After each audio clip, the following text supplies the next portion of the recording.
Hey, what is up, mortals? Welcome to part 1 season 1 of What If Izuku Had a Villain Quirk. I just wanted to greet you guys by just saying, sit back and relax, you're in for a treat. So, we begin. The playground was filled with the resounding booms of small explosions in the hands of a young, blonde child. In front of him sat a small, emerald-haired youth shielding another kid from his wrath. Move, Deku, you're in my way. And no way, I'm not letting you hurt him, Kei-Kachin. The explosive blonde let out a cruel laugh and sneered at the other child, letting his quirk spark and detonate in his hands. A quirkless loser like you can't do anything to me. You need to learn your place. With a yell, he and his cronies charged the green-haired boy, only to be met with a plume of noxious, lime gas. The other child had his arms out, blood running down them, as the expression on his face morphed from fear to shock as he exuded the sickly-looking, jade gas. Then the screams began. All the kids who had inhaled the gas quickly began to writhe on the ground as it seemed like their fears had come to life. Some clawed at their skin, others used their quirks in a futile attempt to battle the hallucination.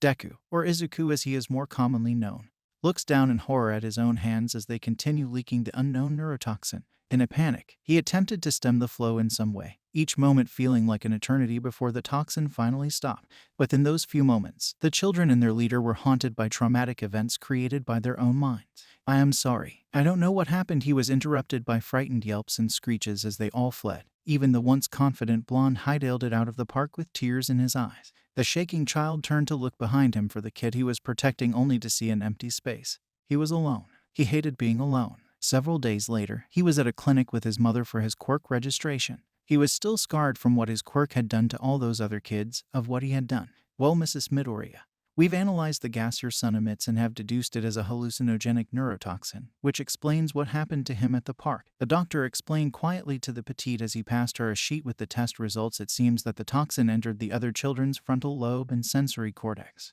forcing them to see their worst fears come to life. Izuku glanced down at the palms of his hands in horrified shock as he realized what he actually did to those kids.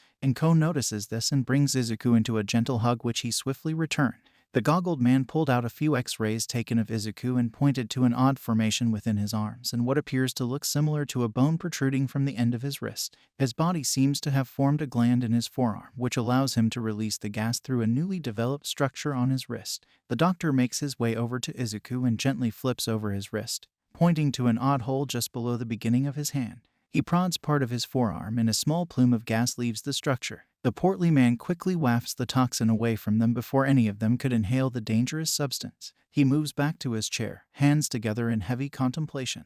I would be very careful, Mrs. Midoriya. Such a quirk may cause your child to be outcast or seen as a villain early on. This can have heavy negative effects on his psyche. She cups her hands over her mouth, the thought of her own son being seen in such a way causing her to feel as though she was plunged into ice. She heard her son's whimpers of fears and pulled him against her in an attempt to comfort him. It worked then, in that moment, but Ko wasn't always there to comfort her son. Izuku grew up, and as did the power and potency of his quirk. As it grew stronger, he only grew more fearful of it, never using it on purpose or willingly. This was in vain, as the cautious teen was already viewed as a villain by his peers. While they did not outright mock him, he was ostracized by all he knew and wished to know. Katsuki developed a strong sense of loathing from the trauma Izuku had accidentally put him through and avoided the other teenager, glaring at him furiously from afar. Izuku's obsession of heroes never dimmed. He believed that he could still be a hero, and his dream of UA was very much still alive. One day in middle school, minutes before the end of class, his teacher went over all the students in his class who wished to move on to UA at year's end. It seems Midoriya also wishes to attend UA as well, the teacher announced to the class. Silence filled the room and whispers quickly ensued. Wisps of conversations reached his ears. Words of suspicion and hate was all he heard until a hand slammed down onto his desk, causing an explosion on impact. The fuck are you thinking, Deku? The hot-tempered young man growled at him. There's no way in hell someone with a quirk like yours could ever be a hero. The word stung harshly as, deep down, Izuku actually believed that himself, that he would end up being one of the many villains that pro-heroes take down on a day-to-day basis. The fierce blonde backed off from the other youth and returned to his desk, sitting down aggressively. As the bell rang, the class dispersed, leaving the dead-eyed brunette behind to his thoughts. He absent-mindedly packed his bags and made his way back home as thoughts flew through his mind at blinding speeds. The troubled adolescent was so caught up with his own thoughts, he didn't notice the rumbling of a nearby manhole cover until a viscous liquid had encompassed his mouth, cutting off his supply of oxygen. In an instant, the team began to fight viciously against the mire around him. The emerald-eyed boy felt adrenaline being injected into every nerve of his body as he struggled desperately to release himself from the slimy thing restraining him. He registered the villain talking to him, but none of what he said as panic overtook him. In an act of instinctual survival, he plunged a hand out into the liquid state of his captor and released an excessive amount of his neurotoxin into him. At first there seemed to be no change, and Izuku felt despair consume him, until the screaming began. "No, no, get away from me." The pile of muck screeched out as it released the teenager in his grasp without a second thought. Izuku had no idea what the criminal was seeing, but he flinched as he heard the terror-filled shrieks leave the villain. The boy curled up against a wall and tugged at his juniper hair. That is the scene in which All Might had arrived, struck speechless in seconds, unsure of how exactly to act. The number one hero quickly apprehended the villain, stuffing the gloppy felon into an empty bottle nearby. He then went to alert the other occupant of the alley of the presence. "Never fear, young man, for I am here. I have apprehended the wrongdoer who has put you in such a state." He went up to the boy and gently laid a hand on his shoulder, causing the pine-headed boy to yelp and move away. Awe flashed in his eyes but was quickly stifled by the horror that overtook them. "I'm so sorry, All Might. I didn't mean to use my quirk." Izuku quickly stood up and bowed deeply in apology, his fear of being ridiculed or punished by his idol consuming him whole. The pro's eyes widened as he finally understood the situation he had come upon just seconds earlier. "Young man, may I ask what exactly your quirk is?" the sizable man asked, starting to piece together why the forest-headed teenager was acting like he was. He watched as the youth avoided his eye contact, favoring the ground beneath him. "The doctor said that my quirk is hallucinogen. I produce a neurotoxin that causes the victims to hallucinate things, hallucinate their fears." Izuku begins to pull at his hair once more as memories of the first time he used his quirk resurface. He lets out small whimpers as the last puzzle piece was put together, and immediately the straw-haired hero knew he had to act. "May I ask your name?" "Izuku Midoriya, sir." "Well, young Midoriya, I know what you're thinking, that your quirk is villainous, correct?" He watched as the other person in attendance with him nodded and proceeded on. "While that may seem true in the eyes of others, all that I see is a brave youth with a strong and unique quirk who helped me capture a villain." Eyes of jade snap up to meet shadowed ones. The green eyes narrow in disbelief as the head they belong to shook itself no once more. "And no, my quirk is too dangerous. It's an abomination. I can't ever use it again." The larger figure felt pity at the discord occurring deep within the smaller one's soul. He holds out his hand to the boy, feeling an inexplicable urge to help the youngling. "Will you come with me for a moment, young Midoriya?" The troubled greenette gazes up at the offered hand and reluctantly takes it. Instant regret fills jungle-colored eyes as the powerful luminary pulls the boy into his arms and hops high above the city to land on a roof, causing Izuku to let out a frightened shriek. The broad-shouldered male set the shaking one down, upon which his legs nearly gave out. Upon seeing that, the blonde profusely apologizes and was quick to try and explain why he had brought Izuku there. He felt a twinge of pain in his chest, and in a plume of smoke, All Might became Toshinori Yagi. Another yell echoes around the air as the boy in front of him pointed directly at his face. Who the hell are you? What have you done with All Might?" Yagi could feel his age and injury, once again, tiring him out. He waits for Izuku to calm down so he could explain himself. Upon seeing the shock fade from the young man's eyes, he was quick to clear up what had happened. "I am All Might, young Midoriya. This is my civilian form. A form that I am trusting you to keep secret." He coughs up a mouthful of blood, attracting the attention of the other male on the roof. You're spewing out blood." The sickly skeleton was quick to stem the panic of the pale lad with a gesture to stop. After clearing his airways of blood and collecting himself, the frail man looks directly at the juniper-haired teen. He lifts up his shirt to reveal a wicked-looking wound, the skin twisted and mauled, leaving behind large and ugly scars. "During one of my battles, I was severely injured by a villain, causing my time as the All Might to shorten." He was cut off by an outburst of the second presence on the roof. "Are you talking about the fight between you and the toxic chainsaw?" The civilian hero blinked, both surprised by the outburst and amused at the youngster's knowledge of his fights. He shakes his head in answer to the question. "Although I am impressed by your knowledge of my battles, this one was unknown to the majority of everyone. I did my best to keep the entire battle between us under wraps. All you must know is that it was a powerful and dangerous villain." His eyes seem to glaze a bit, as if recalling events from his past, before they clear with a shake of his head.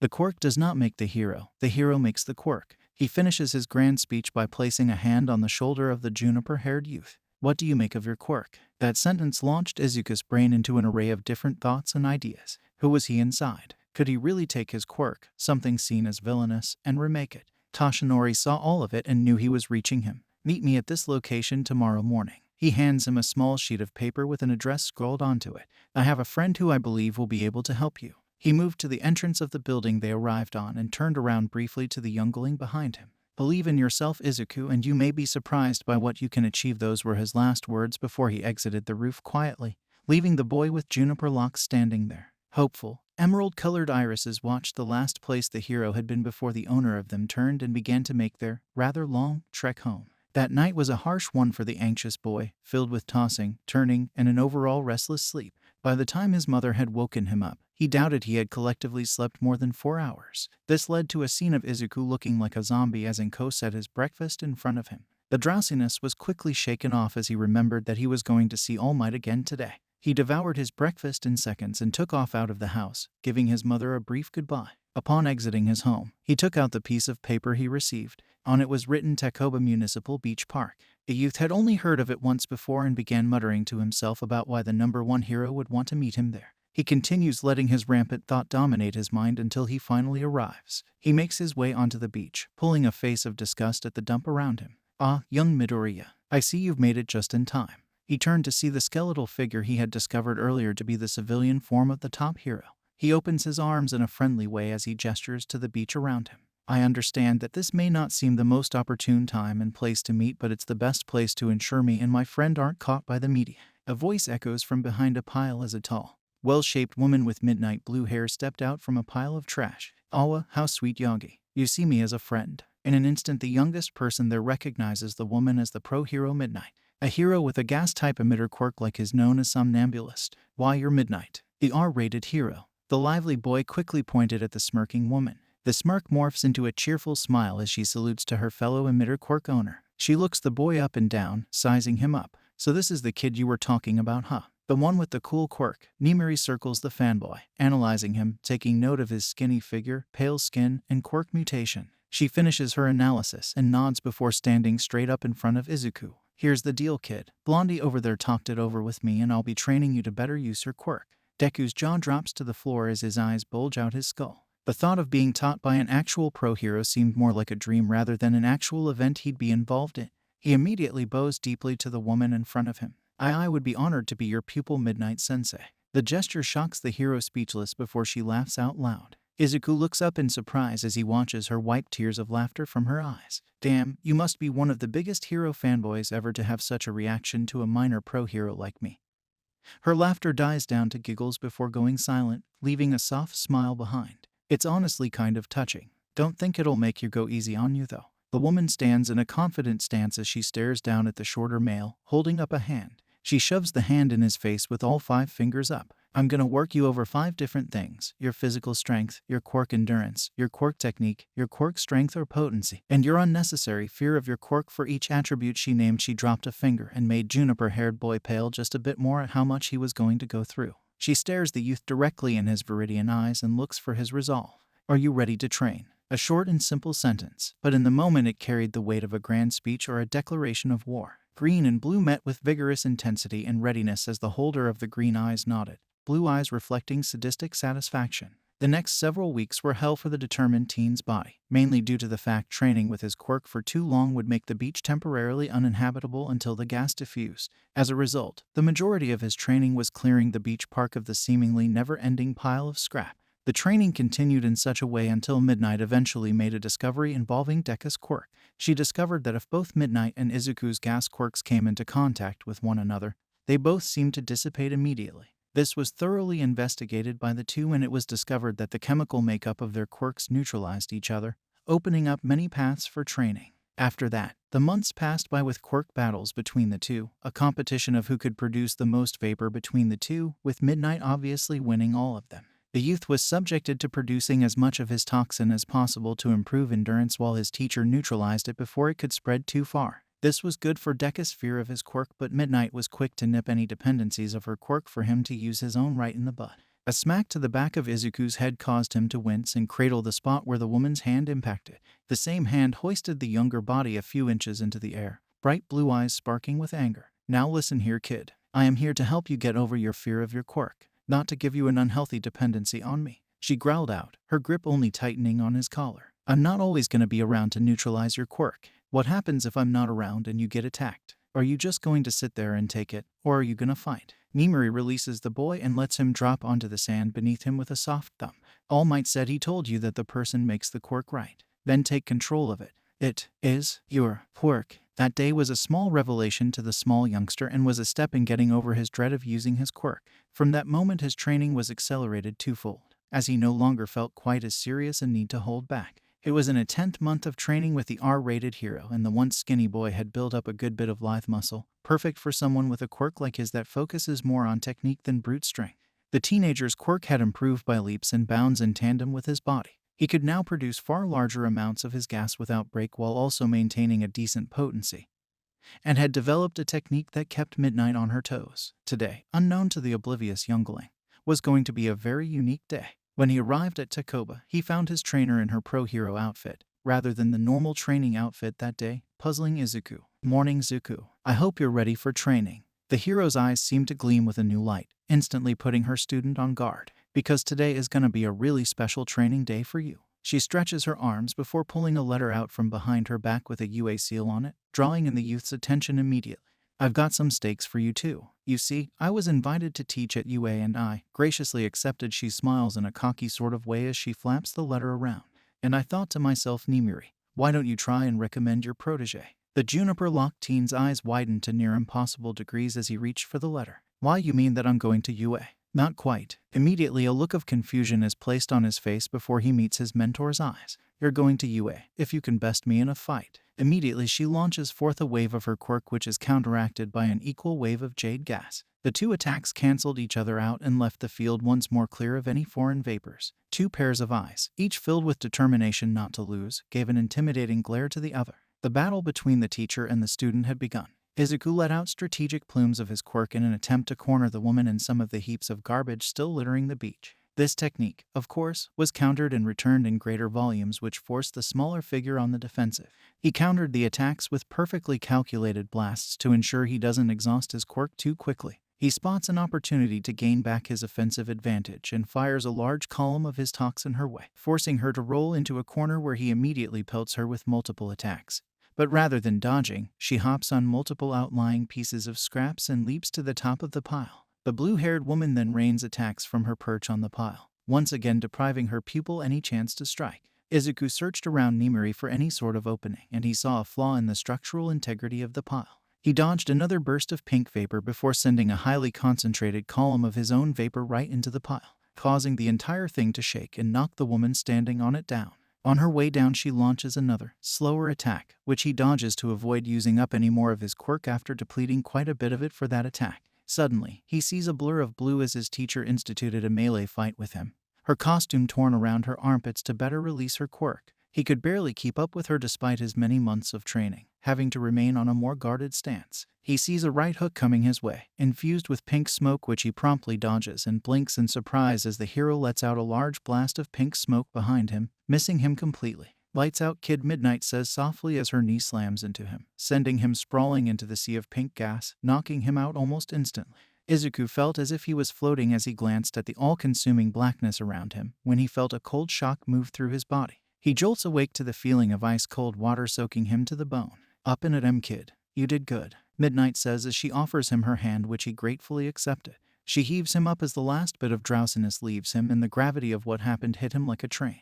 The young apprentice lowers his eyes, his hair drooping over them, casting shadows down his face. Not good enough though. I guess this means I won't be going to UA without going through the entrance exams. He grits his teeth and steels himself as a few tears make their way down his face. The feeling of disappointing his teacher was far more hurtful than not receiving the UA recommendation. He feels his mentor's arm around his shoulder in what he thought was a comforting gesture, until he felt her press something into his hand that made a crackling noise. He looked down in shock to see the envelope and his head snapped up to look at Nimiri. Izuku, you have proved yourself to be one of the most determined people I've ever met. Some would immediately give up if challenged by me, but not you. She gives him a bright grin as she slaps his back with a good amount of force. You've proved yourself to be more than deserving of this recommendation. I'll see you in a few, kiddo. She walks off, waving as she leaves him alone, calling out that they wouldn't have any more one-on-one training and that he had better keep himself in shape. Izuku stood there for several moments before tears flowed freely down his face as he sobbed and yelled out thanks at the retreating pro. He had made it and proved all of those people wrong. He was going to be the best hero he could be. Thank you all for indulging yourselves in the story thus far. I hope you enjoyed it. Now, there are a few more things that I'd like to go over before the video ends. Firstly, we've got a second channel called Anime Deep Dive. Anime Deep Dive goes deep into the facts and lore of a wide variety of anime. It's sure to expand your weeb knowledge for all kinds of series guaranteed. On top of that, we have a third channel called We The Celestials Naruto What Ifs. It's what we do on this channel already but in the vast world and lore of Naruto. Go check it out if you're in the mood for some jutsu action. Secondly, on behalf of We The Celestials, I'd like to thank everyone involved in the production of today's awesome content. Their details will be in the description below. Lastly, if you're interested in what we do here at We The Celestials, then I would like to extend out an invitation to join the team.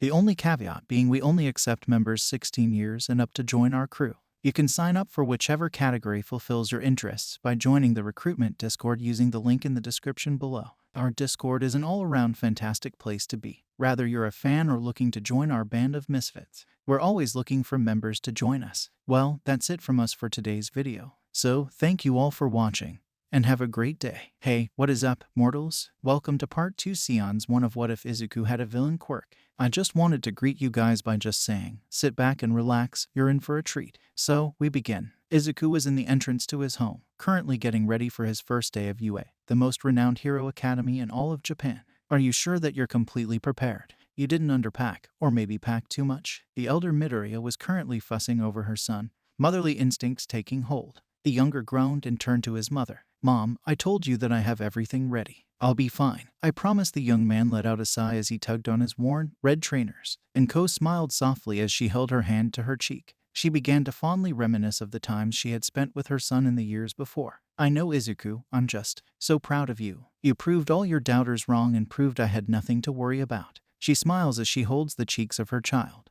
You're going to be the best hero in Japan, Izuku. I can feel it. She plants a kiss on his forehead, causing the youth to flush in embarrassment and sigh. He bids her one last goodbye before exiting, preparing to begin his next step in his life. The juniper-haired teen made his way through a veritable labyrinth of hallways until finally arriving at his destination. A set of sliding doors with the label "One" shining by it. Geez, I know Midnight Sensei said she pulled some strings, but getting me into the best class. Izuku aloud thought to himself, a sweat drop running down his head. I have the weirdest feeling she did this purely to torture me in some twisted way. He slowly let his thoughts fall to a quieter roar as he entered the classroom, greeted by a scene that made him pale. Katsuki Bakugo, the very teenager who made his life so miserable before, being yelled at by some random blue-haired guy. The lanky youth turned his attention to the boy awkwardly standing in the doorway. The greenette is rushed by the taller adolescent as he begins, chopping his arm through the air. It is a pleasure to meet you. I am Ida Tenya, your fellow classmate. Another sweat drop runs down the protege of Midnight's forehead. He blinks at the other male, before quickly realizing he should probably introduce himself in order to avoid being rude. My name is Izuku Midoriya. Pleasure to meet you as well. Just as he finished his statement, he heard an "excuse me" from behind.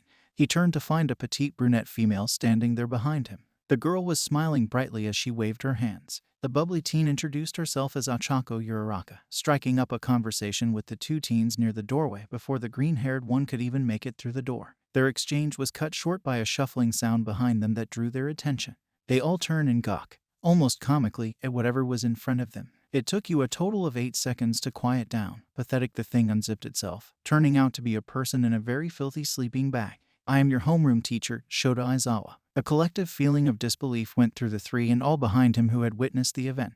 Midoriya began analyzing the man on the ground, trying to figure out how someone like them would be a teacher at the top hero school. Their teacher pulled a uniform out of his sleeping bag and held it up. Change into these and head outside. I'll meet you there. He left a pile of them and made his way out. The students of WANA exchanged many looks of confusion before following the directions and meeting up outside. They collected into a closely knit group so they could hear the greasy-haired man better. He stands tiredly before his students and announces that they would all be participating in a quirk assessment test, causing a myriad of emotions to burst from the crowd of teenagers. But sir, what about orientation? Ochako asks nervously, confused at how sudden the announcement was. She shifts in place as the attention of everyone is focused solely on her. Here at UA I'm free to follow whatever teaching format I wish. He gives the class a cold, analyzing look. Orientation won't help you be heroes, so it's virtually useless. The lanky male's eyes focus suddenly on a spiky-haired blonde as he explains how the school system forbids children from using their quirks, limiting their development for the sake of making everyone equal. He finishes his spiel by pointing at the scowling boy he kept his eye on. You there, what's the farthest you've ever gotten on a ball throw in school? The blonde responds with a score of 67 meters to his teacher's question, prompting a nod. He tosses the weighted ball used for the event to Katsuki and points at a marked place on the training field. Try it again. And this time feel free to make use of your quirk. Aizawa almost feels regret for his decision as a rather disturbing grin took over the majority of the unstable boy's face. He walks up to the designated spot and gets in a stance before lunging forward, explosions crackling loudly. Wreaths of flames traced through the air following the arch of his throw as the ball sailed forth with the power of a rocket.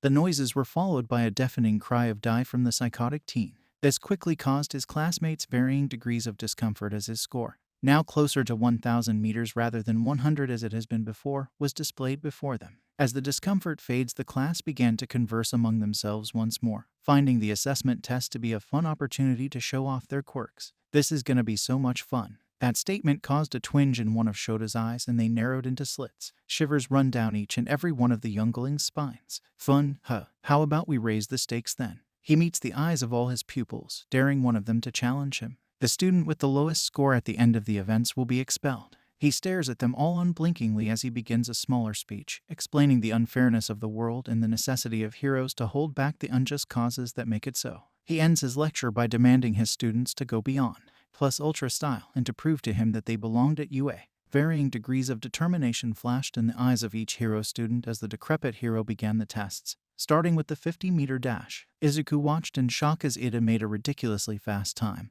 before beginning to analyze the tall boy's quirk. The power was extremely similar to the pro hero Ingenium, with the only difference being the location of the mutation. He continued watching his classmates, very interested at a certain blonde's use of his quirk to propel him at high speeds to the finish line. Izuku nervously stepped up to the line with Bakugo right by him, thoughts in turmoil. "I can't do anything serious with my quirk at this distance without taking Kaken out of the competition completely. I'll have to ration my quirk in smaller, more potent streams." The anxious teen peers up and narrows his eyes as his thoughts began to organize. "Since my toxin is around the same weight as the atmosphere's composition, if I keep it low, Kaken should be unaffected." The sound of a robotic voice saying "now commence the race," and the frenzied blonde aimed his arms behind him and let loose an array of controlled detonations. The force of the blasts launched him forward like a projectile round at speeds faster than 10 meters per second. The boy who the other teen had bullied for years was not too far behind. While the anxious kid couldn't hover off the ground, he could accelerate his speed using his quirk as an aid, coming in a bit more than a second after his old friend. He stands satisfied at his score, choosing to ignore the burning red eyes staring holes straight into him. During the next test, Izuku was slightly disappointed to have only achieved 52 kilograms until twin cries of "ah" came from the grape-headed and ebony-haired from earlier as they stared at a well-built male with multiple limbs whose score reached an unbelievable 540 kilograms. In the standing long jump, Aoyama, Bakugo, and Midoriya all managed to clear the sandbox with relative ease, with the protege of Midnight going last at his request and rendering the box unusable. The Viridian-eyed male watched the diminutive adolescent bounce between two piles of, for lack of better words, two piles of balls. The sight gave the genius teen an idea, and during his turn, he propelled himself side to side using his quirk to accelerate the time and decrease the amount of energy expended during the event. Finally, it had come down to the ball throw event. He gestures for the petite brunette in the crowd to come forward. She takes hold of the ball and releases it into the air, where it begins floating as if gravity had not affected it.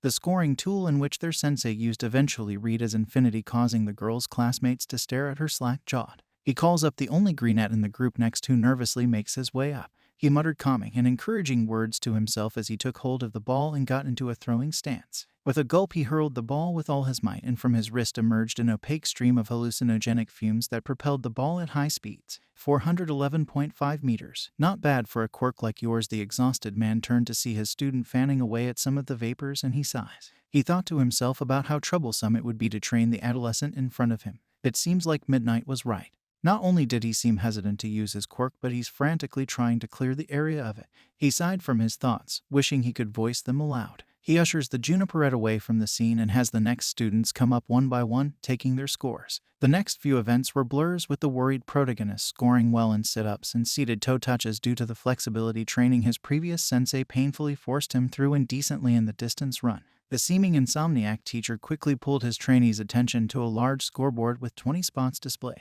"Well done, I suppose. For a decent amount of you at least," the man said in a deadpan voice. not afraid to hide his displeasure at how some of them performed. He displayed the results for all of them, and a certain hero apprentice's face lit up upon seeing his name in the slot marked 7th place. He whooped for joy before turning a bright red and collapsing inward to try and reduce that attention he drew to himself.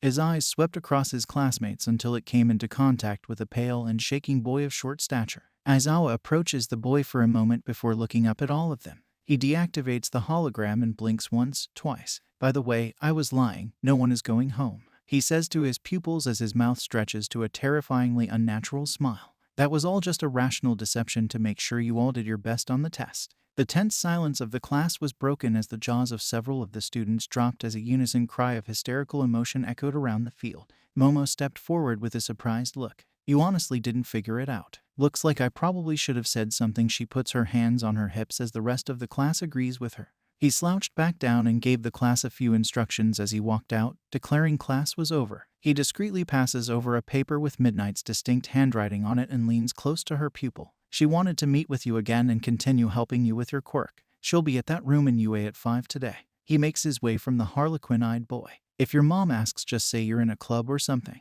Izuku clutches the note close and reads it, a small smile taking over his face. He quickly gathers his things and goes to grab a syllabus from the classroom. Per his sensei's instruction, feeling another fiery glare on him from a suspicious, crimson-eyed blonde. The eyes narrowed as the owner of them huffed and began the walk to his house. Who the hell was that tired fucker talking about? Who the fuck would want to meet with shitty Deku? The explosive blonde was so absorbed with his thought he completely ignored the redhead calling for him. Hiroshima pouted in a manly way as he sighed and went to talk with Kaminari. Katsuki continued his march home with a single thought in mind. I'm gonna find out what the hell is going on.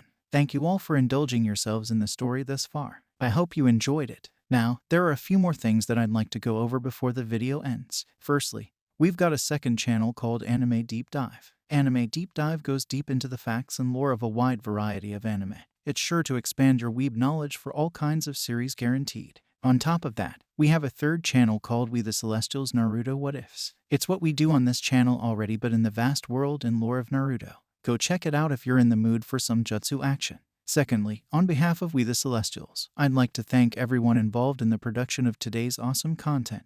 Their details will be in the description below. Lastly, if you're interested in what we do here at We The Celestials, then I would like to extend out an invitation to join the team.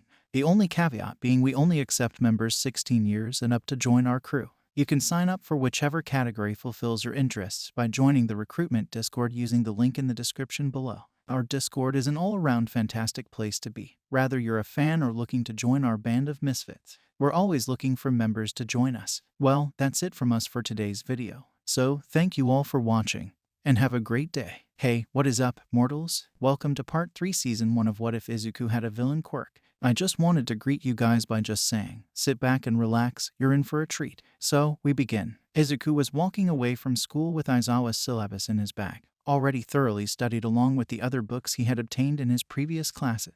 He let out a breath and smiled at the sky when the sound of his name being called reached his ear. He turned to see the Ravenet girl who figured out the true point of the test. Oh, hey, your name's Yaoyorozu, right? His guess was proven correct as the young woman answers with a nod. She slows to a pace matching the shorter male next to her. I heard that you were recommended to the academy. I was wondering who did so. She smiles sheepishly as she continues not to be rude, but despite having a very intriguing quirk, you don't seem to be from a wealthy or influential family or have any meaningful connections. He quickly dismisses her apology, not truly minding the question. The boy still felt a feeling of panic settling deep within him. Midnight had never told him whether or not he was allowed to share the training she had given him. He gulps and quickly comes up with a rather unbelievable story, making the calm girl in front of him raise an eyebrow in question. He lets his head droop down in submission, knowing he couldn't fool the all-too observant classmate of his.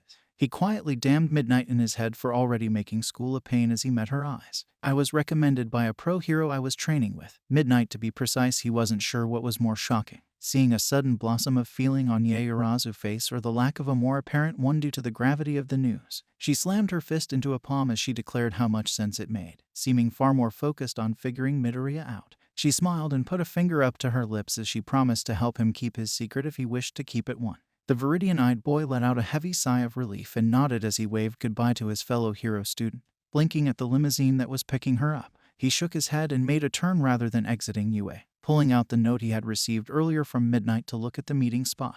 The actions of the boy were scrutinized by a ticked-off blonde who was spying on his movements. What the hell is that bastard doing? Class is over. The crimson-eyed teen let out a sound of dismissal as he stomped out of the school grounds. What do I care about what he does? As long as he keeps out of my damn way with his stupid quirk. Memories of what he saw as a kid flashed in front of him and he shook them off. He felt the sting of nails drawing blood from his hand as he curled them into fists to keep them from shaking. The traumatized youth stalked off into the direction of his home. Midoriya finally arrived at the classroom that Midnight wanted to meet him in and knocked once before being swept into the classroom. He landed flat on his back and groaned as he sat up, intending to give his tutor a piece of his mind before realizing they weren't alone.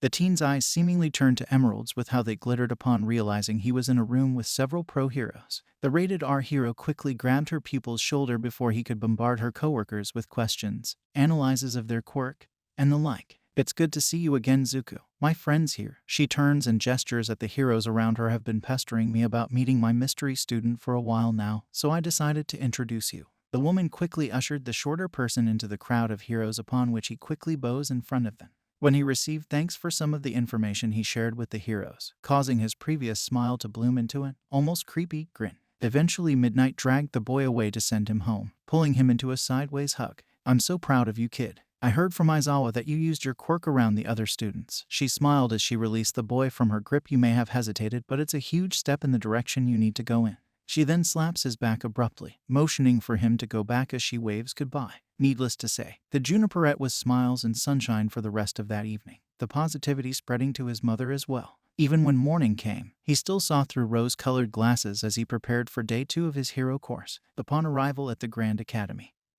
he went through the more school-oriented classes required of the students. First was English with Present Mike, in which the optimistic male was the only one engaged in the class. The day was mainly a blur of other heroes until lunch came, where Izuku began fawning over lunch rush as Momo complimented his cooking. At last it was time for the hero training segment of the day, and the harlequin-eyed youth was extremely eager to begin.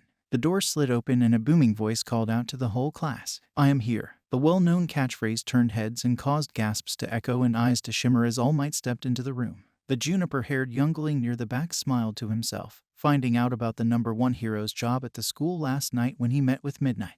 The sizable hero stepped up to the podium and began to hype the class up for their first hero training lesson before revealing hidden compartments in the wall that held numbered suitcases. He declared them as the hero outfits of which they had designed themselves prior to the beginning of school. Class 1 all eagerly reached for them and split up to change into their costumes. The students meet back at a life-size model of a cityscape, the location that they took their entrance exams in. Several students were admiring their costumes as a certain Greenette finally joined them. He was wearing a lab coat with loose sleeves, perfect for hiding his mutation while allowing it to flow, and a padded undershirt and plated slacks. On the sides of the pants were 2 tanks that were attached to the sides of them. Each one was connected to a small tube that was plugged into a wristlet around the opening in which Izuku's quirk was emitted though. As a last touch, goggles sat upon his head that would allow him to see through his toxin if he ended up in a situation where he'd fill up an area with it. In all honesty, the boy had designed everything separately and did not think the end result, combined with his messy, juniper locks, would make him look like a mad scientist. He spotted Momo and called her over, face turning a deep red as he saw how revealing, to be state simply, her outfit was. Ah, Midoriya, what an intriguing design for an outfit. You look just like a mad scientist. She smiles as she clasps her hands together. A grin takes over her friend's face as he chuckles bashfully. He admitted he wasn't exactly going for that look but was happy to try out the special features the support course heroes added. All Might called their attention to him and proceeded to explain what they were doing in the city, a hero versus villain battle. The students would draw lots and form pairs before being further separated into villain and hero teams in which they would battle each other. The villains were in possession of a nuclear device in which they had to protect from the heroes, and if they captured said heroes, they won. If the heroes reached the device or captured the villains, they would win. Their instructor pulled out a box of names and had each of them draw to ensure teams were completely random, teaching them the necessity of being versatile when working with another hero. They had been paired up with Momo, who gave him a thumbs up which he happily returned before it dropped from his face as the symbol of peace announced who he would be facing. He turned to face Team D, which consisted of Ida and Bakugo, the latter person mentioned glaring directly at the harlequin-eyed boy who averts his gaze. Young Bakugo and Ida, you will be the villains in this exercise. In order for you to win this exercise, you must channel the mind of a villain. If things start to get out of hand, I shall interfere. He gives them a thumbs up as they step into the building. the explosive tempered blonde shooting a vicious look at his old childhood friend. Midoriya gulps as his teammate asks what the cause of the tension between the two of them was. I manifested my quirk when he was about to attack me. What happened after wasn't pretty, and awkward silence ensued as Toshinori quickly ushered the other students to the monitor room. A voice booms somewhere in the landscape, commencing the faux battle. The duo outside of the building cautiously enter as one of the members of the villain team charges downstairs, calling for his teammate to watch the bomb. Time to finally get back at Deku for what he did. The teacher's always stopped me before, but not here. He sprints down the stairs and wildly searches for that mop of swamp green hair. The nerd messed me up in the head. I'll never forgive that. He spots it moving along the twists and turns of the building and demands for them to stop. They span around, and the juniper-haired male gulps at the determination and hate in his eyes. He turns and quickly ushers his teammate to continue, assuring her he'd try to follow her as soon as possible. Bakugo's eye twitches as he screams and lunges at the boy. Don't you dare underestimate me, Deku. You need all the help you can get when you're fighting me. The red of the teen's eyes seems to glow like a roaring flame as he lets loose several large explosions at his fellow classmate. The other was immediately forced on defense but did not use his quirk, puzzling those who were watching. This did not bode well for him as it made his opponent even more furious at him. The attacks grew in force, heat, and, frankly, lethality. As a powerful combustion nearly blew half his face off, the boy had to make and move and span in place while releasing fear toxin all around him, the contained space not allowing the vapor to diffuse as easily. He lowers his goggles to see where his faux villain acquaintance went. Midoriya was shocked to see he had stopped all attacks and was shaking ever so slightly as he stared at the cloud of green gas. The explosive blonde shakes his head and yells out no before letting loose a blast that knocked the goggled youngling back and sent his gas all around the hallway. I'm done playing around. You see these gauntlets I have here? He gestures the large, grenade-like objects on his arms. They've been collecting my sweat this entire time, and it's time to let it all out. Izuku's face paled to extremes as a light began to gather at the ends of the gauntlet and the room noticeably heated up. All Might quickly tried to intervene before young Bakugo could kill his adversary. The boy quickly turned around and used his quirk to propel himself away just as a deafening boom echoed from behind him, the force knocking him off center and spinning into a nearby wall as he made his escape. A buzzer echoes around them as the number 1 pro announced the exercise was over and that the heroes had won. Blood-red eyes seemed to grow even more fiery as anger filled them, and the owner of said eyes growled and stomped out of the building. Yaorazu comes down and spots her teammate, rushing over to him and helping him up, the crown of his head bleeding and his outfit burned and ripped. Ida saw the state of the other boy and went to help, the duo assisting their injured classmate out of the building where Recovery Girl was waiting, making her way over after thoroughly scolding the teen. She puckered up and kissed the bloody head of the injured student, wiping her lips as the wounds healed themselves and the boy's troubled expression of unconsciousness faded to a tired visage. He'll be all right, but he'll most likely be out for the next hour. Take care of him, dear. She reached with her cane and patted Momo's shoulder before their blonde instructor came up to lead them to the monitor area to see the next teams. The next teams were impressive, but none held the intensity that the first ones did, until Todoroki and Shaoji. Yells of surprise and awe jolted the unconscious Greenette awake to see an ocean of ice spread across a building. A heterochromatic male standing at the bottom before making his way up and touching the bomb. He and his teammate stared in shock, both analyzing the attack, trying to determine just how strong their schoolmate was. The last battles didn't even come close to exciting the people behind the computers as much as that one. Finally, the training came to a close and All Might gave out praise and criticisms to all of his pupils before sending them off. As soon as they were changed, Momo and Izuku searched for Todoroki, eager to congratulate him on such an amazing performance in the training. Thanks to the raven-haired girl's superior height, she spotted him and tugged her friend over. Todoroki, please wait a minute. The duo arrive right behind the teen with bi-colored hair. He arches an eyebrow, recognizing both of them as the other recommended students his father informed him about. Yes, can I help you two with something? His eyes gaze deeply into each of them as complimented his display during the training. He blinks as he keeps an entirely neutral face while thanking them. I suppose it was impressive, but your efforts in the exercise were intriguing to me. Yours specifically, Midoriya. Shoto turns to the shorter of the duo. You seemed hesitant to use your quirk, and even when you did use it you didn't target Bakugo. May I ask why? The powerful teenager noted the uncomfortable stance that Izuku adopted as he shifted in place. He opened and closed his mouth a few times, trying to explain. I suppose I just didn't want to do what I did years ago to Kaken again during the exercise. That statement prompted more questions from the two recommendees next to him. My quirk can be very dangerous. I produce a neurotoxin that can force my adversary to see their worst fears in extremely lifelike ways. Realization dawns on the faces of both other adolescents before a look of pity comes across the raven-haired girl's face. He recounts the events that happened when he defended that kid Katsuki was bullying and how he was ridiculed for having a villainous quirk. He feels a warm hand on his shoulder and looks up to see Momo smiling at him. "It's okay, Midoriya, you're at UA now. You've proved every single one of them wrong." She reassures her Juniperette friend who began crying tears of joy, shocking the young woman who began fretting. He quickly calmed her down and bursted out laughing at how panicked she looked, the girl quickly joining in with quiet giggles. Todoroki glanced at them with a judgmental look, with a spark of longing buried deep within it as he walked off. The duo bid him goodbye and parted themselves, the fatigue of the exams still affecting them. Inko heard the front door open and her son kick off his shoes before collapsing onto the couch. A familiar smile spreads across her face as she walks over to her son, finding him asleep. She grabs a comforter and covers him up, kissing his forehead before heading back to her room, humming softly under her breath. Thank you all for indulging yourselves in the story thus far. I hope you enjoyed it. Now, there are a few more things that I'd like to go over before the video ends. Firstly, we've got a second channel called Anime Deep Dive. Anime Deep Dive goes deep into the facts and lore of a wide variety of anime. It's sure to expand your weeb knowledge for all kinds of series guaranteed. On top of that, we have a third channel called We The Celestials Naruto What Ifs. It's what we do on this channel already but in the vast world and lore of Naruto. Go check it out if you're in the mood for some jutsu action. Secondly, on behalf of We The Celestials, I'd like to thank everyone involved in the production of today's awesome content. Their details will be in the description below. Lastly, if you're interested in what we do here at We The Celestials, then I would like to extend out an invitation to join the team.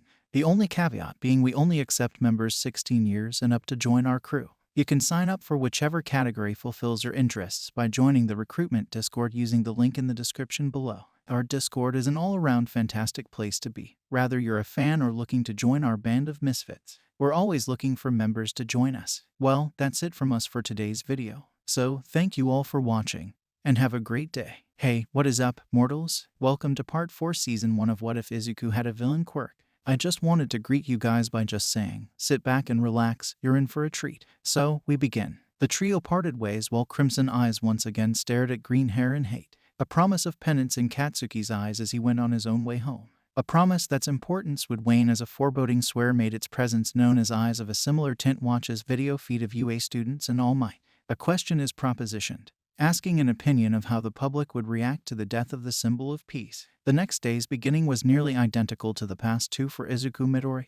The same process of getting up, dressed, and off to school. The only difference was the boy was preemptively preparing his mind for whatever chaos would occur during the hero course. He arrives at the grandiose academy only to meet a sea of reporters and interviewers who pounced on him without hesitation. He was bombarded with question after question until an arm yanked him out of reach, the familiar voice of Midnight echoing out. "Oi, leave my student alone, you animals. Find someone else to harass." She led him into the facility before they got roped into any more media exposure and sighed in relief. "I saw you coming in and ran in front of Shota to get to you. I remembered how when you're anxious you tend to leak your fear toxin." A grateful smile flashes across the juniper-haired boy's face as he thanks her. Nimari just laughs and shoos the boy towards the school so he wouldn't be late so Nezu wouldn't get onto her. The sound of the defenses of UA triggering caused a cackle to echo out of the woman as she imagined the faces of the reporters. "People should just learn to keep their noses out of things that don't concern them," Midnight muttered as she rolled her eyes, hating how they were basically harassing the staff and students of UA.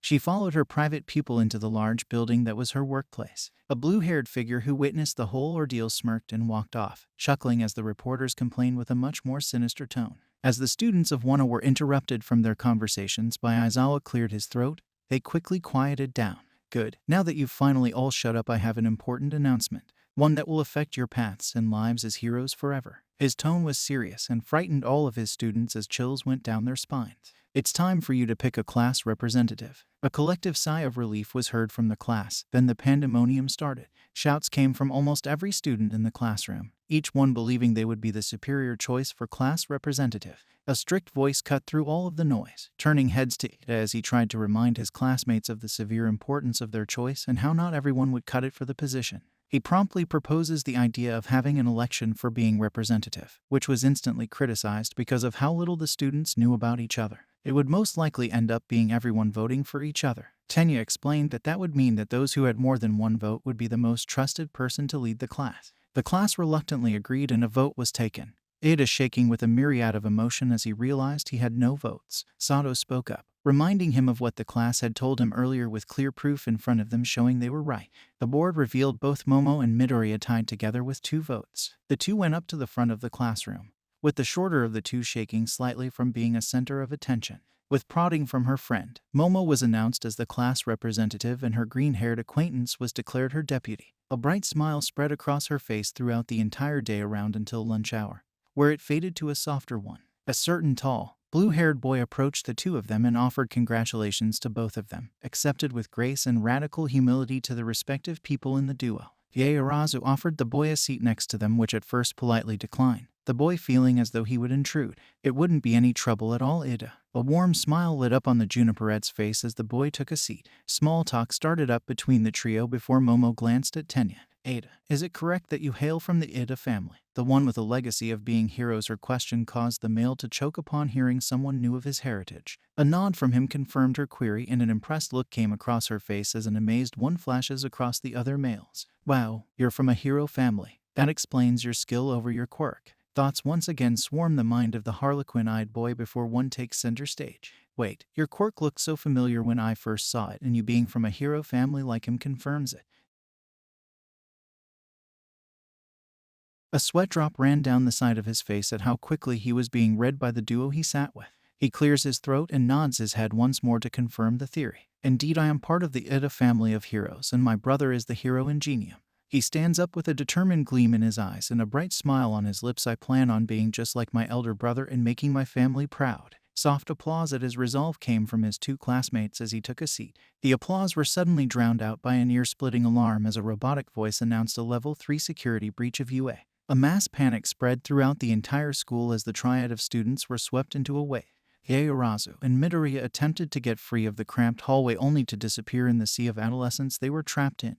The blue-haired pupil searched for them only to be shoved against a window, eyes searching around still until they spy something outside a window, reporters. It quickly dawned on him that the reason the alarm went off was simply because the reporters found a way in. He glanced around and saw Kaminari and Kirishima attempt to calm the tsunami of teens, only to be swept up as well. He desperately searches for some way to let the population of students know what was actually happening when he caught sight of Uraraka, struggling to get free of her ensnarement between students. He shifts his way through the crowd, an idea clear in his mind as he calls out to her. Uraraka-san. The brunette looks up to the taller boy as he reaches out to her. I need your help to stop this. I need you to use your quirk on me and make me float above everyone else. A nod came from the caramel-eyed girl as she stretched out and slapped the outstretched hand, causing him to immediately take flight. He lifted up the slacks of his uniform to reveal the engines embedded in his calves and activated his quirk, propelling himself forward to the exit sign and slamming harshly into a wall. He took a deep breath as he reminded himself to be confident, clear, and concise in his announcement. Everyone please calm down. The alarm was triggered by the media that you can see outside. He stared down at everyone looking up at him. We are students of UA, the best of the best. We cannot let ourselves fall into a blind panic so easily. Finally, the panic seems to ease as one of them even announces the arrival of the police, signaling the end of the security breach. Relief floods the entire population of students filter out of the hallway and back to whichever class they were supposed to be in at that moment.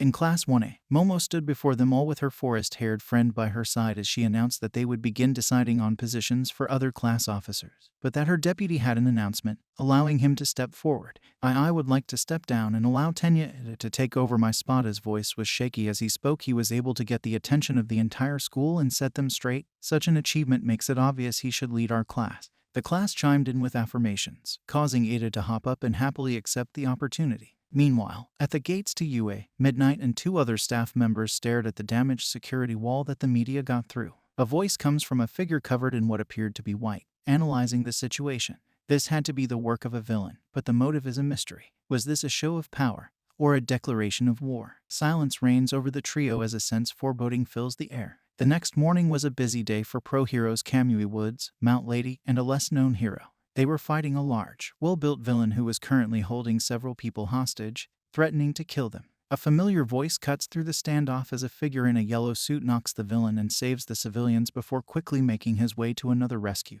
fretting internally about being late to his job at UA Academy. All Might's mind was scattered as thoughts of his successor filled his mind, absent-mindedly rescuing those in danger before heading off to yet another rescue mission. Elsewhere, Aizawa was announcing to the class that their training that day would be different, with 3 instructors monitoring their class. A certain shy Greenette wondered quietly if the increase had anything to do with the break-in that had recently occurred. Zero, a lanky, black-haired male, speaks up to ask what exactly the training would be. We will be doing rescue training. For example, shipwrecks and the like. He holds out a card with bold, blue letters saying rescue. A buzz of excitement fills the class at the prospect of proving their abilities in an environment like that. Their teacher announces that they would be doing the training at an off-campus site and that they would be riding a bus there. He adds that they can wear whatever they wished, but to keep in mind that they weren't used to them yet and it might impede their abilities. Izuku stood with the rest of his class as his raven-haired friend questioned why he only had part of his costume on, pointing to the goggles and devices that attached to his wrists with tubes leading to tanks. He laughed nervously and reminded her of how badly his costume was wrecked and joked of how at least he was lucky enough for the special tech in his costume to survive. A sudden whistle called their attention to an armored student, clearly their blue-haired classmate, who asked them to board the bus in a very specific way. That method was eventually scrapped as the bus was revealed to have an openly modeled format. The emitter Quirk owner sat in the open area with several other students, with Asui on his left and Sato on his right. The green-themed girl turned to her right as conversation started and asked about the juniper-haired boy's quirk, only having known about him emitting some sort of gas. Other students chime in as well, Kirishima saying that the effect of the gas must be super manly. I wouldn't call it that really. My quirk is hallucinogen and it can be pretty dangerous. He was prompted to continue by nearly every student on the bus. Even a certain heterochromatic teen listened, and if my toxin is inhaled or absorbed into the bloodstream, the person will be forced to live through hallucinations of their worst fear. The boy was fully prepared to hear cries of how that was a villainous quirk and how, with a quirk like that, he didn't belong here, but was surprised to hear the opposite. He heard praise of how cool his quirk was and how he could potentially capture villains without a sweat. The small talk started turning sour as Tsuyu brought up Katsuki's bad attitude, ticking the blonde off as Kaminari agreed, a skirmish shaping up to happen in the vehicle. Suddenly, Shota called out for them to quit it, pointing out that they had arrived. A giant, dome-shaped building lay in front of them with a familiar sight there. Pro Hero 13, a very popular rescue hero who welcomed them with open arms. They promised the class that they would have an unforgettable experience there, and that they would indeed. Thank you all for indulging yourselves in the story thus far. I hope you enjoyed it. Now, there are a few more things that I'd like to go over before the video ends. Firstly, we've got a second channel called Anime Deep Dive. Anime Deep Dive goes deep into the facts and lore of a wide variety of anime. It's sure to expand your weeb knowledge for all kinds of series guaranteed. On top of that, we have a third channel called We The Celestials Naruto What Ifs.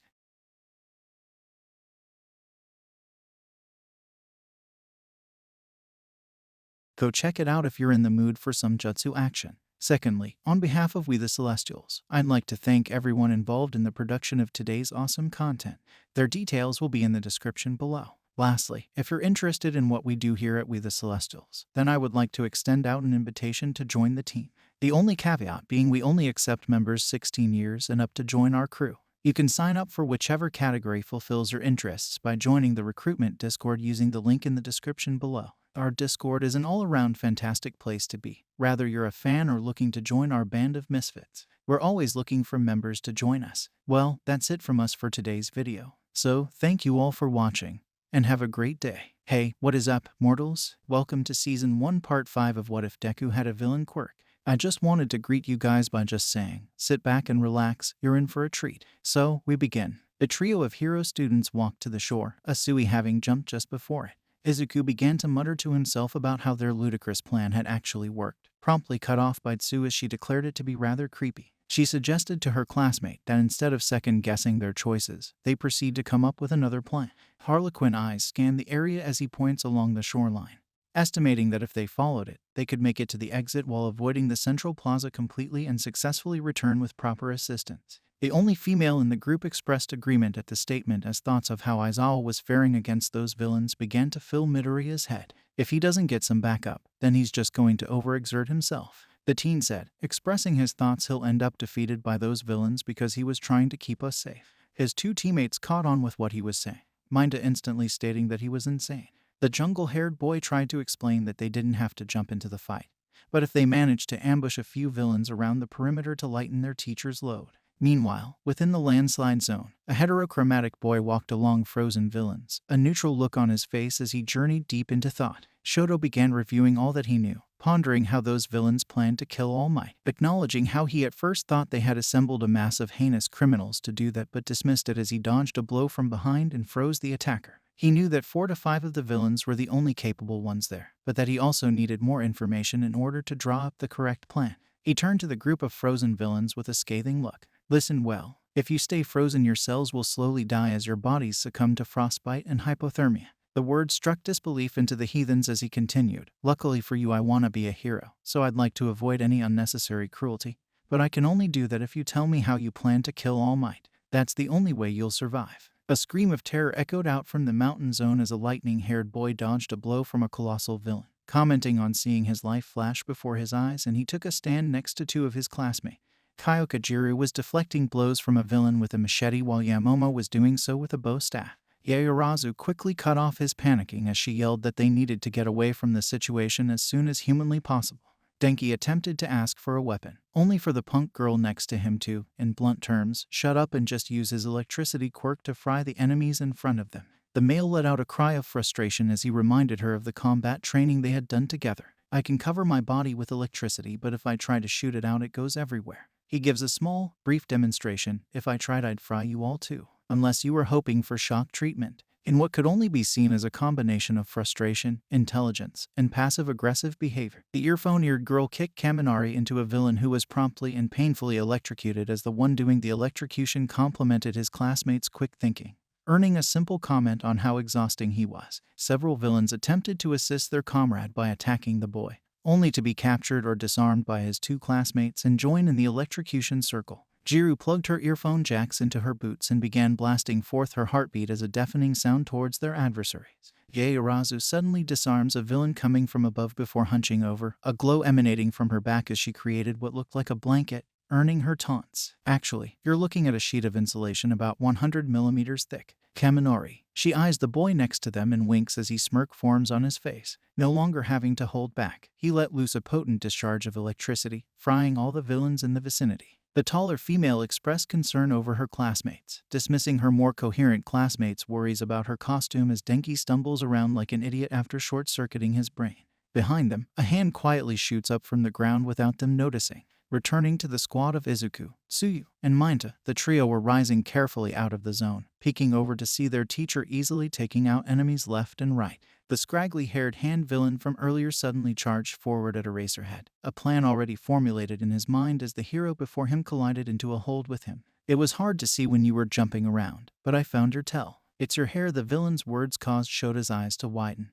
When it drops, it means you stopped using your quirk. You're having to blink more often. Don't push yourself too hard now, you might just fall apart. Wouldn't that be a shame? As the deranged man spoke, the clothes around the spot he held 1A's teacher disintegrated, the decay then spreading painfully to his elbow. Midoriya quietly gasped in shock and stood straight up from his hunched position as his teacher kicked Shigaraki away. He then proceeded to dodge the villains that attempted to finish him off in his injured state, clutching his damaged arm. The blue-haired psychopath rose from where he was sent flying as he taunted the pro-hero before him, commenting on his weakness in fighting big groups and how much better he was at stealth attacks. As the man continued talking, a tired Aizawa quickly dealt with the villains nearest to him before turning back to the monologuing figure. Oh, and by the way, hero, the Erasure hero felt a presence behind him and quickly snapped around. I am not the final boss. The students watched as the abomination attacked their teacher, a splatter of blood sailing through the air. Horror was etched onto each and every one of their faces as grotesque sounds echoed into the air.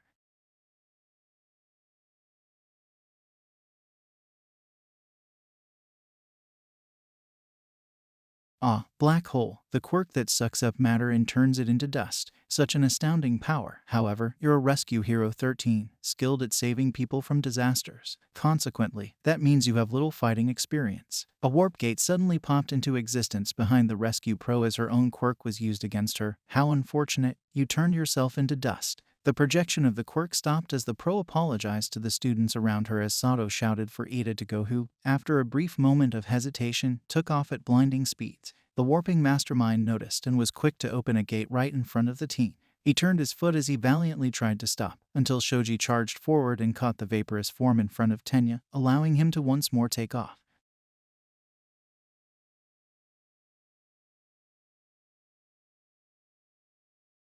A villain erupted from the ground elsewhere, announcing its presence to the pupils in the landslide zone.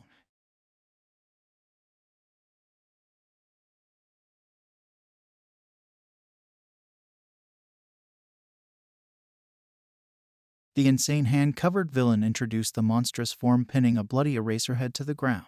He's a bioengineered enemy of the symbol of peace, but you can call him Namu. The beaked monstrosity opened its jaw to let out a disgusting cry. In the collapse zone, Bakugo made short work of the villains attacking him. Kirishima easily dealt with the one who attempted to fight him as well. Crimson eyes from the blonde darted around briefly, declaring that they seemed to have taken care of all of the felons attacking them. All right, let's hurry and find the rest of our class.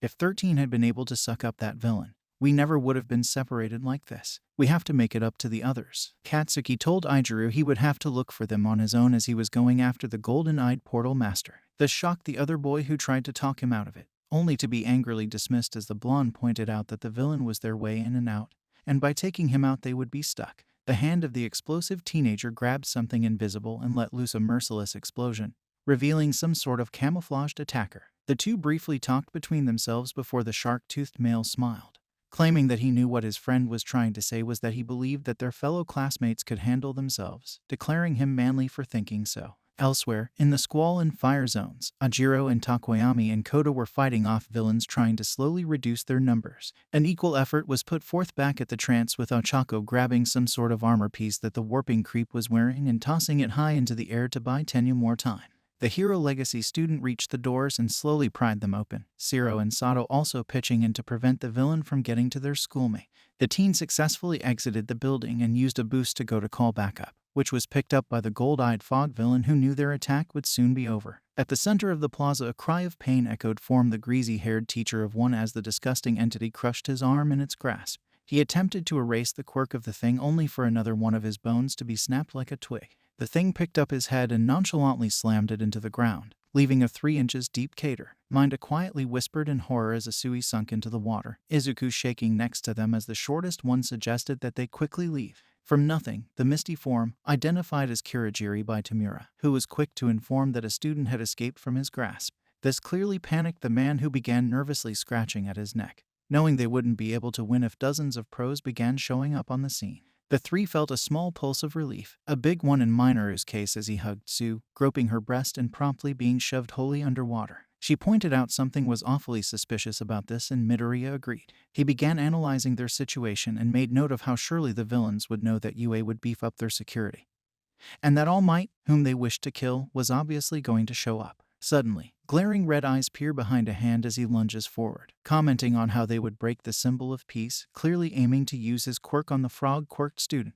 He reached out and touched her, and nothing happened. He let out a humorless laugh as he commented on how cool Eraserhead was, the man erasing his quirk before any harm would come to the girl, acting quickly and on instinct. Izuku let loose a plume of gas right at the villain. Sue and Minta dive underwater. He knew they would be incapacitated if they breathed in his toxin, unlike himself, who had a natural immunity to it. "I'll be fine, just do it." The shorter boy needed no further prodding, while the female hesitated and her eyes widened as she pointed a warning to her friend, causing him to turn and see the tar-skinned beast standing in front of him as the gas began to dissipate, Shigaraki still coughing. The hell was that? Some sort of gas quirk? He coughed a few more times as he paused before laughing. "I don't feel any different at all. I'm guessing you must have some sort of smokescreen quirk. Well, too bad for you. You're still not getting away." Namu harshly grabbed Izuku as the man reached out to use his quirk on the brunette girl still in the water, when a giant boom of sound echoed throughout the USJ facility, the figure of All Might drawing attention as he stepped into the building with a scowl on his face. "Looks like our game is getting to continue.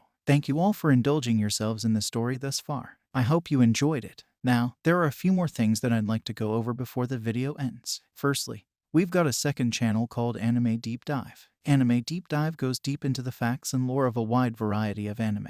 It's sure to expand your weeb knowledge for all kinds of series, guaranteed. On top of that, we have a third channel called We The Celestials Naruto What Ifs. It's what we do on this channel already, but in the vast world and lore of Naruto. though check it out if you're in the mood for some jutsu action. Secondly, on behalf of We the Celestials, I'd like to thank everyone involved in the production of today's awesome content. Their details will be in the description below. Lastly, if you're interested in what we do here at We the Celestials, then I would like to extend out an invitation to join the team.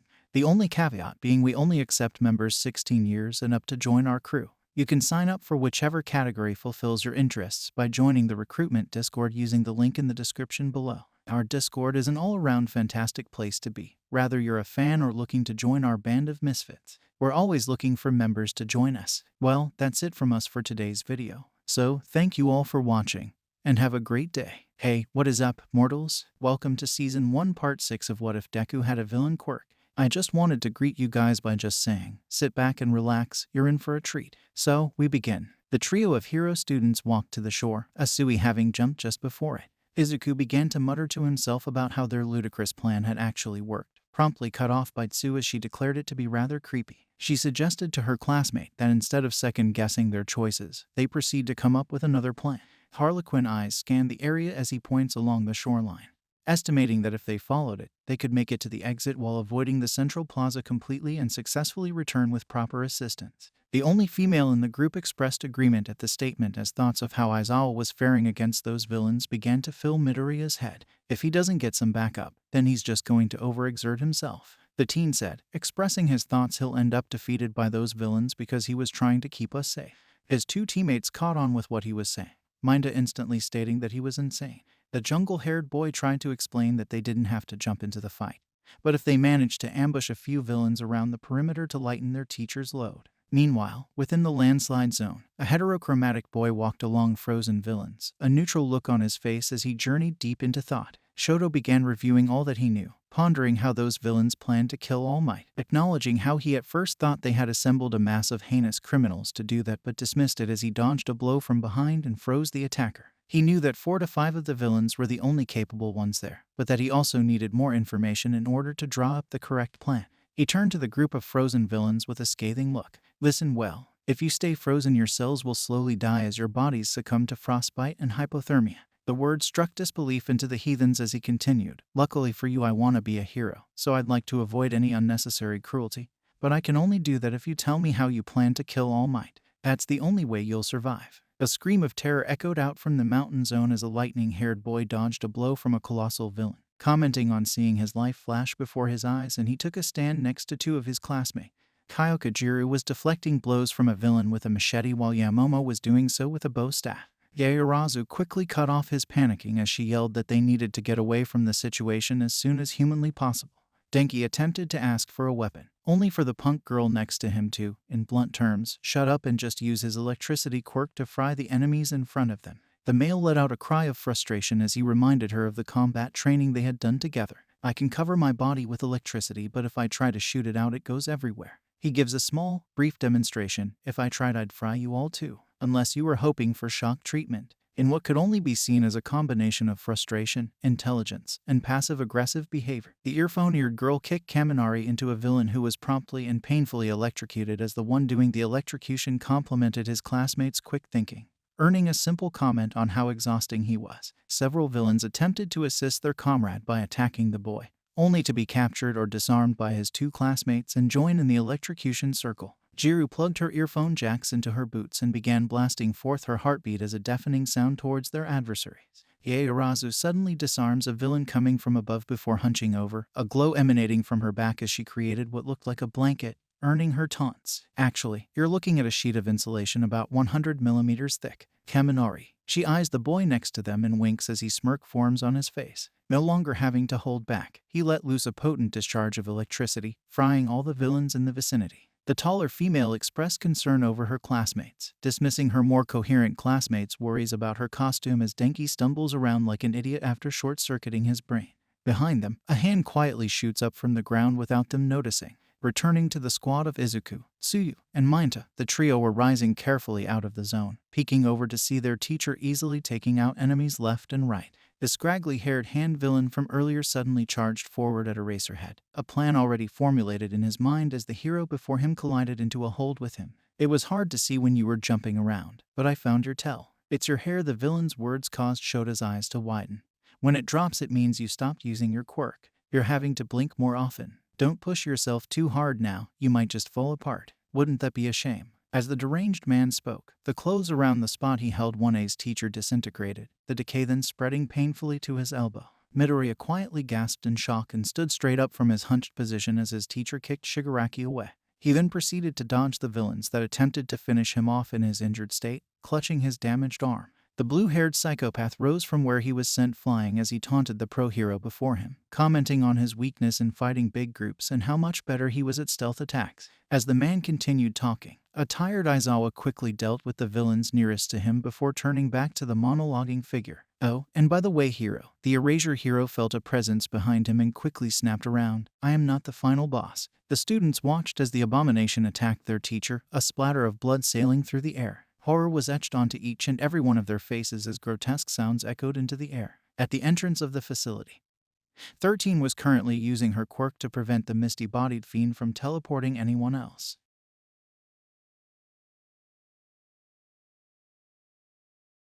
Such an astounding power. However, you're a rescue hero 13, skilled at saving people from disasters. Consequently, that means you have little fighting experience. A warp gate suddenly popped into existence behind the rescue pro as her own quirk was used against her. How unfortunate, you turned yourself into dust. The projection of the quirk stopped as the pro apologized to the students around her as Sato shouted for Ida to go, who, after a brief moment of hesitation, took off at blinding speeds. The warping mastermind noticed and was quick to open a gate right in front of the teen. He turned his foot as he valiantly tried to stop, until Shoji charged forward and caught the vaporous form in front of Tenya, allowing him to once more take off. An angry voice boomed as the entirety of the fog stretched itself forward to engulf the speedy student.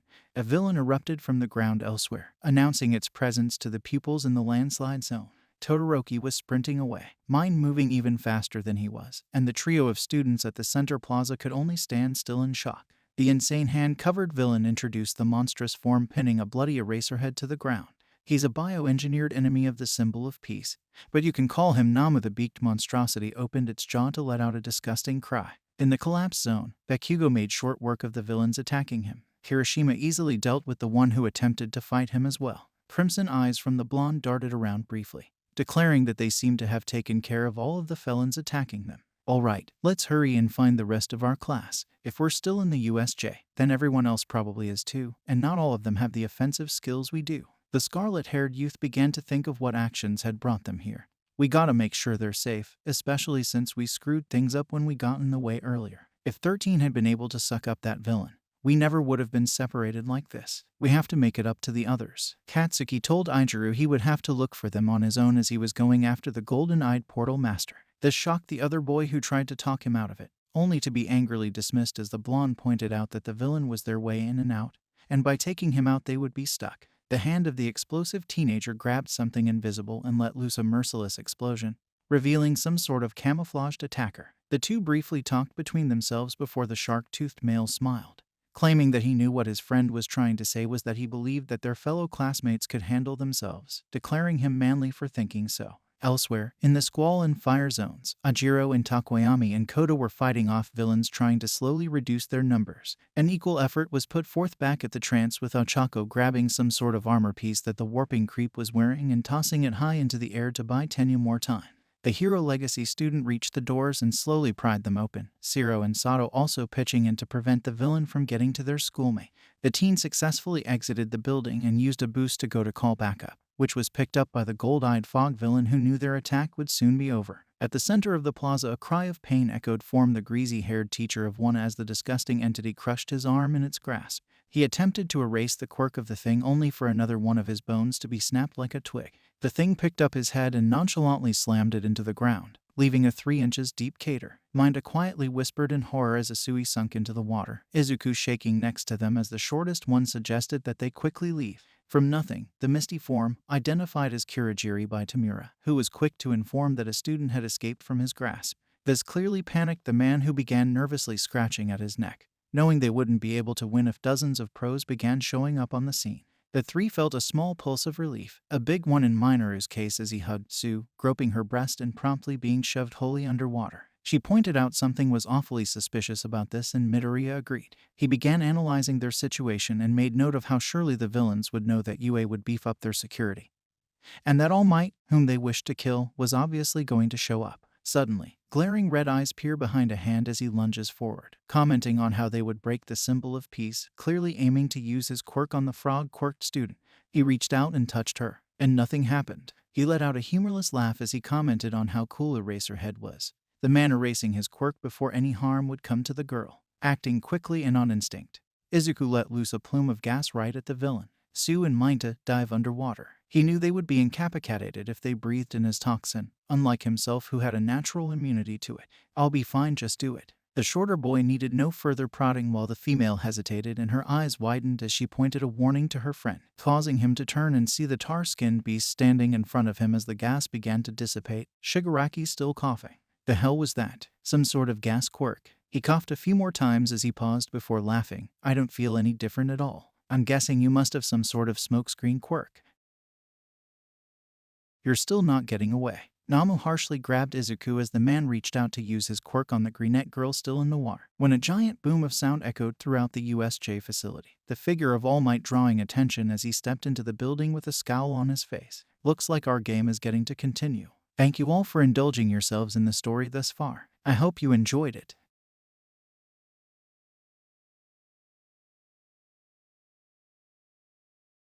Firstly, we've got a second channel called Anime Deep Dive. Anime Deep Dive goes deep into the facts and lore of a wide variety of anime. It's sure to expand your weeb knowledge for all kinds of series guaranteed.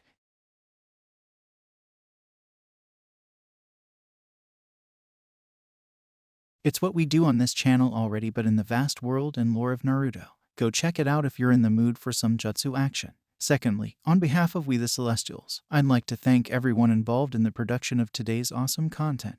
Their details will be in the description below. Lastly, if you're interested in what we do here at We the Celestials, then I would like to extend out an invitation to join the team. The only caveat being we only accept members 16 years and up to join our crew. You can sign up for whichever category fulfills your interests by joining the recruitment Discord using the link in the description below. Our Discord is an all-around fantastic place to be. Whether you're a fan or looking to join our band of misfits, we're always looking for members to join us. Well, that's it from us for today's video. So, thank you all for watching, and have a great day. Hey, what is up, mortals? Welcome to Part 7 Season 1 of What If Izuku Had a Villain Quirk. I just wanted to greet you guys by just saying, sit back and relax, you're in for a treat. So, we begin. All Might stood at the destroyed entrance to the unforeseen simulation joint with a ferocious scowl on his face. The air around the building seemed to have gained a palpable tension as hero and villain alike gazed at the man. The students all felt bouts of relief and traumatic happiness echo in their minds. Izuku simply stared at the pro-hero, noticing how he was not smiling, not in any way, shape, or form. The villain about to kill Tsuyu and Minta left them as he stood up. After all this waiting, the heroic piece of trash shows up. A sneer could clearly be imagined under the hand that covered his face. The criminals all around the joint began to mutter, one crying out for them to strike now so they could quickly kill him, only to be suddenly knocked over by something. In a series of blindingly fast blows, the blonde man had easily dealt with those opposing him, holding the sensei of Wana in his arms, apologizing to the man for not being there for the attack. Once more a blur appeared and the trio of students by Tamura were suddenly behind All Might, the hand in front of the man's face on the floor. A command was issued from the austere hero for the three of them to leave with Aizawa now. No. It wasn't supposed to go this way. The scraggly psychopath spoke in a quiet voice as he went to pick up the hand. Of course a government hero relies on violence. I wasn't prepared. I couldn't even see him when he moved. Not as fast as he was though. That means our theory is correct. All Might is getting weaker. Izuku picks up his teacher as he turns to Yagi and hesitates for a moment, knowing of the monstrous brute strength. Please be careful, All Might. Don't overexert yourself, he whispered quietly enough that only the symbol of peace heard him. I hit both it and that villain with my toxin. Oh, once it takes effect both of them should be crippled. All the young male received was a nod of acknowledgement, prompting his departure as the well-built blonde quickly went on the attack. He aimed a Carolina smash at the lanky villain only for a black blur to move in and resist his attack, taking minimal damage. Unaffected by that. Then try this. The hero delivered a punch to the solar plexus of the thing, knocking it backwards by a foot before it once more chased after him. Not enough for you. How about this then? 2 blows to each side of his head clearly stunned it for a few seconds, but it recovered just as quickly. Tamura commented on how his efforts would be useless, Namu having a shock absorption quirk that rendered his punches useless. The only way you'll beat him is by slowly gouging out its flesh, but I don't think it'll let you do that. All Might in response a thanks was sent the villain's way for exposing the beast's weakness, and said beast was promptly wrestled into an explosive suplex. The students in the facility closest to the action cheered for their hero Ed teacher, the trio making their way from the plaza declaring that their worries for All Might were unfounded after all. However, one of them stayed silent, knowing it may not have been unfounded. Midoriya knew that his role model has a limit to his power and had read the articles of his early morning heroism. The fact that the teachers were talking about the man earlier and had indicated that he had reached that limit today. Flashbacks of All Might's explanation of his wounds flooded his mind as he was reminded that he was the only student aware of the situation. His fellow classmates were cheering but were unaware of the true cost the hero was paying. It was, until all the cheering stopped once the smoke cleared. They all looked on in shock as the finger of the creature dug into his side, drawing blood. Nice, you were trying to bury him in the concrete so he couldn't move around anymore. Sorry, that won't work. Namu's as strong as you are, that won't stop him. A sinister laugh came quietly from the scraggly man as he turned to a vaporous form next to him. Wonderfully done, Kirigiri. He's just where we want him now. The fingers dug deeper as the number one hero began fighting to extract himself from its iron grip on him. A weak taunt came from the hero as the two villains began their monologue. Kirigiri explained that they had their Namu restrain All Might so they could pull him into one of his warp gates to rend the man into two halves. Several hundreds of feet away, a resolute boy asked the frog Quirk girl next to him to hold Aizawa. As soon as the man was passed over, Izuku took off in a mad dash to help his teacher. He reached out, having adjusted the pipes to release a very thin and potent stream of his gas when the misty villain suddenly appeared in front of Izuku, ready to warp him. In a moment, time slowed before a crashing sound echoed in front of the jungle-haired teen. Get the hell out of my way, Deku. The sound came from Katsuki, whose explosion disrupted the gate as he grabbed the metal neck guard holding the mist and pinned it to the ground. In another direction, the crackling of ice rang out as it began crawling up the Namu, stopping right before it touched the blonde pro. The ice allowed him to escape from his grasp as Kirishima hopped down from above to try and strike Tamura. Further away, Asui and Minoru were receiving assistance to bring Aizawa back up to the other students. Mina, who stayed behind, received an order from 13 to find a safe spot for when the pros get there and initiate a bigger fight.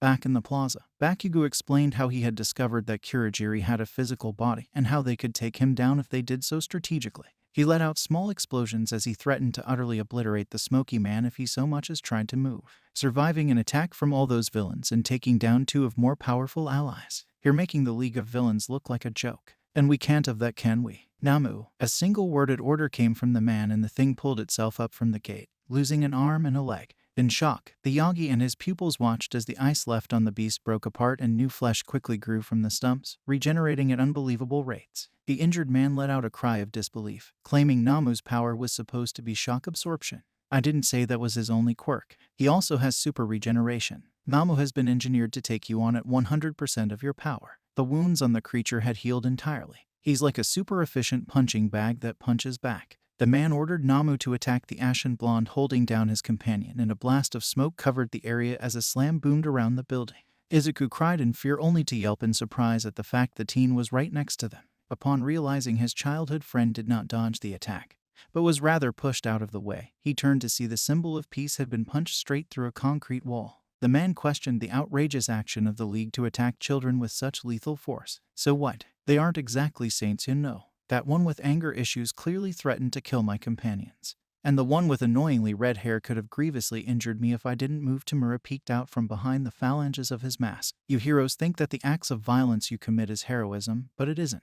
You are all nothing but a bunch of government-funded weapons. You do nothing to stop violence, only breed it, something we will prove after you die. This was protested vehemently by All Might, who cried that Shigaraki was just a lunatic with delusions of purity. The group of 4 hero students glared at the 3 villains with determination to beat them, Izuku beginning to dig in his pocket.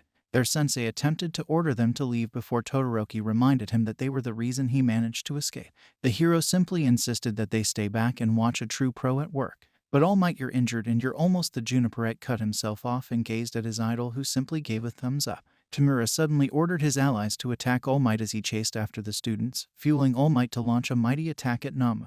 The force stirred up winds that began launching everyone back. In shock and anger, Shigaraki began questioning exactly what the idiotic hero was doing, knowing that shock absorption would make his punches useless. This was answered by the man pointing out his attacks were dulled, not nullified, as he rained precise and powerful blows on the creature. If this creature was made to withstand 100% of my power, then I must simply go beyond that. I must go beyond the limit. Plus ultra. The attacks gained a further fierceness as they knocked the thing back farther and farther before a final, devastating punch was delivered. The force collected for several seconds as potential energy before exploding into kinetic, sending Namu flying through the building itself, shaking the very foundation of the joint. Every single student stared in awe at the display of pure skill and power as All Might turned to the blue-haired villain. Yagi knew that he had to end this fight now before he fully ran out of time. It's over now, you have lost, villains. Surrender now or you will only make your situation worse. The words seemed to trigger anger in the eyes of the villain boss, thoughts of the number one hero being no weaker at all entering his mind, combined with anger at what happened to his Namu. Meanwhile, deadly trouble brewed in the mountainous zone where Jiru, Yamomo, and Denki had been dumped. Another villain who had been unaffected by Kaminari's blast now held said student's life in the palms of his hands. He revealed his electric-type quirk, prompting a cunning plan from Kyoka. The girl began to talk his ear off as her ear jack tried to reach her boot, only to be foiled as the villain noticed, bringing a lethal handful of electricity closer to the lightning-haired boy. The twisted bastard then demanded the girls choose between staying alive themselves, or their friend staying alive and dying in his place. Back at the plaza, All Might put forth an intelligent bluff towards a terrified Tamura, taunting him to make it seem that the hero was ready for more, but Midoriya knew better. He knew that time was nearly up for the UA staff member and if something was not done soon, things would become a lot worse. He thought to himself what was taking his neurotoxin so long to act.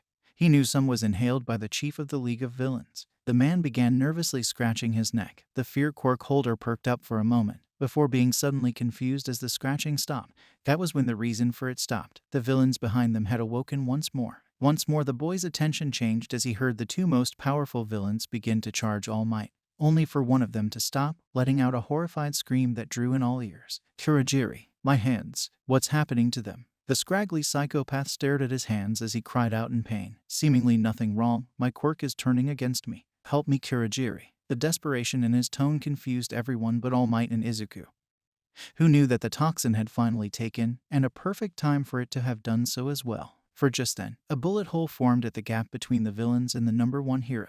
Backup had arrived. From across the building, 2 bullets struck the shoulders of the villain holding Denki as Present Mike stepped forward and stunned the villains in front of their students with a sonic blast, allowing the pro-hero ectoplasm to create multiple copies of himself to engage the enemy. Midnight jogs forward to the students. Quickly, where are the rest of you? Especially Izuku Midori.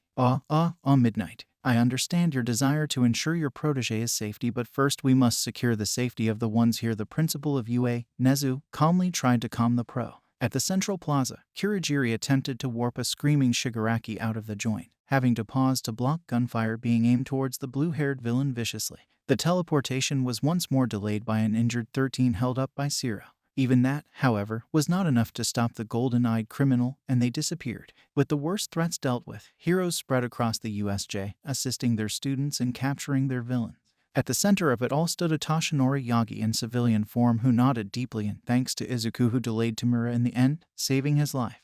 It was over now, they were safe. At the entrance, Nimari and Cliff were clearly annoyed at the two escapees, Nezu trying to turn their focus to the students, which was agreed upon, with the R18 hero being given permission to find her apprentice. That apprentice was currently standing next to the 3 other students and knew he had to act fast to ensure that his idol's secret was kept that way. When that need was filled thanks to Cementos, who hid away the man while ushering them all away. Apparently his own secret decided to reveal itself as his hero tutor came charging, and promptly sighed in relief at the sight of her injured pupil before changing moods drastically. Izukumidoriya. I do not remember tutoring you to be a headstrong idiot. The support course hasn't finished those masks yet, and I know you wouldn't use your quirk with so many being easily exposed to it. The scolding came with a fierce punch to the head as his classmates watched on in surprise. Well, I guess that cat's out of the bag. Miles away, a rift opened in a dimly lit bar and the soft screams and whimpers of Tamura filled it for a few seconds until the toxin wore off. A mysterious voice questioned what had happened to him. I am unsure, sir. He was completely fine until we were right before All Might. Nothing could have happened in that time. It was that kid is shaking. Injured Shigaraki called out from the floor. Whatever the hell that gas was he blasted me earlier with did something with my head. This clearly perked the interest of the voices, who both lamented over the loss of the Namu and showed intrigue in the mysterious student that caused the leader of the league to scream out in such fear. Tamura was reassured that his failure was not a thing that would prove all too detrimental and that he should just keep an eye out for the teenager who emitted that jade-green gas. A man in a tan trench coat stood before all the students, confirming they were all there and mostly uninjured, all 20 of them. Small talk began to initiate between all of them. The gossip was suddenly cut short as Uraraka spoke up, asking about the conditions of their teachers. Naomasa revealed that, while All Might and 13 would be fine, Aizawa was in very rough shape and would be for a while. He quickly ushered the students onto a bus for them to go back to school. Gossip restarting on the topic of the connection between Midnight and Midoriya. Nezu, Kayama, and Snipe stood with Tsukachi, allowing him full entrance to the school to help conduct the investigation. Previous suggestions of improved security still heavy in their minds and taking the majority of their focus. The students were sent back to the school where they were treated for what little injuries they had and sent off. In Recovery Girl's office, the detective entered and greeted Yagi like an old friend. "I'm sorry to ask this, but could you please recount everything about the attack that could be useful in our investigation?"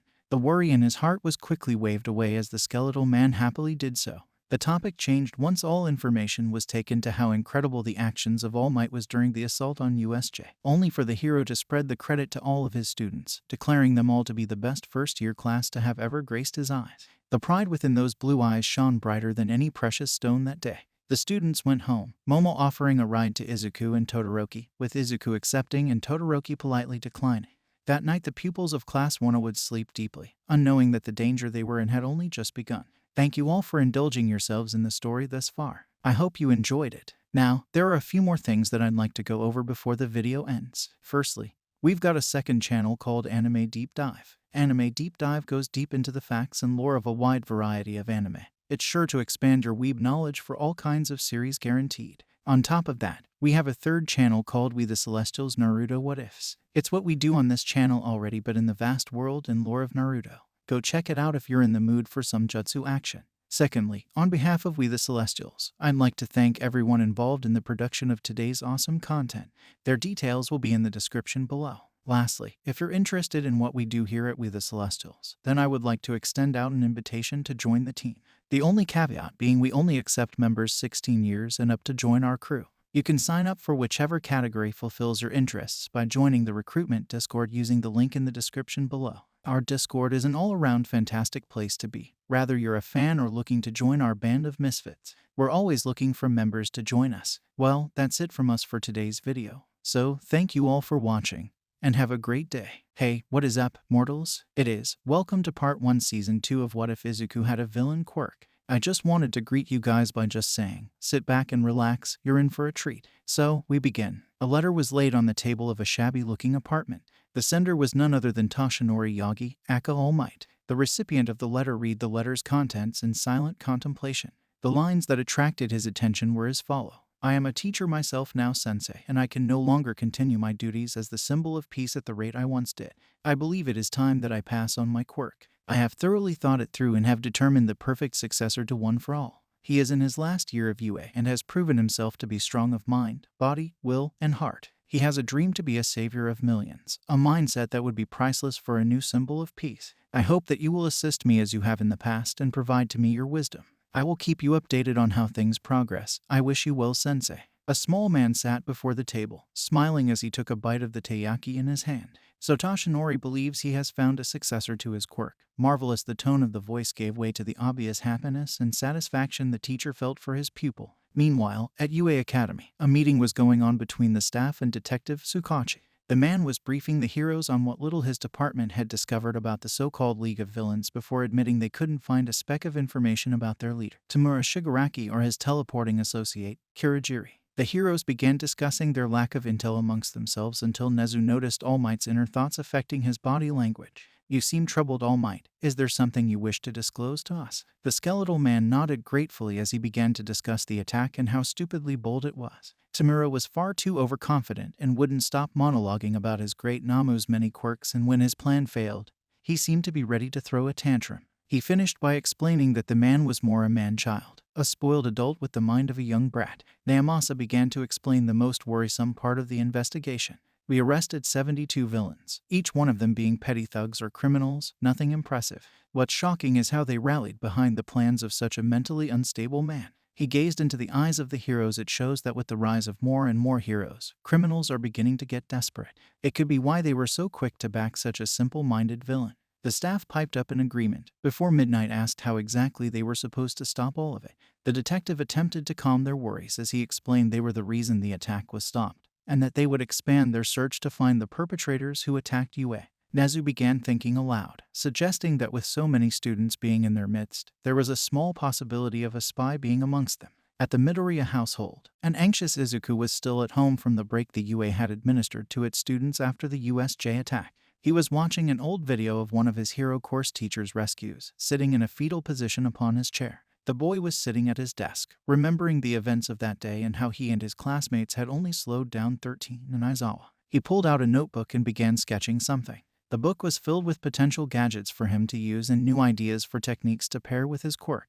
I have improved to where I am no longer terrified of my quirk, but I still hold a good amount of fear, and that makes me hesitate when fighting. The boy thought to himself, reminiscing about the moment where All Might told him how his quirk was his own. He believed in me, same with Midnight Sensei. I can't let them down. I'll become the best hero I can be. A knock came from the door as Inko Midoriya gently opened the door to her son's room. Izuku, sweetie, it's lunchtime. If you stay here much longer, your food will get cold. The petite woman gave the boy a warm smile as he responded by saying he'd be down in a minute. He arrived to a wonderful scent of his mother's cooking, his mom saying he needed food to keep his mind fueled and sharp.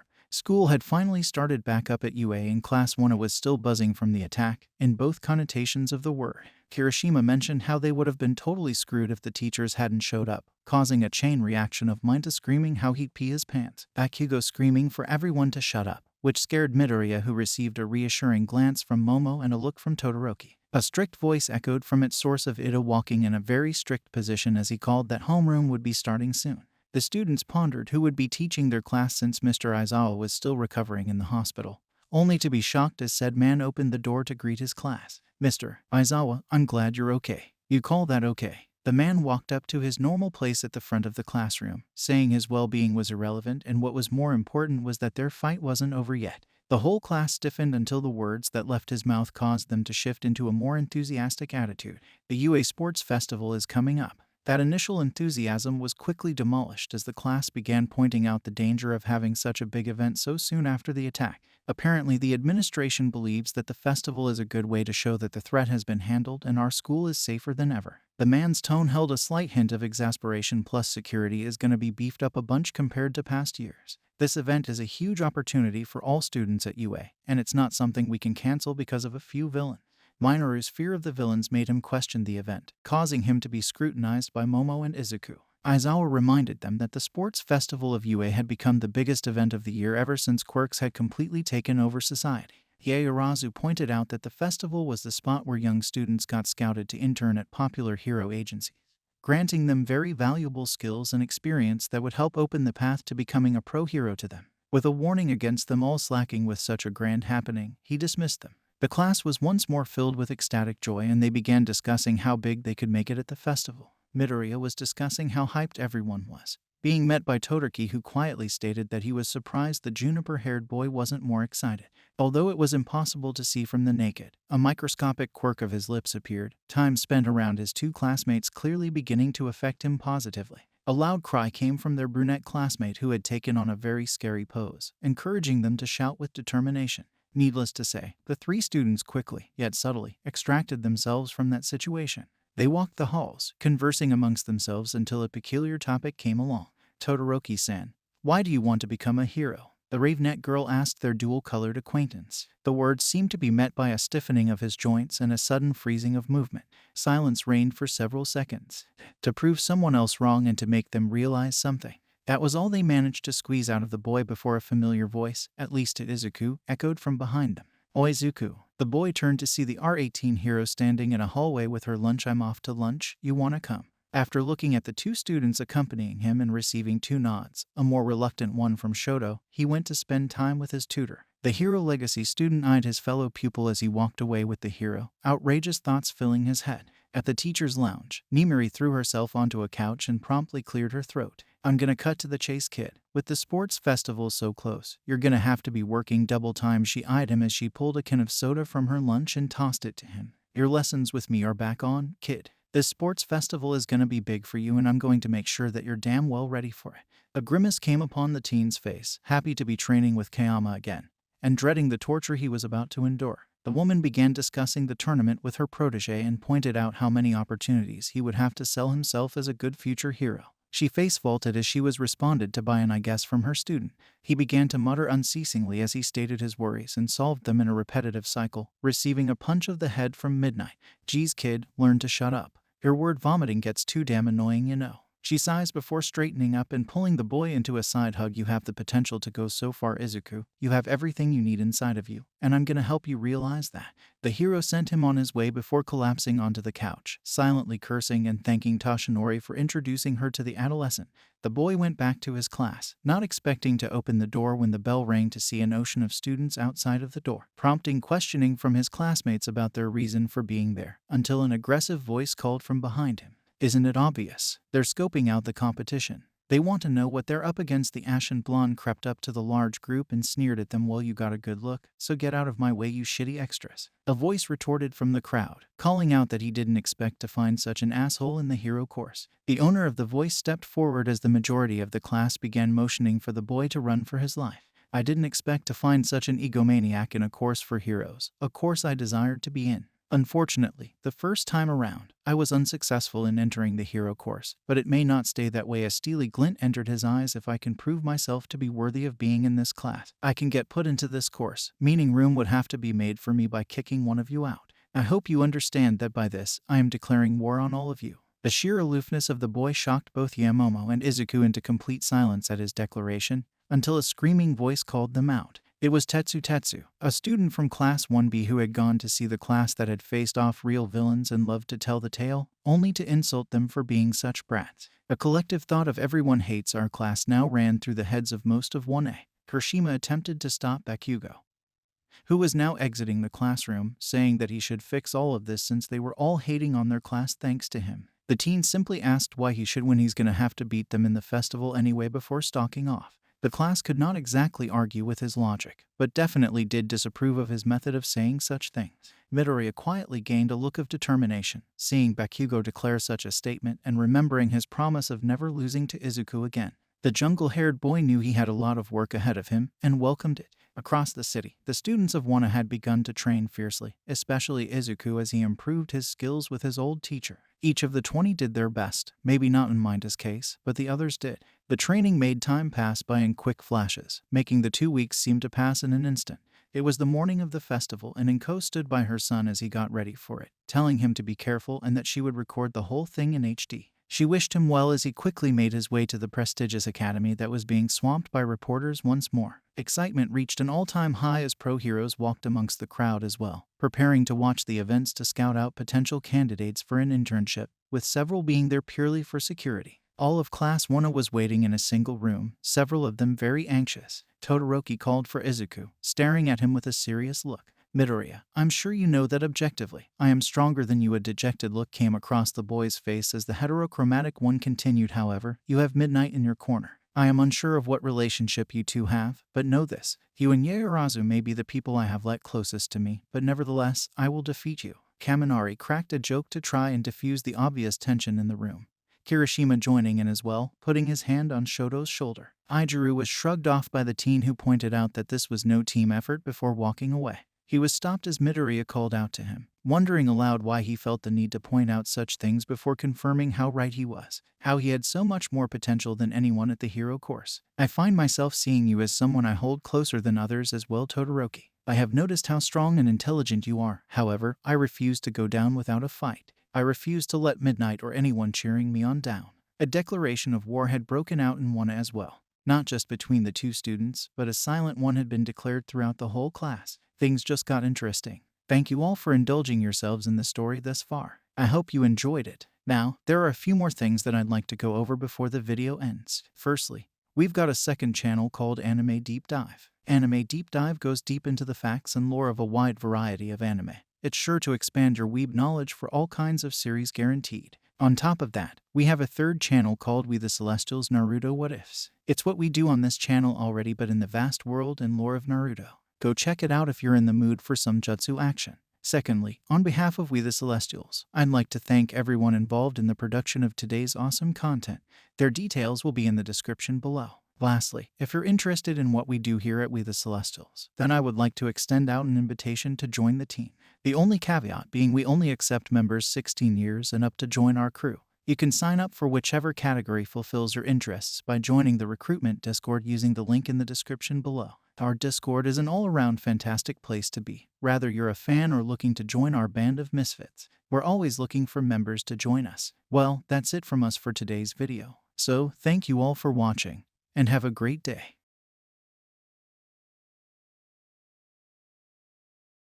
Hey, what is up, mortals? Welcome to part 2 season 2 of What If Izuku Had a Villain Quirk. I just wanted to greet you guys by just saying, sit back and relax, you're in for a treat. So, we begin. The sound of a roaring crowd answered the call of present mic from the press box of the gargantuan stadium.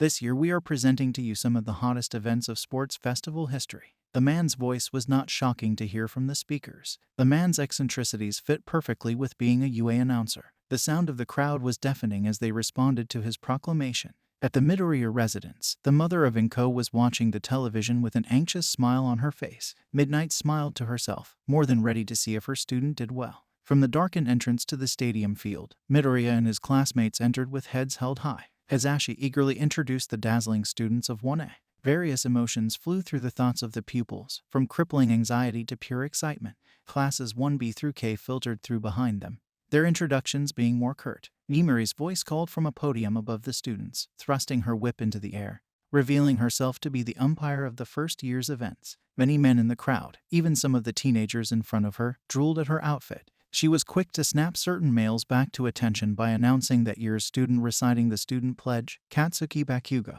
This was met with shocked reaction from his class. A nervous sweat, unknowingly, made its way down most of 1A's backs as they watched their classmate walk forwards. I just want to say, I'm gonna win, the monotonous voice of the blonde echoed in the empty stadium as dread filled his classmate. Needless to say, the rest of the stadium's occupants were not happy. The explosive boy continued to be nonchalant, unfazed by the crowd's jeering or Ida's scolding. Izuku had an analytical look fixed onto his old friend, noticing the tone held in his voice was a serious one. He would have to be careful around him. Then again, he also had to be careful around the hundreds of other students that now saw his class as a target. Midnight once more called notice to herself as she activated a hologram. Time to see what our first event will be. Whatever will our students be facing? The slots-ish display froze on an event labeled Obstacle Course. The R18 umpire began to explain the objective of the event was to simply run along the 4 kilometers perimeter of the stadium. A shady smirk, all too familiar to a certain jungle-haired boy, took over her face. Now, I wouldn't want to hinder all of you too much, so here's the deal. Stay inside the area, and you're free to do whatever you please. She cracked her whip as the gates leading to the outside opened for them, so take your places at the starting line. A slightly worried look glazes over Nimiri's eyes as she glances at her protege. In his head, she knew he was already becoming anxious and setting boundaries in how he should use his quirk. She recenters herself and raises her arm, calling for them to begin. A mad dash for the exit had begun, the excitement already rising in everyone's hearts. What an explosive start. I see there is absolutely no hesitation amongst our students. Any commentary to give here, mummy man? The odd pro hero turned to Aizawa, who responded by rhetorically asking how he was talked into being there. Okay then. Do you perhaps have any thoughts about what their first obstacle will be? Onyx's eyes stare from behind a sea of bandages, as he simply responds with the door. He wasn't wrong. The crowd of students was shoulder to shoulder as they fought their way out of the doorway. In the blaring chaos, a quiet crackling filled the location as ice suddenly froze the entirety of the archway, even spreading outwards as the culprit shot out of it. Todoroki called out a monotonous apology to his peers, only to be surprised at seeing several students flying through the air and even more slipping along the ice. A cry alerted the heterochromatic boy to a certain diminutive student, using his quirk to bounce along the ice. Minda called out a taunt as he prepared to, most likely, immobilize the other pupil with his quirk. He was promptly stopped by a large metallic object smacking him away. Eyes traced along the mechanical object to see beady, red sensors. Several students recognized it as a robot from the UA entrance exam. Enemies have shown up out of nowhere. I bet we're in for a real treat here. As Present Mike spoke, more robots joined the first, a test of strength and cunning. It's a robo inferno. Many students began to catch up, Kaminari doing a double take at the beastly bot. He pointed a shaky finger as his eyes filled with traumatized fear. Are those the 0-point villains from the practical test? You've got to be kidding me. Additional cries of protest and worry came from the amassing group of teenagers. At the helm of the cluster, Shoto stood undaunted by the looming danger. Ice began to spread from underneath his foot. So this is what the other students faced during the entrance exams along his arm. More ice accumulated. They obviously went through a lot of trouble, but I wish they prepared something a little more difficult, especially since my dear old daddy's watching. Sheets of ice spread out in a glacial tsunami, engulfing one of the mechanical beasts and crystallizing it into staying put. The powerful male took off with no hesitation as some called that they could pass through as well. Careful, I froze them while they were off their balance. On purpose, the chunks began cracking as the whole thing tilted over, threatening to crush those too close. A plume of dust flew into the air, obscuring the view of those watching.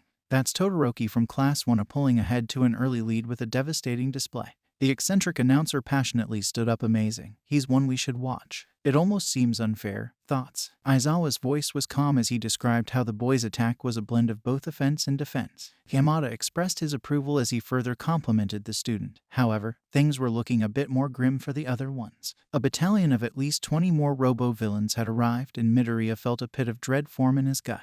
From across the city, his mother was calling for him to be careful and just run, tears falling from her eyes. Panic began to spread as several people realized students had been trapped under the robot. That panic was cut short soon. The two students, Kirishima and Tetsu, tore through the steel carcass with rage burning in their eyes. The two bantered between each other as some of the individual students began to pair up to make it through. A loud detonation drew the notice of the congregation as Bakugo soared up through the air, launching himself over one of the robots. The volatile blonde was followed closely by other students capable of such acrobatic feats. A certain juniper-haired boy took off into a sprint towards the mecha villains and shouted to his fellow UA student, "I'm sorry about this, but whatever you do," he shook ever so slightly as he bent his body to a more aerodynamic shape, "don't breathe in the toxin."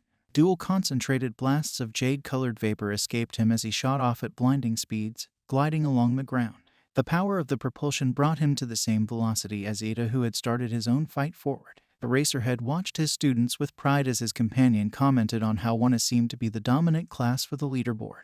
It only makes sense. If you really think about it, a calculative stare reaches from behind the gauze around his head. They have faced the real danger our school is meant to prepare them for. They saw firsthand what true villains were like and overcame it. Midoriya made an abrupt stop at a wall of robo-villains that was being blasted by some sort of explosive force. He glanced behind to see Yamomo holding a cannon, clearly being the source of the attack. The path was now completely clear for everyone to pass through, the Robo-Inferno obstacle being defeated.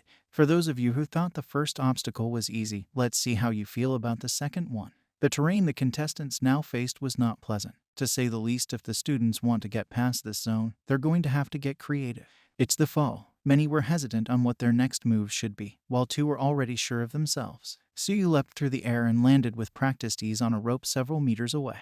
Meanwhile, a pink-haired girl, decked out with gadgets, had now gained a spotlight. She bragged how the support course was allowed to bring whatever homemade invention they wished to the festival, all in an attempt to make things more fair for them. The goggled teen activated a mechanism at her side which fired forth a harpoon that pulled her forward as the oddly designed boots she wore whirred to life, giving her some sort of hover ability. Seeing the students go through with such ease spurred forth movement from the rest of the contestants. Far ahead of them, two members of Class 1 will lead the race to the finish, Katsuki Bakugo and Shoto Todoroki. The son of Endeavor acknowledged his classmate, noticing how he had finally fired himself up. The ashen blonde angrily called out to the boy, attempting to taunt and threaten him, neither of which noticed a third male taking a less noticeable route. The apprentice of Midnight was quietly leaping from pillar to pillar, being unseen by all the other students. The heterochromatic male had finally arrived at the third final obstacle. And here we are at the last obstacle, and everyone had better tread carefully. Two gigantic signs were displayed for all to see at the beginning of the hurdle because you're stepping onto a minefield. A quick rundown of the non-lethality of the mines was made so as to not worry the crowd too much. The rather sadistic-sounding tone of Present Mike's voice made some think otherwise. Humongous, pink explosions launched students into the air, relatively unharmed. Further up, Shoto's frustration began to build, realizing that the final part of the course was an impediment to those in the lead. A booming sound drew his attention to the second-place competitor. "It's over now, bastard, your declaration of war was to the wrong person." The furious student attacked the other, the blaring sounds of their fight distracting them from a faint hissing. The duo were solely focused on their fight, ignoring the presence of someone tailing them. Izuku weaved throughout the students and mines, using sparing shots of his gas to glide along the ground in a serpentine motion. "What's this? It appears a third has joined the race for first." Hazashi called attention to the jungle-haired teen just as he released a potent stream to vault over his two classmates. The two glance in shock as an all-too-familiar smoke rises over them, both dodging to the sides. I am truly sorry about this, but I wasn't lying when I said I was aiming for first. The boy suddenly performed a mid-air spiral, releasing 2 streams of his neurotoxin to create a barrier of sorts. If you want to catch up, you'll have to deal with that first. Explosions and the crackling of ice were the 2 most prominent sounds in his ears as the Viridian-eyed youth finally ran out of his toxin, focusing on continuing to sprint to the goal. In a shocking turn of events, Izuku Midoriya has both boosted his lead and hindered the progress of his 2 classmates. The stadium watched as the 3 grew ever closer to the finish line. Eraserhead, your students are amazing. What the heck are you teaching them? Shota calmly deflected the praise from him to his own students, knowing that, no matter what circumstance, the change displayed on the field was a result of their own drives. Did you all hear that? Eraserhead is a terrible teacher. The sudden insult prompted a double take from the man who would have imagined at the beginning of the race that it would be a non-stop megamix of surprises. The first to make it back to the stadium is the first-place winner. Izuku Midoriya is our champion. Roaring cheers filled the stadium as tear-filled ones echoed from the boy's mother back at their home. Midnight hid her pride-filled eyes from the stadium. Well, what do you know? I guess the kid finally got the guts to use his quirk in such circumstances. The R18 hero thought to herself with a smirk. About damn time he finally realized that he should not hinder himself just because his quirk seems dangerous. A blue-haired psychopath watched the broadcast with a mix of interest and annoyance. So, the gas emitter kid won first. I guess I should let Sensei know about this. Thank you all for indulging yourselves in the story thus far. I hope you enjoyed it. Now, there are a few more things that I'd like to go over before the video ends. Firstly, we've got a second channel called Anime Deep Dive. Anime Deep Dive goes deep into the facts and lore of a wide variety of anime. It's sure to expand your weeb knowledge for all kinds of series, guaranteed. On top of that, we have a third channel called We The Celestials Naruto What Ifs. It's what we do on this channel already, but in the vast world and lore of Naruto. Go check it out if you're in the mood for some jutsu action. Secondly, on behalf of We The Celestials, I'd like to thank everyone involved in the production of today's awesome content. Their details will be in the description below. Lastly, if you're interested in what we do here at We The Celestials, then I would like to extend out an invitation to join the team. The only caveat being we only accept members 16 years and up to join our crew. You can sign up for whichever category fulfills your interests by joining the recruitment Discord using the link in the description below. Our Discord is an all-around fantastic place to be, whether you're a fan or looking to join our band of misfits. We're always looking for members to join us. Well, that's it from us for today's video. So, thank you all for watching, and have a great day. Hey, what is up, mortals? Welcome to Part 3 Season 2 of What If Izuku Had a Villain Quirk. I just wanted to greet you guys by just saying, sit back and relax, you're in for a treat. So, we begin. The roaring cheers of the crowd still echoed in the stadium as the remaining students gathered at Midnight's podium. The R18 hero announced that the 42 pupils would be participating in a cavalry battle. She explained that there was a point system that would determine who would move on to the final event. Those of you at the top will suffer the most in this event. Of course, that's something you'll hear over and over again at UA. The woman cracks her whip, pointing into the crowd. Izuku Midoriya placed first in the qualifier, so he'll be worth 10 million. Midoriya quietly cursed his luck as he felt eyes burning into every inch of his body. He could feel a mixture of determination and hesitation among the other contestants. Nimari was quick to explain that the next event was a team-based one. The team's score was a collective one that was to be kept track of via headbands. Midoriya knew that, even with a quirk as dangerous as his, those points would be incentive enough to face down him and anyone else who made the decision to join him. The boy was quick to try and formulate an idea on who to team up with as his old tutor announced for them to begin preparation. He gazed around him as people already began grouping up, all of them avoiding him like a river around a stone. That was, until he suddenly heard a loud voice calling his name. Hey, you, Izuku Midoriya, you're on my team. A familiar pink oddball hovered in from nowhere. Not only will teaming up with you draw the attention of agencies, but I heard about your quirk prior to this and saw it as a perfect opportunity to show off this. She grabs Izuku's hand and slams some sort of mask into his palm. He gazes at it for a moment before shock registers on his features. His mind became clouded with an odd mixture of hope and doubts. Is this? Yup. A gas mask that I specially designed to block out all foreign vapors while allowing safe ones to be inhaled. This means you can use your quirk without being worried about me and the rest of our team. May's voice echoed out around the stadium as a few of the people who knew the potential of his quirk paled at the thought of him using it unhindered. This announcement also brought forth a girl who had been overlooked by the other teams. Hey, do you guys need a third member? Achako walked towards them, relieved at the possibility of getting into a team. She no longer had to fear being put out of the competition from friendly fire, allowing her decision to become a much easier one. She was accepted with open arms and a relieved sigh. Midori appeared around for less than a second, eyes focusing on their soon-to-be last teammate. The timer for team building rang and the groups were ordered to their starting places by midnight, each one having small pep talks and confirming their strategies. Each member of Izuku's team donned their masks, a few whirs and clicks sounding as a light glowed in the top corner. The boy being held above them adjusted the straps of the contraption Hatsum had offered up to him. Finally, a buzzer rang and midnight yelled to begin. In a flash, every team began charging towards the Greenette and his team, Takoyami. Their final teammate questioned their method of retaliation, receiving the answer of their retreat. However, before they could take another step, a student from Tetsu's group used his quirk to liquefy the ground, turning into some sort of quicksand. Damn, Hatsume, Uraraka, watch your heads. He presses the button on the invention trigger and the jetpack activates. They soar upwards at incredible speeds. Izuku, wanting to ensure they gain maximum distance from their opponents, used his gas to both boost their speed and hinder the other participants. Jiru made her own attempt of attack by stretching out her earphone jacks, only for Fumicage's dark shadow to block it. The rider brought in his team for a landing, assisted by their brunette's Quirk. But there was to be no relief from the attack against them as they were rushed by Tetsu and Shoji from two opposite sides.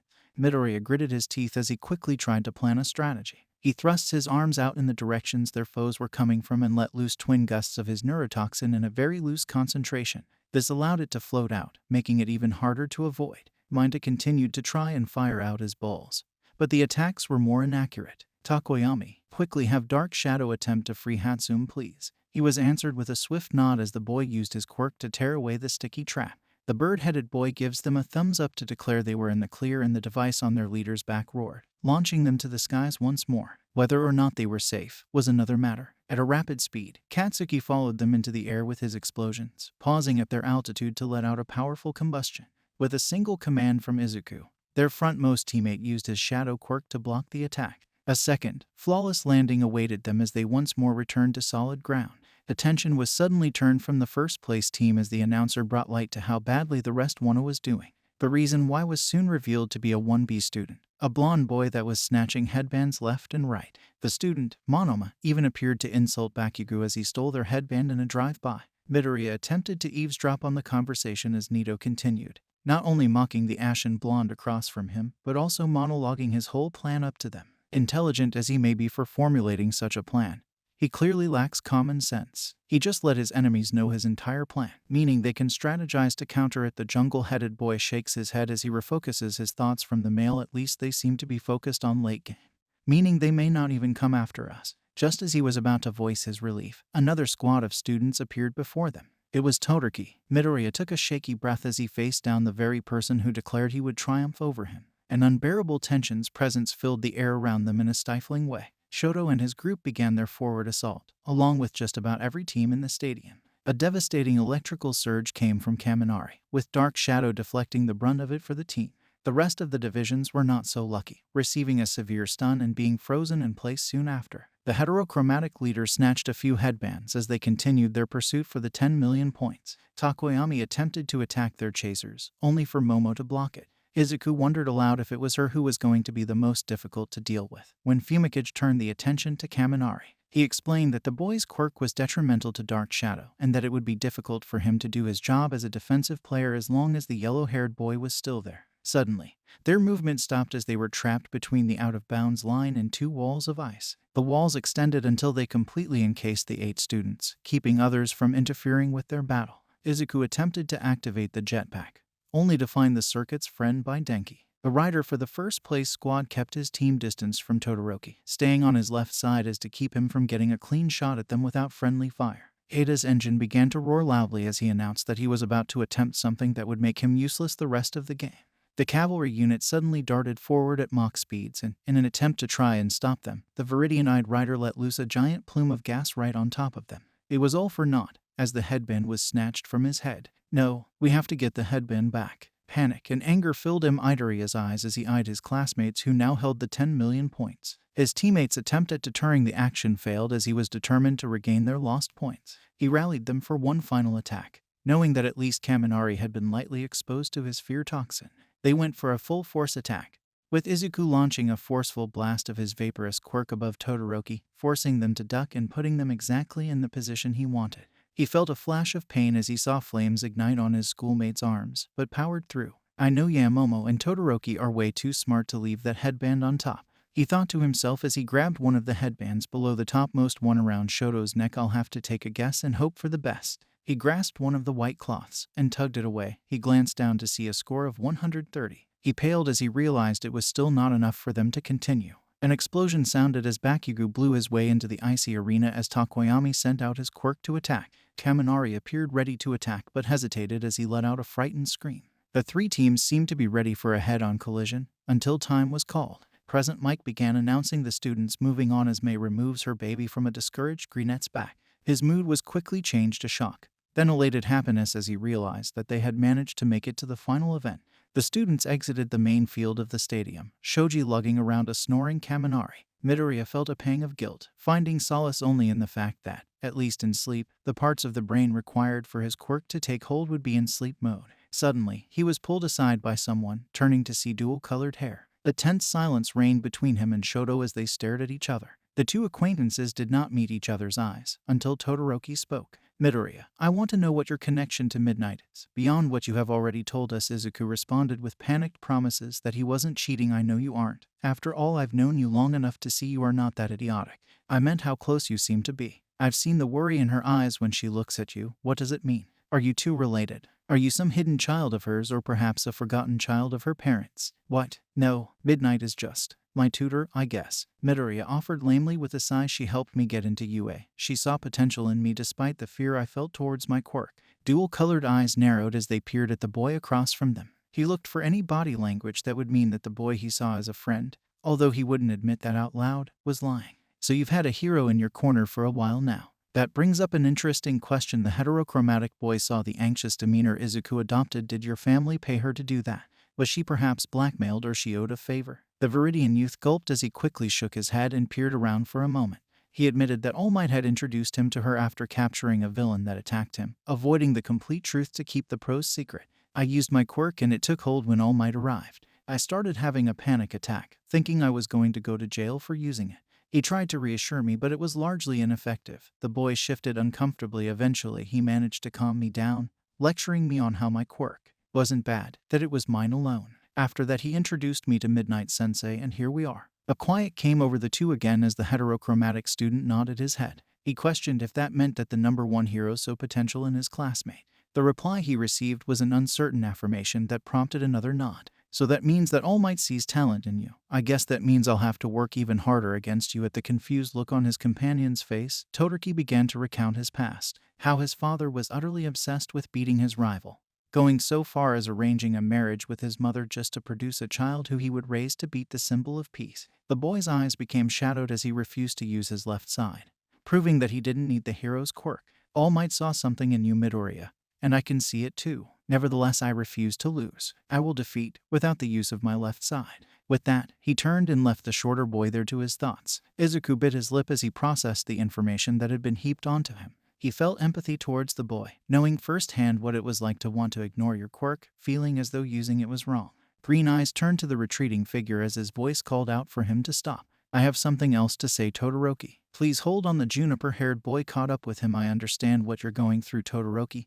Maybe not in the same way, but I get it. You feel hate towards your quirk, and I know what that feels like. For years I was ridiculed because of mine. For a while, I even wished I never got a quirk. But I was wrong. All Might, he told me that my quirk was my own, that it was my power and I was the one who determined how it would be used. That applies to you as well. Anger blossomed in Shoto's eyes as he glared at his classmate. He coldly asked what exactly he meant. He could never understand the full brunt of how his left side and his father had messed up his life. It's not your quirk that is at fault, it's your dad. You shouldn't have to suppress a part of you just because he also has a fire quirk. You're wasting the incredible potential you have. Anger bled into his own words as he glared right back. I'm going to win this last event? Got it?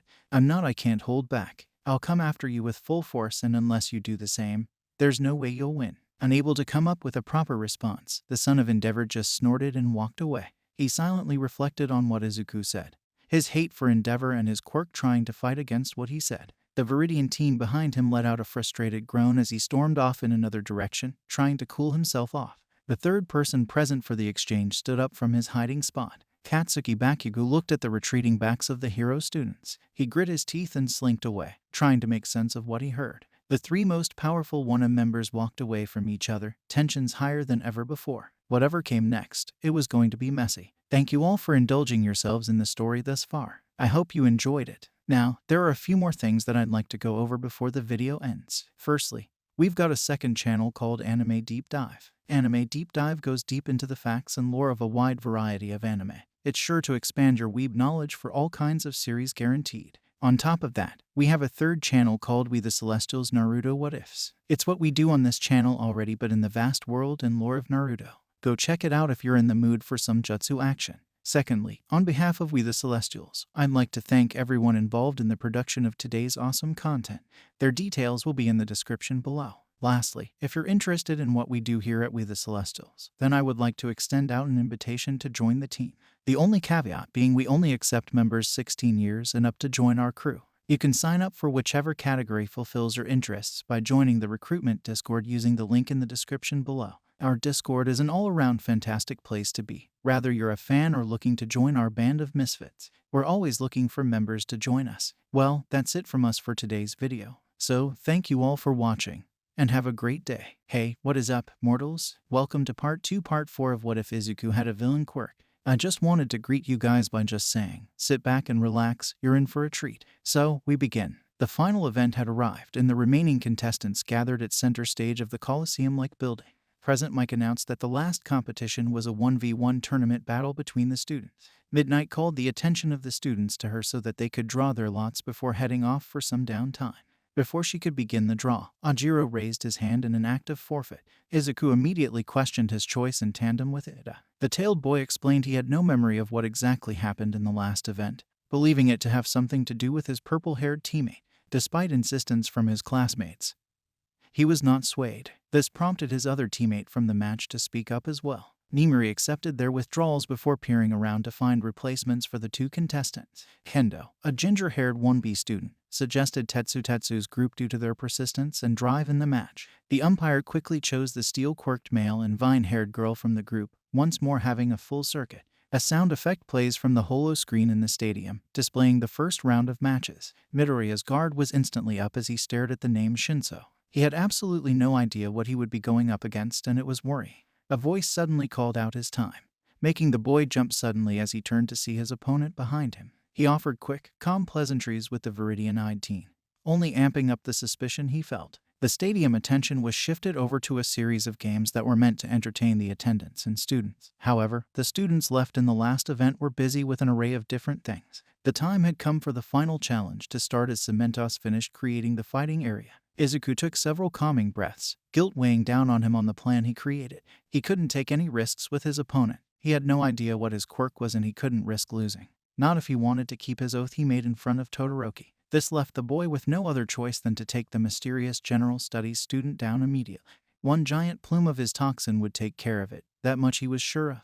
What worried him was how it would affect his foe. President Mike announced the two fighters, noting the grim expression on the green-haired boy's face as the two stared at each other. Before our match begins, Shinso. I'm sorry, the words left a visible look of confusion and some anger on the other teen's face just as they were allowed to start. The baggy-eyed teen opened his mouth to respond, only to receive a massive plume of sickly, green smoke in his face. The boy across from him looked pale and shaky, Midnight herself shocked at what had occurred. At first the stadium was silent, until Shinso began to move. He looked wildly around him, whispering softly under his breath as he began visibly hyperventilating. Murmurs of shock and confusion passed through the crowd, cries of worry echoing as the teen suddenly crumpled to the ground in a heap, his face easing from its previous, tortured look. Midnight gulped as she declared her protege the winner. No one in the audience cheered. All of his classmates were quiet. Momo saw the sick look on her friend's face and spoke up. That was amazing, Midoriya. You won in one move. Her cry motivated similar ones to pipe up from other students, mainly 1A.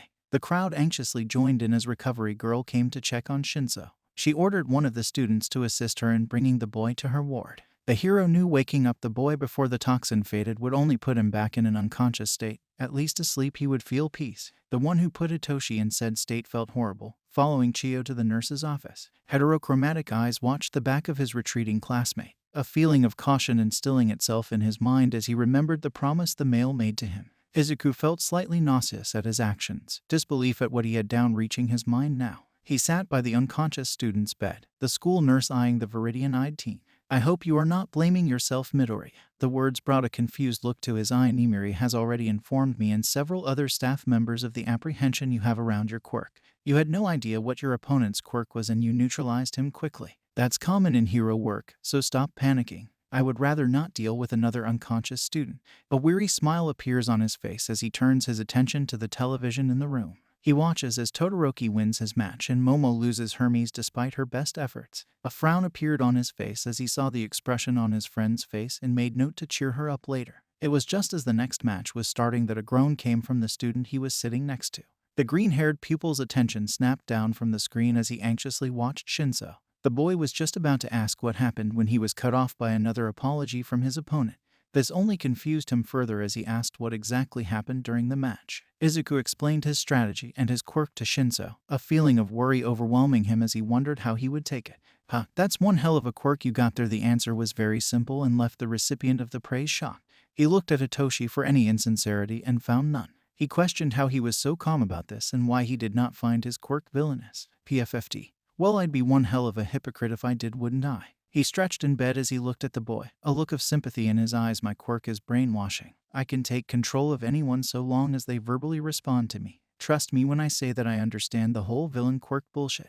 I've been hearing it my whole life. Midoriya blinked as tears began falling from his eyes. He met someone who finally understood him, his pain, his struggle. He furiously wiped his eyes and put on a smile. I think we should properly introduce ourselves. I'm Izuku Midoriya. Hitoshi Shinso. It's nice to see that at least one student in one seems alright. He offered a smirk as the boy across from him tried to defend his class. The two conversed for a few minutes as Recovery Girl gave them a quick checkup and had them return to the festival. After all, Izuku had a match coming up soon. The duo made their way back to the stadium where the Viridian teen insists for the boy to come with him to meet up with Momo. After a reluctant agreement, the boy calls over his friend, noting how she still looked down. Yeah, Momo, I saw your fight in the nurse's ward. You did great against Takoyami, the male offered in an attempt to cheer her up. She denied the praise, stating that she could have done better. Don't say that. You are a great hero student. You did your most in that fight despite being at a disadvantage since your quirk is directly combative. The word startled Yaoyorozu. You used your intelligence and quick thinking to do what you could. That's all that matters. A grateful smile appears on her face as she hugs Izuku. She quickly composed herself and asked about the purple-haired student he brought with him. Introductions were performed before the last two battles were performed. It was quite interesting to the trio to see the draw between Tetsu and Kirishima. In addition, Uraraka's strategy during her fight with Bakugo was incredible, despite her loss. The first round was finally complete and the next rung of the ladder had been formed. Midoriya was silent next to his two companions as he began simulating situations that may occur in his battle in his mind. His concentration was broken as the crowd began cheering. At the center of the field, Tetsu and Ijiru were arm wrestling to determine who would move on to the next match. After a close battle, the redhead overwhelmed the other male, winning his spot in the quarterfinals. President Mike announced that the next match was up, calling forth the next two students. This match is sure to be a fight for the ages. Both these competitors took out their opponent immediately, leaving them without a chance. The announcer's words hyped up the excitement in the crowd even further. Who will win in this fight?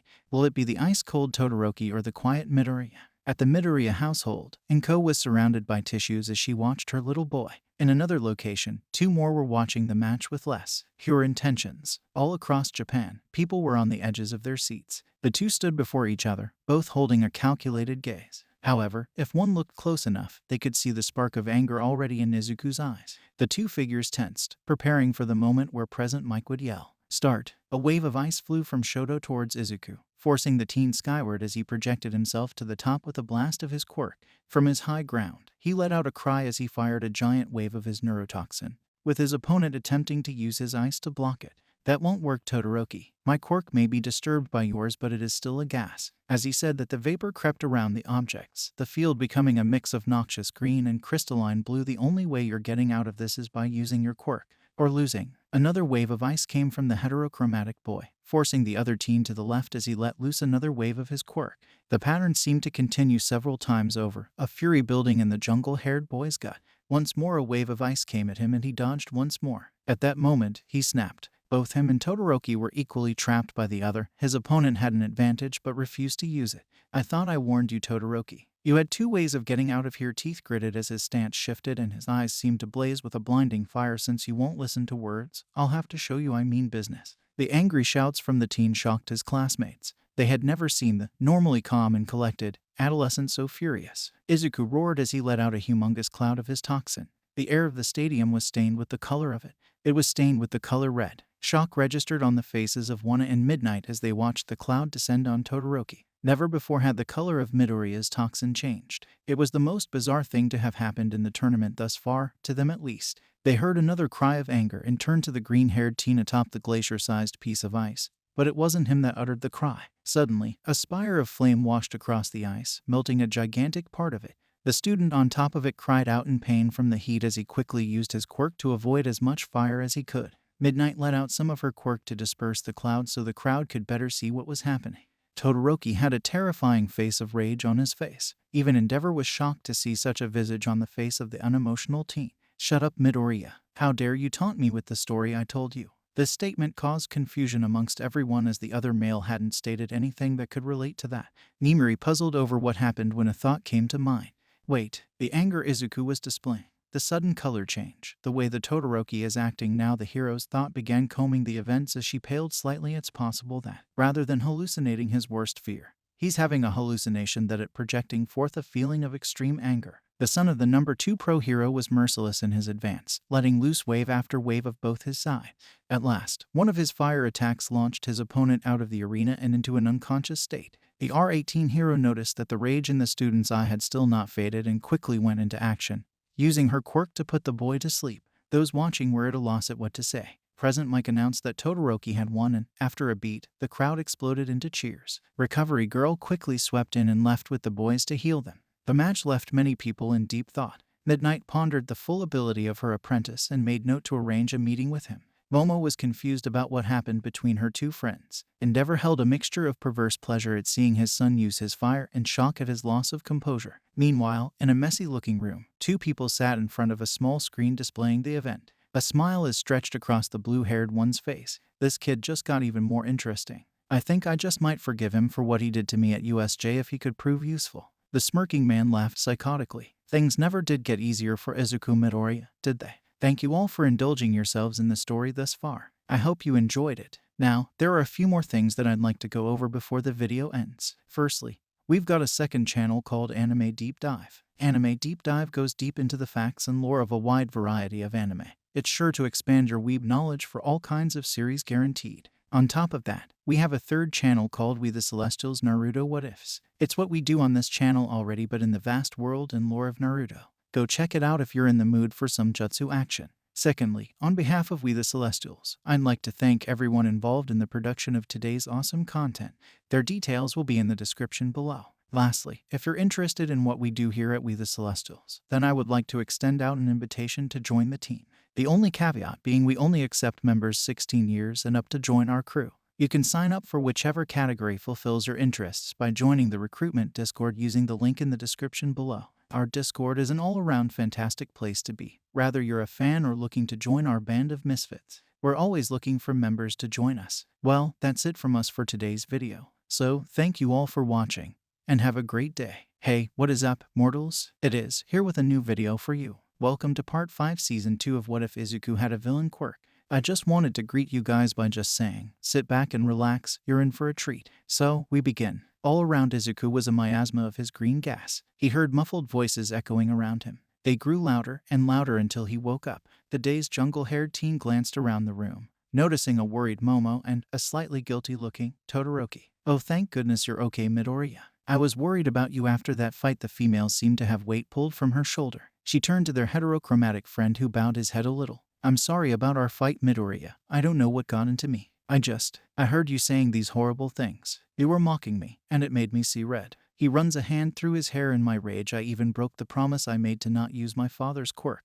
The look on the viridian-eyed boy's face soured a little. He gave an intense stare at Shoto before stating that he was glad the promise was broken. The son of Endeavor was shocked at the statement, mustering up the mental coherence to utter a simple why. I've been trying to get you to realize that your fire is exactly that. Yours. The boy face-palmed as he slumped in his bed. It is not your father's quirk, and not using it only hampers down on your potential. Wouldn't it be more satisfying to fight, tooth and nail, to the top, and declare that your father had nothing to do with you getting that far? You can use the fire you think is his to push your status farther than he's ever gone and stick it to him then. The strategy Izuku came up with actually made sense to Todoroki. It wouldn't be the worst idea to torture his dad with such a thing, to ensure that he could never claim the glory of being the one who got him to the spot of the #1 pro hero.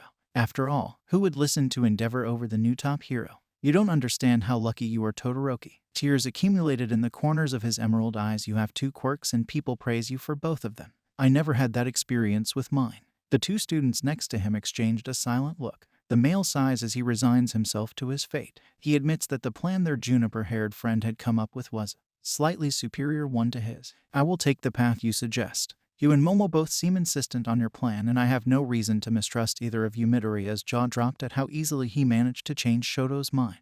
Overwhelmed with emotion, he bursts into tears of joy, shocking Momo and confusing Todoroki. He quickly dismisses the panic the tall girl felt as he revealed a bright smile. After being cleared by Recovery Girl, the trio went back to watch the last match before the semifinals started.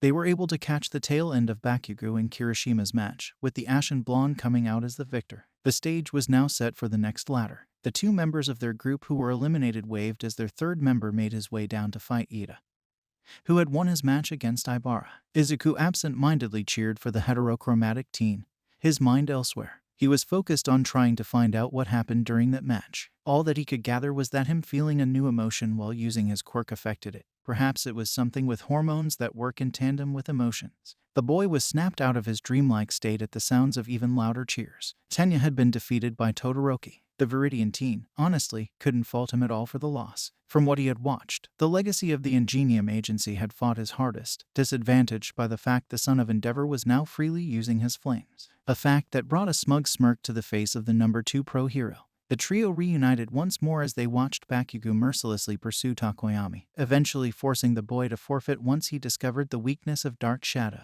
The explosive adolescent turned his eyes towards Todoroki in a silent challenge. He was met with a mostly blank stare, with just the barest hints of determination within them. The final stage of the UA Sport Festival was said to be an incredible battle. After a brief intermission, Shoto left Izuku and Momo to get ready for his fight. The two waved eagerly after him, promising to cheer him on. President Mike eagerly announced the two remaining competitors, before declaring the match to start. Instantly, the dual-colored teen let out a giant, glacial attack at Bakugo. In retaliation, the blonde burrowed through it with his explosions, bursting through and attempting to grab the icy teen. He grabbed hold of his head, only to flinch and curse as his left side burst into flames. Endeavor watched in a sickening glee as he cackled madly, seeing his creation use his fire. The explosive student pushed through and attempted to toss him out of bounds, only for the boy to catch himself with a wall of ice. The rash opponent launched himself into the air, preparing for a giant attack to end the match as quickly as possible. He raced towards Todoroki with an insane grin on his face as he demanded that he had better use his fire. The heterochromatic male hesitated for a moment as his flames on his side dimmed slightly, before he remembered what Midoriya told him earlier. If he wanted that satisfaction of seeing his father in ruins like he so desperately wished, he would have to give 100%. He let out a sea of flames toward Katsuki as he detonated a colossal explosion that rocked the stadium. Smoke filled the concrete battle area where they fought. As it cleared, an unconscious dual-quirked boy was revealed facing a badly burned, but standing, explosion quirk student. Bakugo Katsuki had won the UA Sports Festival. The two were quickly tended to by Recovery Girl as Midnight began organizing the rest of students for the award ceremony. The school medic returned with the first and second place winners of the festival, both of them going to their respective places on the podium. A smug smile was displayed on the face of the ashen blonde boy, and a contemplative one was on the male on the second place platform. Midnight announced the presence of All Might to give the awards as the towering figure jumped down from his perch atop the rim of the stadium. He was presented with the medals to give to the students. He praised Takoyami and offered the boy a hug, a rather awkward-looking thing considering the man's rather large form. It was then that he moved on to Shoto, commenting on his fierceness in battle and how he finally utilized his flames. I guess I finally saw how not using my left side affected me. I always thought that I would lose myself and who I was when I used it.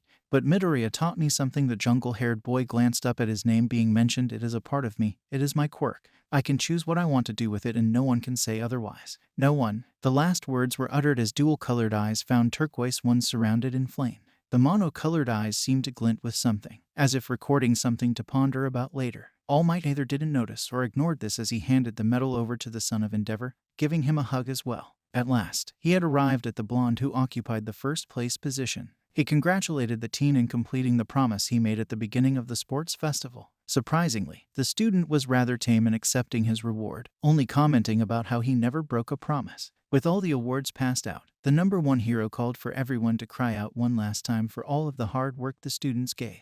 He was criticized for thanking them as they all instead said plus ultra. The sun was setting as the hero course class of Wana returned to their homeroom. Aizawa let the students know they had a 2-day break to recuperate after the sports festival. The jungle-haired teen noticed the absence of one of his classmates. Finding it odd, Ida was not there. The students went back to their homes, excited to return to school after their break and receive information about their internships. Izuku returned to a giant hug from his mother, who was still crying. She had cooked his favorite meal for him after he did so well in the festival. That night, the Viridian teen went to bed with a full belly and a smile on his face. For the next 2 days, Izuku let his body relax as he contemplated what happened at the sports festival. He called Midnight to talk with her about it, the woman suggesting they try and test a few things with it after his internship. She asked him to keep the sudden new side of his quirk on the down low until they could discover what all it could do. On the last day, he bolted to UA, eagerly awaiting to see if he got any internship offers from hero agencies.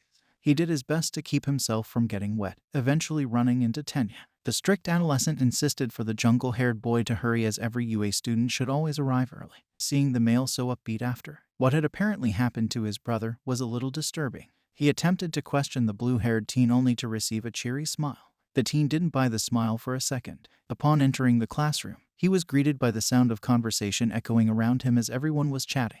The male sat in his usual spot next to Momo and Shoto, shooting them both a bright smile as he conversed with them. Midoriya attempted to cheer up his female friend, who still looked a bit down from the festival. Their teacher quickly quieted them down as he began explaining the internships. He displayed the amount of internships offered on the board, Todoroki and Bakugo both getting an absurd amount of them. After hearing some of them complain about not getting any internships, he told them they would all be interning anyway so they could study the daily life of pro heroes out on the field. Sato excitedly chimed in, stating they would need hero names for that. Eraserhead conceded that point, stating to take naming themselves seriously, despite them, most likely, being temporary. The door slammed open as a female voice interrupted 1A's teacher, agreeing with his sentence. Midnight walked in, stating how these hero names could end up being their code names for life. Izuku tried to keep a serious face and not show how sick he felt as he watched some of his classmates perv on the hero who was like an older sister to him now. The Erasure Quirk hero explained that their names should reflect them in the best of ways and tell the world about the hero they wanted to be in the future.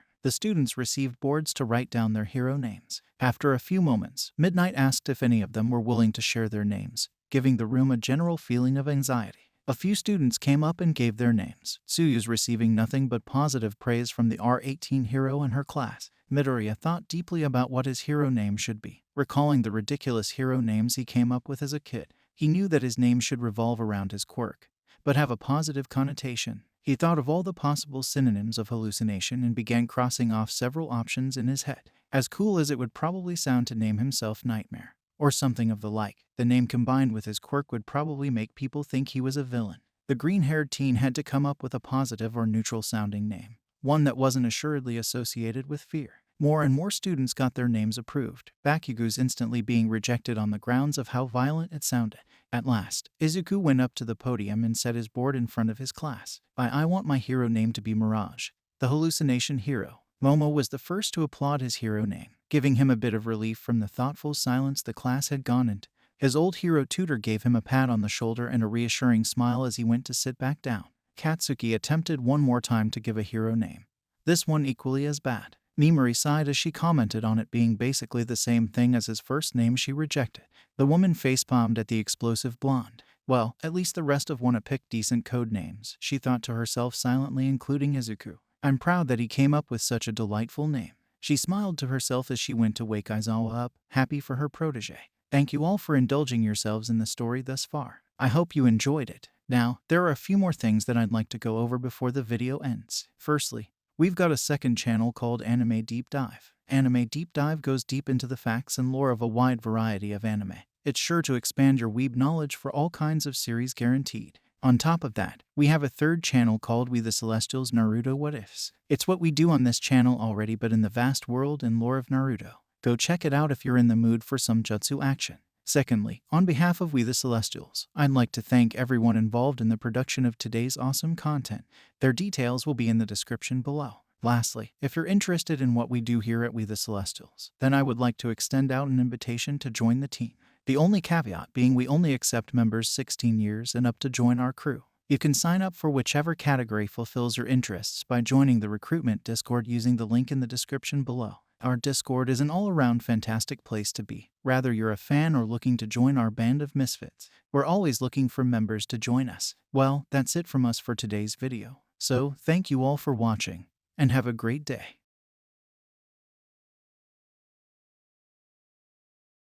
Hey, what is up, mortals? Welcome to part 6 season 2 of What If Izuku Had a Villain Quirk. I just wanted to greet you guys by just saying, sit back and relax, you're in for a treat. So, we begin. Izuku gratefully accepted the rather long list from his teacher, eyes glancing down on each entry. He analyzed the possibilities and experience he could gain from each one, until a particular one caught his eye. He felt extremely confused and wary at the name Endeavor Hero Agency on his list. The boy gulped as he quickly walked over to Todoroki, pointing out the agency to his friend.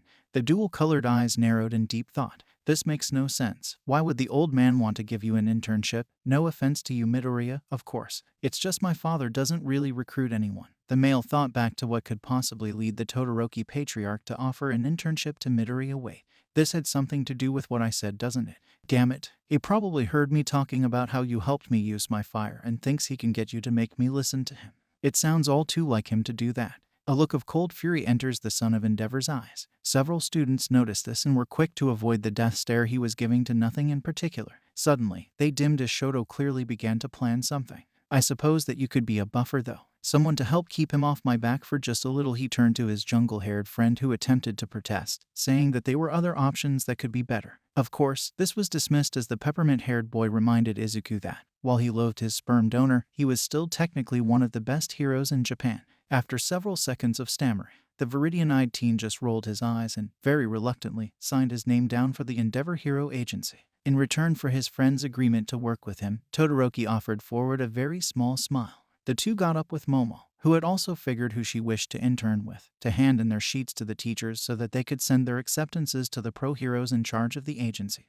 They exited the building together, parting ways at the gate. The excitement each one felt, even for a certain dual-colored one, was near palpable. They could not wait for tomorrow. Shoto especially could not wait to see how his father would react to his new buffer. It was the morning that the students would finally begin their internships, and within the next few hours, they all were on board a train with Aizawa. Each had their hero costumes that they had all dearly missed. Their homeroom teacher warned them to behave in front of their respective pro heroes, shooting looks at certain students. He sighed heavily as he turned them loose into the station, each pupil seeking out which train they had to take. Izuku briefly caught the gaze of Ada and instantly analyzed the rather odd look in his eyes. He decided to just make note of it and check in on the mail later. He boarded the train that would take him and his heterochromatic friend closest to Endeavor's agency. The ride was silent for the most part, with a very small amount of tension in the air. The amount seemed to increase before reaching a small peak as they finally reached the 30-story building of the number 2 Pro Heroes agency. Shoto strolled in without hesitation, ignoring most of the sidekicks or other workers who politely greeted him.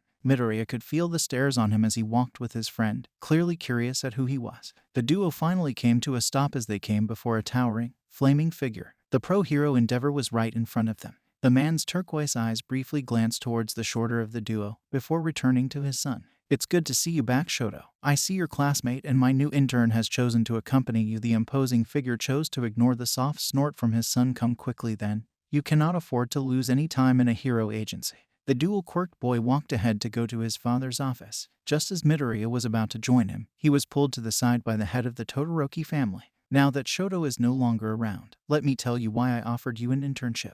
I heard that you had a part in helping my son finally realize he needs to use his fire. Viridian eyes did their best not to glare at the man. I expect that you'll have a positive influence in his training while interning for me. And don't worry, while the main reason I brought you here was to assist my son, I also saw some slight use for you as a sidekick for him. The fact he had just received a compliment, despite it being rather backhanded, shocked the green-haired student as he was ushered into the office with his classmate. He gave them a rundown on what he planned on doing over the course of the internship. Starting today, it was a training routine that would be conducted in the area within the building. When the word training left the man's lips, Izuku expected to be treated more as a living training dummy than an actual trainee. He was half right in his assumption. The male was left to his own devices to battle against his fellow UA student as his father focused solely on correcting his form, attacks, and defenses. At least with the flaming hero busy, he could run through the exercises Midnight had planned for him. They were all centered around trying to bring forth anger while using his quirk, allowing for the crimson gas to appear once more. After he had mastered that, they would move on to other emotions, ensuring to test all of them out. The exercises also unearthed a small weakness in his neurotoxin. The chemicals in each gas were slightly altered by his own hormones caused by his emotion, and the formulas didn't work together all that well. Rather than producing what one would assume would be a dual hallucination, it really just muddled itself together. The one bright side was it could be used for a temporary daze effect against opponents for a less crippling after effect while sparring. This daze didn't linger for the same amount of time as one pure gas would, not sticking for more than a minute or two. The training continued on for several hours before the hero finally relented and allowed it to end.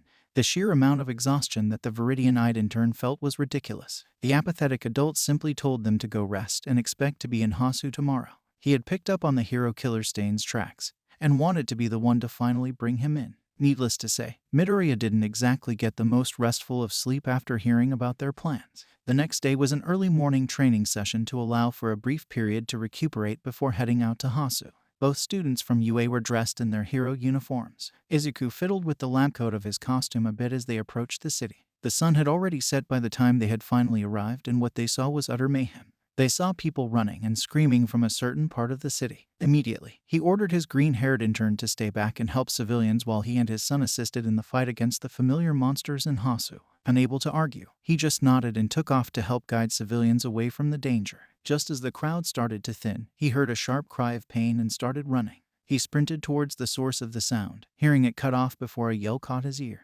Visible confusion was on his face as he reached ever closer to the epicenter of the cries. He turns the corner just in time to see the hero killer slice a wound into Ida's chest and lick the blade. Izuku quickly sent a map to his location, signaling that he needed immediate assistance. The intern was nowhere near foolish enough to think he would be able to detain the villain alone, even with his quirk. The jungle-haired male let loose a concentrated blast of his fear toxin towards Stain, who dodges it quickly. The boy quickly runs over to his friend and presses a gas mask into his hands. Here, wear this Ida. I have to make sure you're safe before I fully utilize my quirk. The blue-haired boy nodded weakly as he donned it. Just sit tight, all right.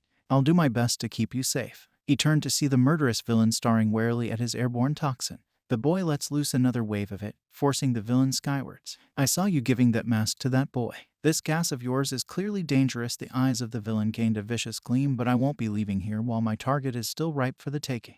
The man took a breath before diving at Izuku, who dodged with a blast of vapor that threw him back. The alley's visibility began to suffer as more and more of the gas started to fill it. Stain hopped as high as he could to take another breath. This caught the eye of the student responsible for the alley's new colors, and he let out a stream right towards the murderer. It just glanced, hitting him directly, and he knew that Stain had inhaled enough to be feeling the effects. The problem was keeping him busy until he did. The hero killer clearly knew this as well and attacked with a new viciousness, finally landing a cut on Midoriya's arm and paralyzing the boy. Rather than ending his life, the man nodded before beginning to search for Ada, ready to deliver a killing blow, when large tongues of flame lashed out from the entrance and flinged away Stain.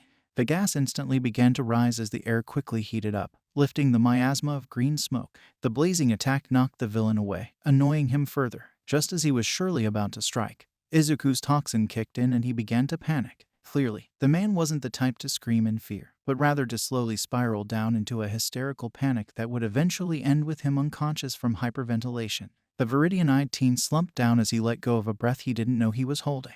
Shoto, you are the best friend ever, and if I ever tell you otherwise, I'm lying. Once he was finally calmed down, he quickly moved to check Ida. The blue-haired boy was losing blood at a rather quick rate. The hero student grabbed his phone and sent out a call for the police and paramedics to come, asking Shoto to create an ice cage to properly contain Stain.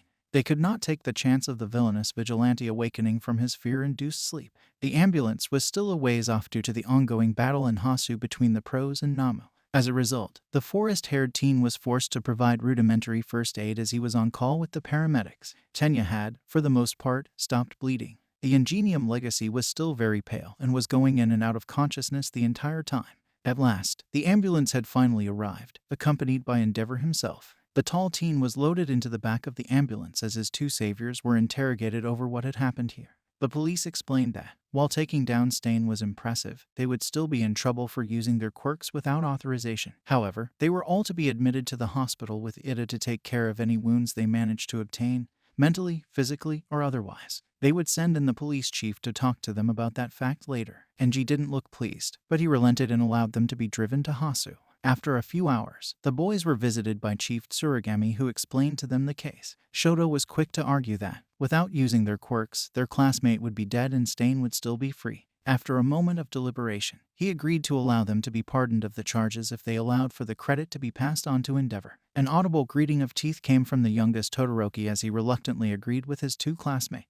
The three teenagers exchanged looks between each other, the green-haired one clearly having something to say. A beat passed before he sighed. We all still need to rest. He turned a burning emerald eye towards his bespectacled acquaintance, but rest assured, I will be thoroughly questioning what the hell you were thinking when pursuing the hero killer. That can wait for a while. The eyes of the engine-legged adolescent portrayed a look of both humility and gratefulness as he laid back to rest. The jungle-haired boy shared a look with his dual-colored friend before settling into the hospital bed and dozing off as well. They would need the rest, because they would be right back at training in the morning. Training that would be necessary in the coming days. For the capture of Stain marked a change in the dangerous villain underbelly. A change that was not a positive one for the heroes. Thank you all for indulging yourselves in the story thus far. I hope you enjoyed it. Now, there are a few more things that I'd like to go over before the video ends. Firstly, we've got a second channel called Anime Deep Dive. Anime Deep Dive goes deep into the facts and lore of a wide variety of anime. It's sure to expand your weeb knowledge for all kinds of series guaranteed.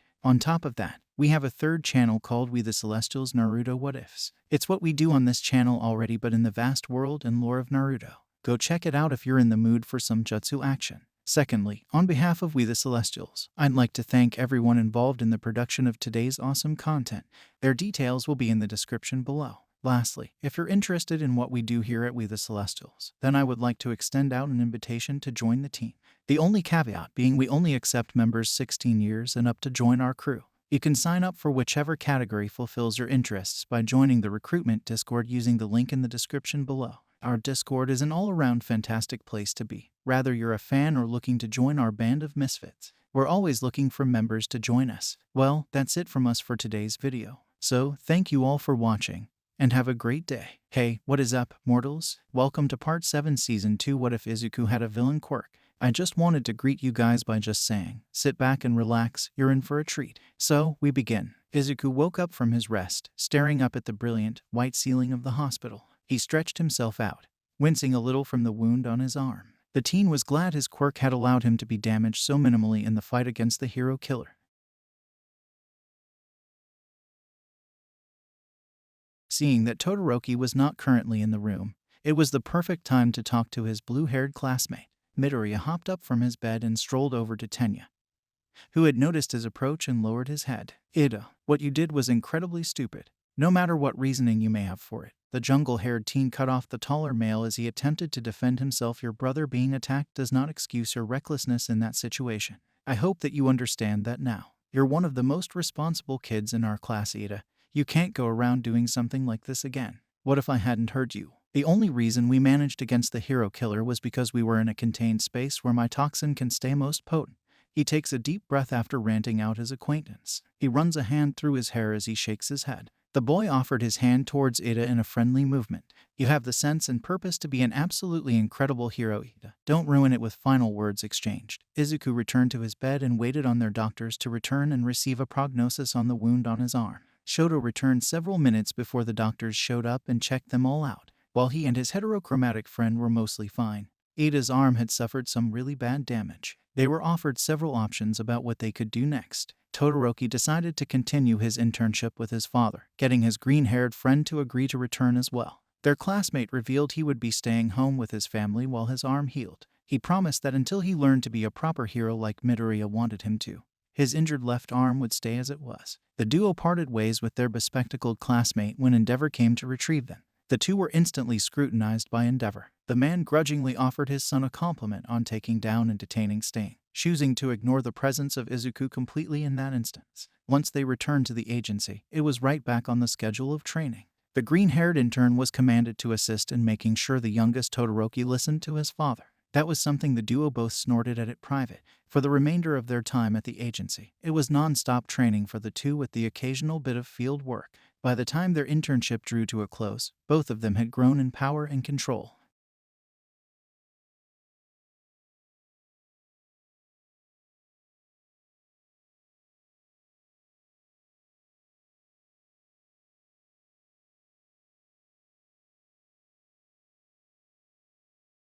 The day one are reassembled at their homeroom was one filled with chatter and excitement. Each one had clearly grown at least a little in their internships, no matter how useless some of them had turned out to be. Todoroki, Midoriya, and Momo gathered in their own little corner of the room, conversing between each other. The trio was surprised as Ada joined them in their chat rather seamlessly. The attention of class turned to those of the quartet who had been involved in the stain attack. Kirishima saying how lucky they were that Endeavor had shown up, much to the chagrin of the two who were really responsible for the rescue. Both did not break the deal with the police chief who helped them, despite hating the fact the number 2 hero got all the credit. The day passed by rather quickly for Class 1A. Hero training arriving in what seemed like minutes rather than hours. All Might led the class towards a new training ground, a factorial-looking maze that looked incredibly irritating to navigate. The symbol of peace explained that the exercise was another rescue drill for them to accomplish.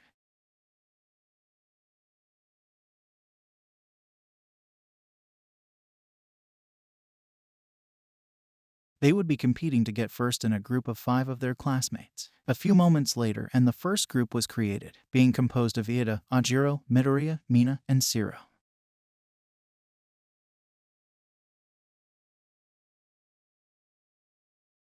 A beacon was activated and they all bolted to the center. The students who remained at the start began betting on who would get there first, mostly suggesting Zero or Momo brought up the fact that the jungle-haired boy would probably be winning, pointing up at a flying figure, propelling himself with a combination of red and green gas. A few of the teens worried about what would happen if any of them breathed it in, but Todoroki quietly mentioned that the boy used that gas on him in training, and all it did was stun someone briefly. Relief appeared on the faces of all of them, glad they wouldn't have to worry as much about friendly fire if the emerald-eyed student zipped past them. Meanwhile, in the maze of industrial pipes and buildings, Midoriya flew past Zero, surprising the boy who was briefly put into a daze by the toxin mixture. He called out an apology as he continued his smooth path towards Toshinori. The male confidently came in for a landing, rolling on the ground to reduce the force of the impact. One by one, the rest of the participants all arrived, his classmates eagerly asking about what happened with Izuku's quirk. The tape quirk user was amazed by his answer, glad the boy had finally found a way to use his quirk unrestricted for the most part at least. Still unused to getting positive attention, the boy tugs up his lab coat to cover his blushing face. After the rest of Wano went, All Might reminded them to continue preparing for their final exams before dismissing them. When they returned to school the next day, Aizawa announced that his students would not be relaxing during the summer vacation but rather training, while camping in the woods.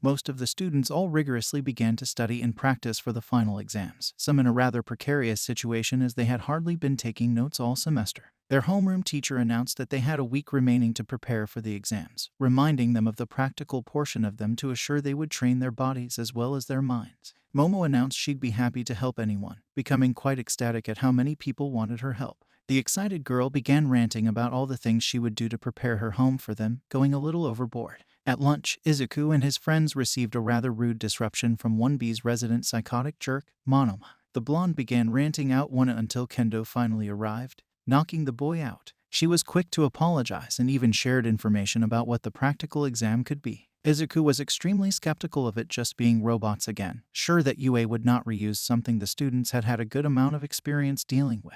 As he continued pondering what the practicals would be like, Katsuki suddenly called his name, shocking him for a second.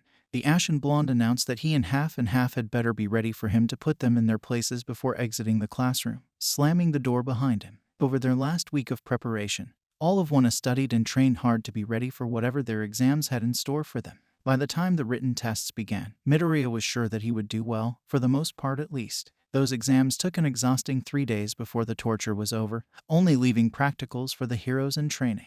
The students arrived at the facility they would be taking their practical, confused slightly by the presence of several of the UA teachers being present there. Eraser had prodded them for any information they may have received about the exams, Kaminari and Mina excitedly stating it was robots again. This was denied by their principal, who had wiggled his way out of his hiding place in Aizawa's capture tool. He explained that the students would be doing something to work and improve teamwork. They would all be working in pairs previously decided for them, and they would be facing the heroes standing before them. Every group was specially made for a reason. Nezu stated Todoroki and Bakugo as one, with their opponent being none other than the man who leapt down from the sky. Their opponent was All Might himself. Both boys were shocked and felt their nerves start to fray slightly at the prospect of facing the symbol of peace. They blanched slightly as the hero declared they had better learn to work together well if they wanted to pass their exams. The rest of the pairs were revealed, Izuku being paired with Yaoyorozu against their homeroom teacher. The glint in his black irises sent shivers of fear down their spines, especially since they had seen the combat capabilities of the greasy-haired man.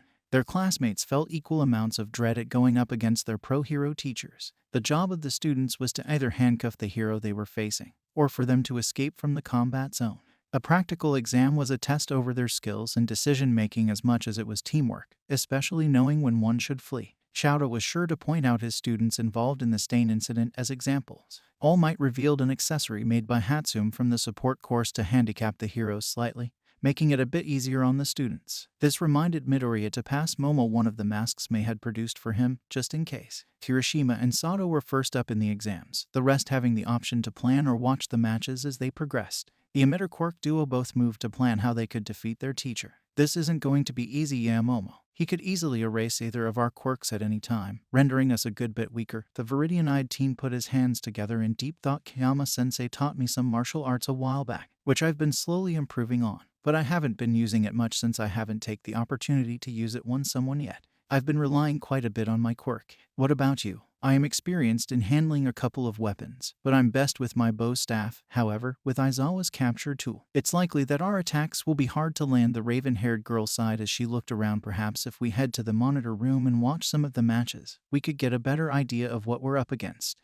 Izuku gives a nod and they quickly make their way to the room to watch the matches before theirs, missing out on Kirishima and Sato's, in which they lost against Cementos. Ochako was already present, a worried look on her face at seeing how powerful Cementos was, not eager to see what the others could do. The two that joined her ended up feeling the same, seeing how the teachers were specifically chosen to challenge the quirks of the students. At last, Team Midoriya and Yaoyorozu were up next. As they made their way to the combat zone, both were very nervous. The jungle-haired teen shook it off, reminding himself and his partner they needed to be focused. That is, if they wanted their plan to work. They stood still, whispering between each other as a buzzer rang loudly, declaring their test had begun. It was on. Thank you all for indulging yourselves in the story thus far. I hope you enjoyed it. Now, there are a few more things that I'd like to go over before the video ends. Firstly, we've got a second channel called Anime Deep Dive. Anime Deep Dive goes deep into the facts and lore of a wide variety of anime. It's sure to expand your weeb knowledge for all kinds of series guaranteed. On top of that, we have a third channel called We The Celestials Naruto What Ifs.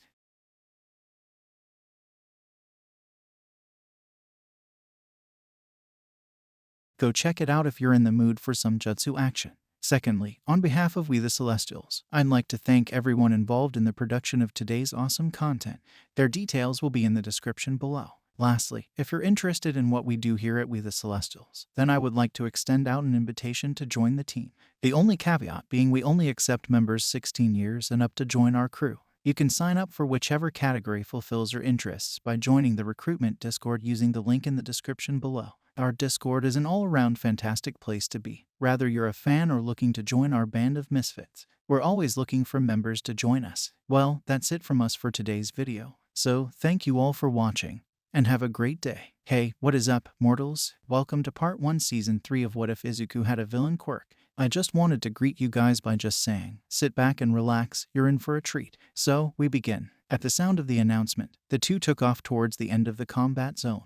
Both knew that their chances at passing would be greater if they simply avoided their homeroom teacher. Izuku knew that the man excelled in hand-to-hand combat, especially when going against smaller numbers or one-on-one. This did not mean that they were unprepared for a fight. Momo had created a bow staff and some wraps so Izuku could use his martial arts knowledge without risking harm from his own attacks. The two had planned thoroughly for the exam and could only hope that they would be able to scrape by and pass the practical test. The two moved at a jogging pace, not wanting to encounter Aizawa but knowing that wasting their stamina was not wise. Midoriya already had his goggles on. In the case he would actually be able to use his quirk, he would need them to see through the thick vapor. The atmosphere around them only grew more tense the longer they did encounter Eraserhead. The tension was only interrupted by fear as a familiar capture wrapped around the goggled teen and propelled him backwards into the wall of a building, a groan of pain escaping him. Yaoyorozu ran to him, helping him up from where he fell to the ground. The duo gazed at the origin of the bandage like appendages, anxiously returning the gaze of two glowing, crimson eyes. As I expected, both of you are analysts,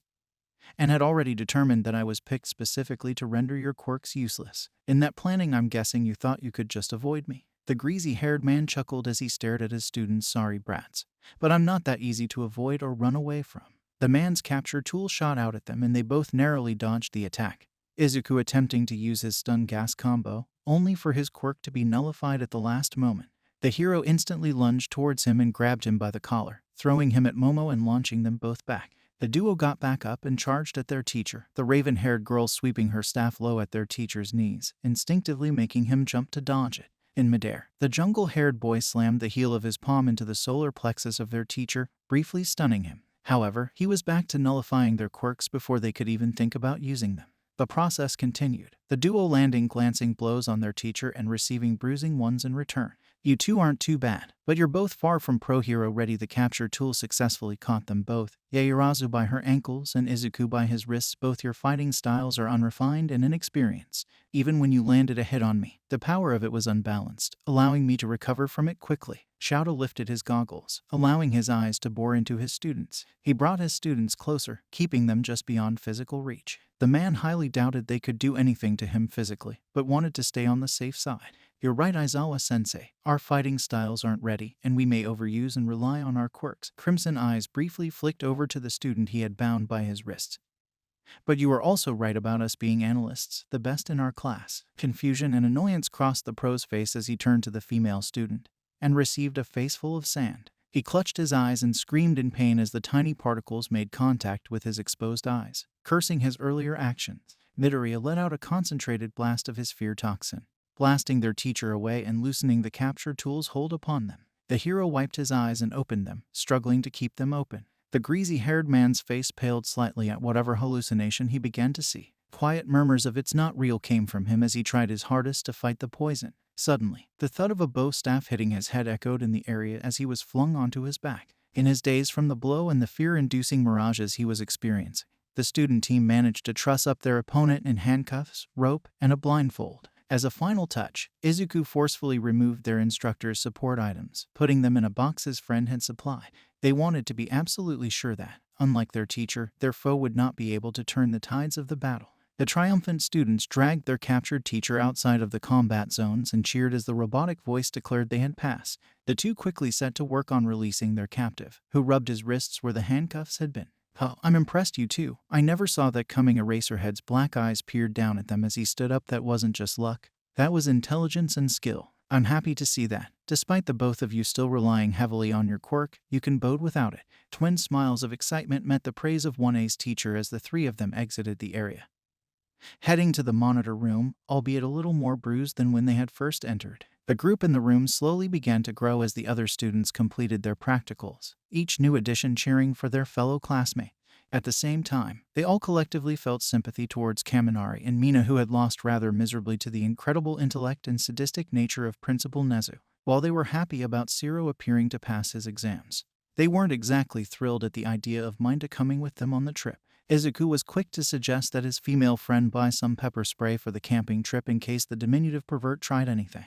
During the 10th and final round, all of the occupants of the room felt relief that they had not been the ones to have gone against the symbol of peace. The sheer destruction that the area had gone through was ridiculous. Katsuki and Todoroki managed to scrape by, finally working together and freezing All Might in place before blasting him away. The two were quick to dash out of the combat zone, ending the practical exams on a high note. The pupils of Wano were driven back to the school, and were quickly administered care by the short healer hero. The students were shortly sent home afterwards, Katsuki and Shoto staying a while longer to heal up. The final exams of Wano were officially over. Everyone had recovered for the most part when they met up back at school, at least physically. A gloomy attitude seemed to revolve around all of the students who had failed their practical. When Aizawa entered, he announced what the students were expecting: that the two teams in Zero, due to him being knocked out in the fight, had failed their practicals. They were all bemoaning the loss of their privilege to go on. That was until their homeroom teacher dropped a bombshell. The whole thing with those who failed not being able to come was just another logical ruse to get the heroes in training riled up.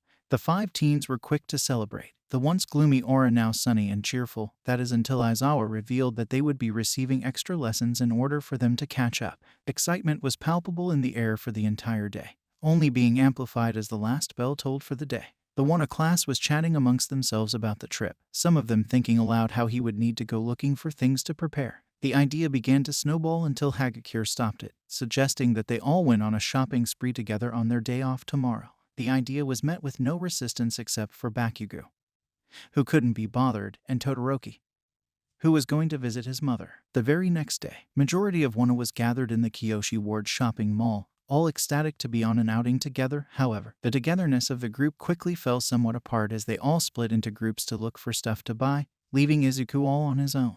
The jungle-haired boy was shocked out of his slightly dazed state at being left alone by a voice calling out his name. Thinking it was just another fan of his class as the man the voice belonged to rambled on. The teen had mostly tuned him out, until the man had said something about seeing him again. The hero student's body stiffened as he felt 4 fingers curl around his neck and his eyes flicked to his peripherals, seeing a familiar face. Tamura Shigaraki was right in front of him. "Now calm down, Izuku Midoriya. I'm just an old friend you met at the mall, aren't I? So wipe that look off your face. I just want to have a simple conversation." As all the fingers on the emerald-eyed male's throat flexed ever so slightly, "And I think it goes without saying what will happen to you if you try to run or fight. You wouldn't dare, even if I fell victim to your quirk. A hero would be here to catch you in a matter of moments." Fierce eyes glared up at the sickly psychopath before him. "In a place like this, you wouldn't be able to get away." The man admitted that he was correct, before gesturing out at all the people before him. He called them sheep, thinking they would always be safe and what easy prey they would make for him. A chill ran down Midoriya's back as he went along with the villain, having no other choice. He listened to the man ramble about how everyone was paying attention to Stain. When questioned shakily by the teen he was holding hostage about why he was so angry, he admitted that the hero killer was not technically part of their organization, and yet had upstaged them entirely. The psychotic man turned back to question Izuku, wondering what he thought about him and Stain, about their ideologies. "I don't like your ideals at all. You are twisted and insane, focused on bringing chaos down on all of Japan, maybe even on a larger scale." At least with Stain, he and I shared something in common. Viridian eyes seemed to gain an unearthly glow to them as they met crimson ones just like me. He was inspired by All Might. Although I cannot condone his actions, they have a better motive than what you can come up with. The boy was not expecting a laugh of relief to escape his blue-haired captor, nor the ensuing crazed rant from him. He blamed everything on All Might, the order that the symbol of peace had let bloom all over Japan. Suddenly, the figure hunched over, close to his hostage's ear. "Thank you, Izuku Midoriya, for enlightening me.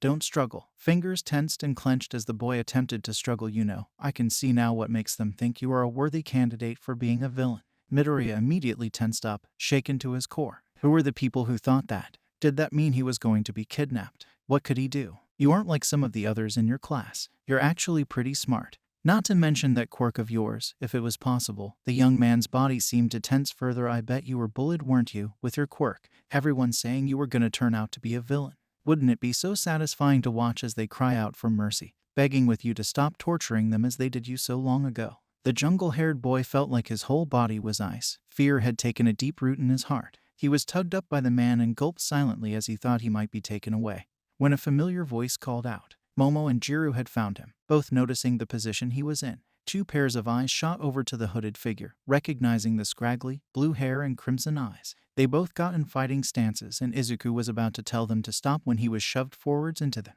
He heard a huff as the man began to move towards the crowd.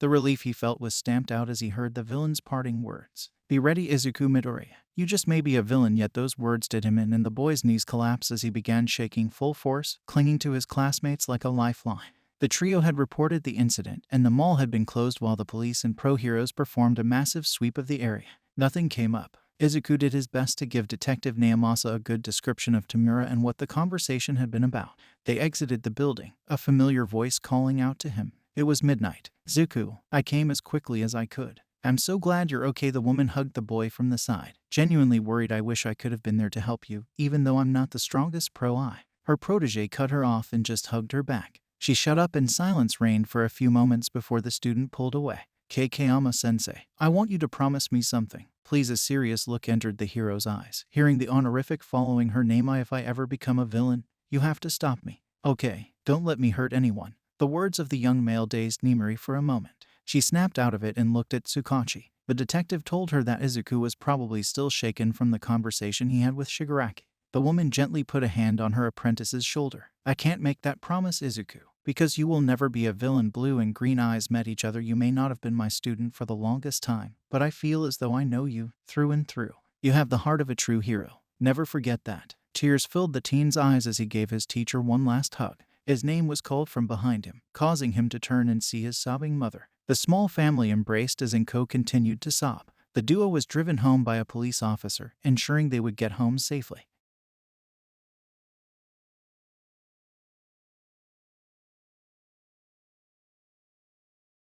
Thank you all for indulging yourselves in the story thus far. I hope you enjoyed it. Now, there are a few more things that I'd like to go over before the video ends. Firstly, we've got a second channel called Anime Deep Dive. Anime Deep Dive goes deep into the facts and lore of a wide variety of anime. It's sure to expand your weeb knowledge for all kinds of series guaranteed. On top of that, we have a third channel called We The Celestials Naruto What Ifs. It's what we do on this channel already, but in the vast world and lore of Naruto. Go check it out if you're in the mood for some jutsu action. Secondly, on behalf of We The Celestials, I'd like to thank everyone involved in the production of today's awesome content. Their details will be in the description below. Lastly, if you're interested in what we do here at We The Celestials, then I would like to extend out an invitation to join the team. The only caveat being we only accept members 16 years and up to join our crew. You can sign up for whichever category fulfills your interests by joining the recruitment Discord using the link in the description below. Our Discord is an all-around fantastic place to be. Whether you're a fan or looking to join our band of misfits, we're always looking for members to join us. Well, that's it from us for today's video. So, thank you all for watching, and have a great day. Hey, what is up, mortals? Welcome to Part 2 Season 3 of What If Izuku Had a Villain Quirk. I just wanted to greet you guys by just saying, sit back and relax, you're in for a treat. So, we begin. Izuku was meditating in his room, and suggestion by his old mentor that would allow him to more easily switch from emotion to emotion. He was in a relaxed position, the sound of his old All Might videos in the background providing a calming, nostalgic feeling. He was interrupted by a ringing at the door to his home. The teen opened it up to find Kaminari and Mineta, the two inviting him to the pool with them. They dragged him to school where they had turned in a request to use the pool in the facility for endurance training. Upon receiving confirmation, the trio went to the pool and Izuku invited the rest of their class, much to his perverted classmates' dismay.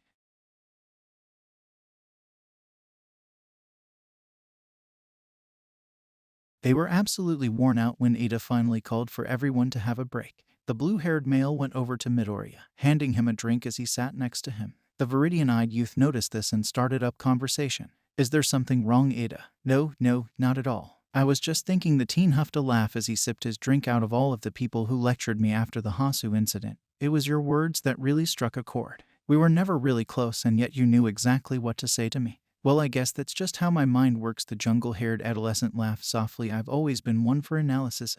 Well, everything. I play through as many situations as possible, look deeper into problems, sometimes into the problems of others. I saw how desperately you wanted to live up to the Ingenium name, and I saw the amazing potential that you had to do it. The two exchanged smiles as they were interrupted by the loud yelling of a certain abrasive blonde. A race was proposed by Ada due to Bakugo's competitive spirit, and that filled up the last of the time slots the students had. Seeing everyone's quirks all together sparked memories in Todoroki, Izuku, and Tenya's minds. Promises of being the best heroes they could be.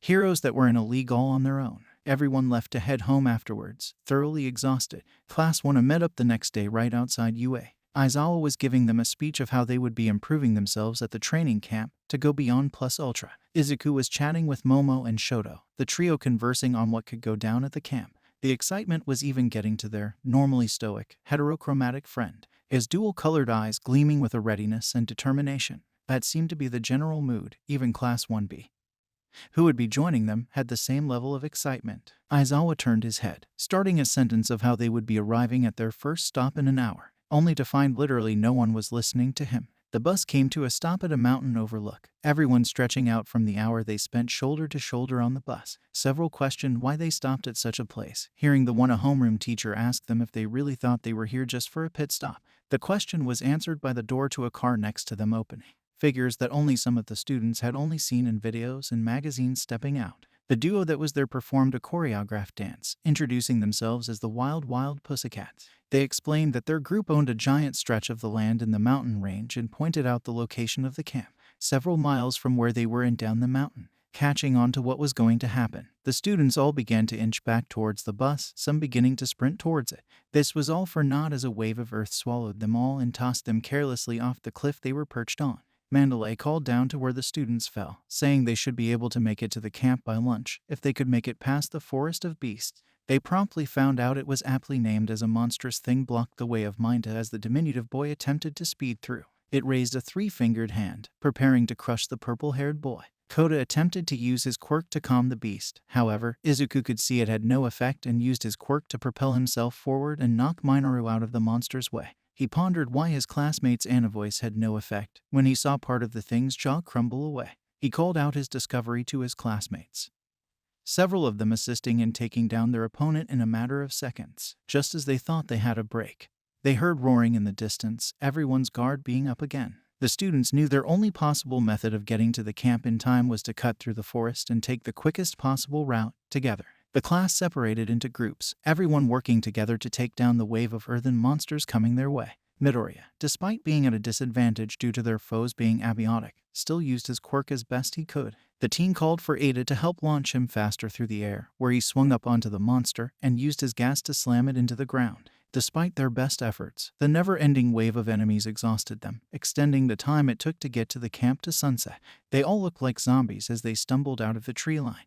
They expected to be scolded for how long it took them to get free of the forest, only for the blonde pussycat to start singing praises of how well they did.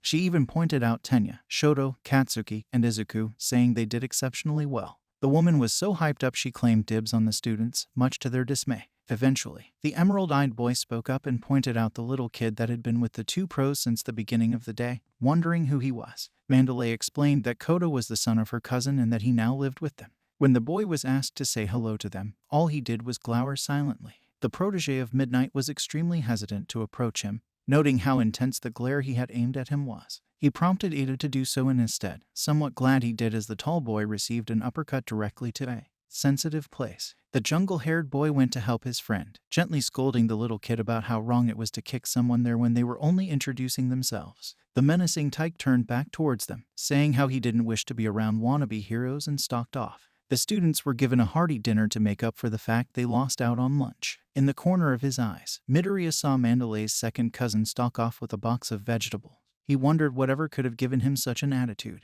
Afterwards, while the students were bathing, Minta was up to his perverted ways once more, even climbing the wall separating the boys and girls, only to be smacked down by Koda. The boy was thanked by the girls, instinctively looking at them and then stumbling back, falling off the wall with Midoriya barely catching him. The freckled youth brought the kid to Mandalay, the boy currently unconscious. The thought was greatly appreciated by the telepathic hero as she took care of her cousin's son. The student's curiosity got the better of him as he questioned why the raven-haired kid hated heroes so much. Pixie Bob entered and began the answer to his question, her teammate taking over. Koda's parents were also heroes and they had been murdered while defending citizens, an honorable death for a hero. However, to their son, they had just up and left him. It likely made him bitter towards many people, especially since they seemed to be so set on praising the way that they died. The brunette woman expressed a concern on whether or not her cousin felt trapped living with her. The male could do nothing but stand there, having no reply for what information he had just received.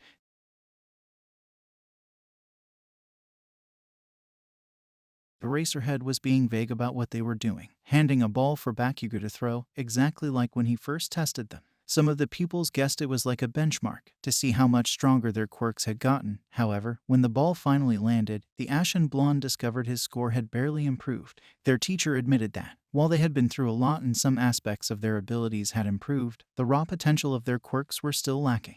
Everyone was assigned unique exercises that would push the boundaries of their quirks and improve their power, potency, or volume of the quirk. Izuku himself was separated farther away from the other students in order for his quirk to not affect them. He was letting out concentrated blasts of his gas against the dirt monsters Class 1 have fought before. The task he had was to keep them back, or even shatter the exterior of them, with the pressure of the gas while also working on how fast he could produce his gas. That combined with the other ridiculously rough jobs given to the rest of his classmates made Class 1 be pale as they met up with their fellow UA students. The training didn't die down until the sun was once more setting in the distant mountaintops. It was then that Ragdoll revealed that the students would be cooking their own meals that night, much to some of their dismay.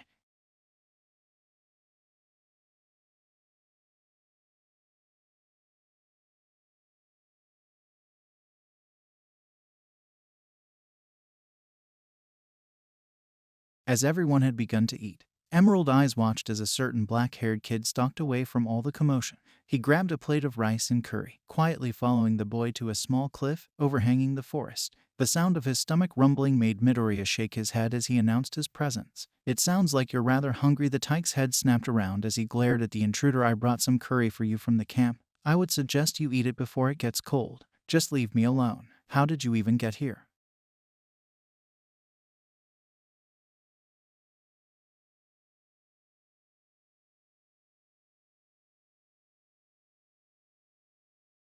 "Just get out of here. I don't want to hang out with you." The boy allowed his hat to shadow his eyes as he turned from the teen. "Spending your time to improve your quirk is stupid. All you want to do is show off." Izuku stayed exactly where he stood and carefully approached the topic of the kid's parents, setting him off and making him blame Mandalay immediately. The young man apologized softly as he explained he had put research into them, the water hose heroes, and what haired to them. The jungle-haired listened as the child before him ranted, catching on that he didn't hate heroes, he hated quirks as a whole. "You think all that quirks do is hurt people, don't you? I thought that way about my quirk." He felt eyes on him as he continued. "I always thought my quirk could only hurt others. I refused to look past it. I didn't realize that there was so much more to it." "Will you shut up already? I told you to leave me alone." Koda whipped his head towards the freckled adolescent before him. "What are you even talking about? What does this even have to do with you?" The protege of Midnight finished off his question. "Your experience with the quirks has made you bitter towards them. I understand that you're in pain, but that pain is blinding you into thinking that the existence of quirks is why your parents died.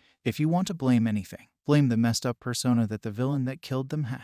I'll leave the curry here for you. Please contemplate what I said, Koda, and head home soon. Mandalay is clearly worried about you." The teen walked away as the boy looked down at the plate, fists clenched. He softly whispered for everyone to shut up as he shook slightly. On a plateau, several miles away, a group was congregated on top of it. They were all villains, waiting for a few more of their own. Each one was far more dangerous than the petty thugs from the USJ incident. They were stronger, smarter, and more cunning than any of them. Fate just hated making life easy for UA students. The next day was filled with even more training. Many of the students exhausted before the stroke of noon that day. Midoriya was slightly fatigued from his exercise, but for the most part he was better off than the other students. He briefly contemplated asking his teacher if any other of the staff would arrive, before dismissing it after remembering the hoops Eraserhead had talked about and keeping the location undisclosed. Everyone did their best until it was time for them to cook their meals under the setting sun. Jade-colored eyes scanned the grounds as he searched for Koda, noting the boy was probably at his secret hideout. He struck up with Todoroki, explaining everything that occurred last night. "Do you think my advice was well given, Shoto? Maybe I should have been gentler in delivering it. I think that you did your best. Words can only go so far." Izuku, the heterochromatic boy, set the pot he was holding down at his actions that produced the most noticeable effect. "If you really want to get to him, do something about it." The words of his friend resonated with something deep within him. Memories of how he met All Might and Midnight, working hard to get the recommendation letter, even forcing Todoroki to use his fire. Each one was something that occurred from his own actions, not his words. "Ah, you always know what to say, Shoto. I'm so glad to have you and Momo as friends." The freckled boy grinned as he glanced at the son of Endeavor, noting the barest hint of a smile. "Although I must admit, you get awfully nosy at times, Izuku. It can get annoying." The blunt statement made the teen wince and laugh bashfully. As night finally fell, it was revealed the two classes would be having a test of bravery competition where the students of 1A would go around a trail while 1B attempted to scare them. Midoriya's classmates found it rather amusing that their classmate, someone with the ability to make people see what they feared most, was going to get frightened by someone. Time passed as the pairs entered the forest one at a time to do their task. Everything seemed to be normal, until Pixie Bob caught a scent of something, a scent like smoke. Things spiraled down from there, the blonde pussycat being pulled into the forest and knocked down by a duo of villains. Izuku was the first one to run forward, only to be blocked by Tiger. A thought came to mind and he threw his head around. Koda was missing and, with how things were looking, in terrible danger, for the League of Villains was attacking once more. Thank you all for sticking around and I hope that you enjoyed.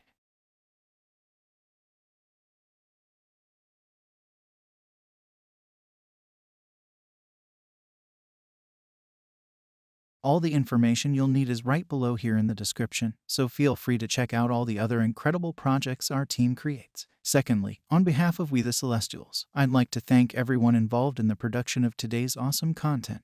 Their details will be in the description below. That's all for today's video, so goodbye and have a divine day. Hey, what is up, mortals? It is, here with a new video for you. welcome to Part 3 Season 3 of What If Izuku Had a Villain Quirk. I just wanted to greet you guys by just saying, sit back and relax, you're in for a treat. So, we begin. Izuku cursed the seemingly endless bad luck that seemed to constantly hover over his class. They were face to face with more villains and Pixie Bob was already injured by them. He snapped his head around, looking around for Koda, the small child being in extreme danger in an environment like this. But thoughts were cut off as the reptilian villain came forward, beginning a monologue about how they were the vanguard action squad of the League of Villains. The scarfed villain introduced himself as Spinner, one of the newer criminals inspired by Stain's twisted ideals. Tiger stepped forward, anger radiating off of him as he shifted into a battle stance. Mandalay urged the students to head back to camp, placing Ida in charge of getting them there. Izuku directly disobeyed the order and called out to the telepathic hero that he knew where her cousin's son was,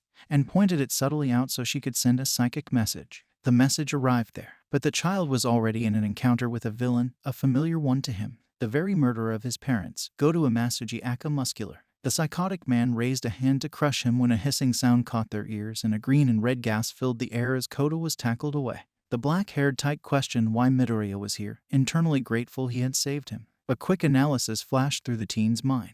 The villain clearly knew who he was and possibly what his quirk was, which would make him difficult to beat. However, as he turned to see the crying boy, his will steeled itself. He bit his lip as he felt the ruined parts of Mei's mask shift. He drew close to the scared child behind him. Koda, listen to me, the viridian-eyed adolescent whispered softly. Just out of man's earshot, the masks I usually carry with me were broken when we landed.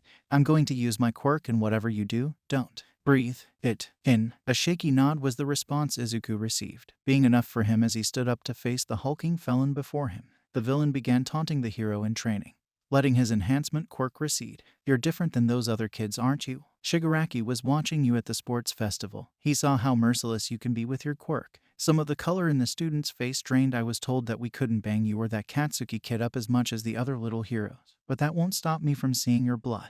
The man lunged forward, letting his quirk buff up one of his arms. It was rather foolhardy since the League had probably warned them of his quirk.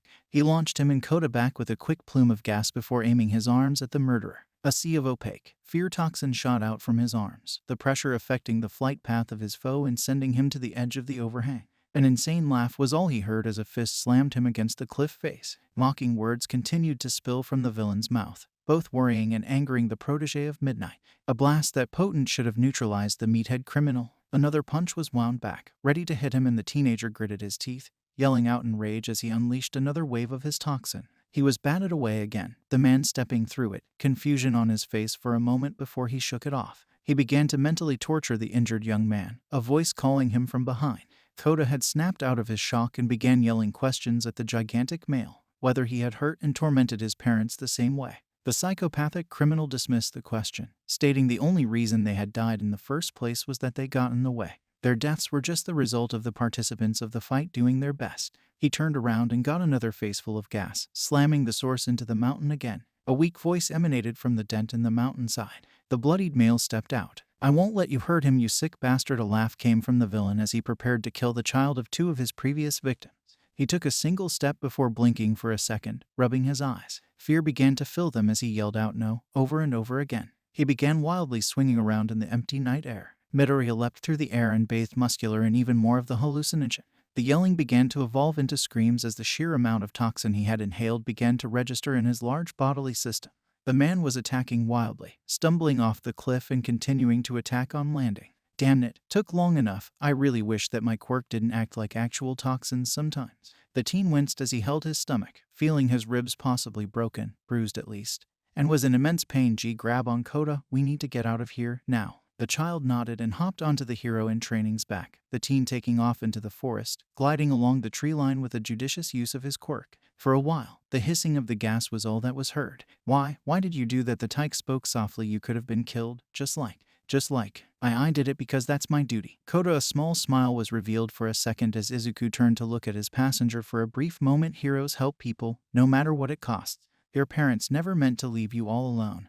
They just wanted to make the world a safer place for you. The night was silent again, before the orphan son of the water hose heroes began to sob once more, clinging tighter to his savior. The jungle-haired male wished he could comfort the younger one better, but he had his focus set of the blue flames in the distance. Koda, your quirk. Can you use it for me? He felt a shift from the kid on his back. Those flames in the distance. We need to put them out. My friends could be trapped by them and you may be the only one who can help them. Can you do it? He heard a soft, but affirmative, sound from his passenger. He smiled softly as he continued the path towards the fire. When the pain in his abdomen spiked, he grunted as he had to come in for an early landing, just beyond the halfway point to the blaze. Damn it, I can't steer us straight with this pain constantly flaring up. I can barely keep myself from blacking out. He shifted his grip on the child on his back and ran through the forest. We'll have to go on foot. Keep your out for any trouble, all right.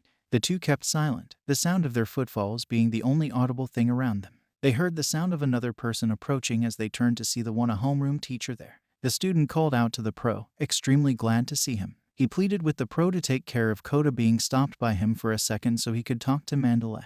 The only reason he had asked the boy to do the earlier task was because he needed him to be safe, the best place for that being with his classmate.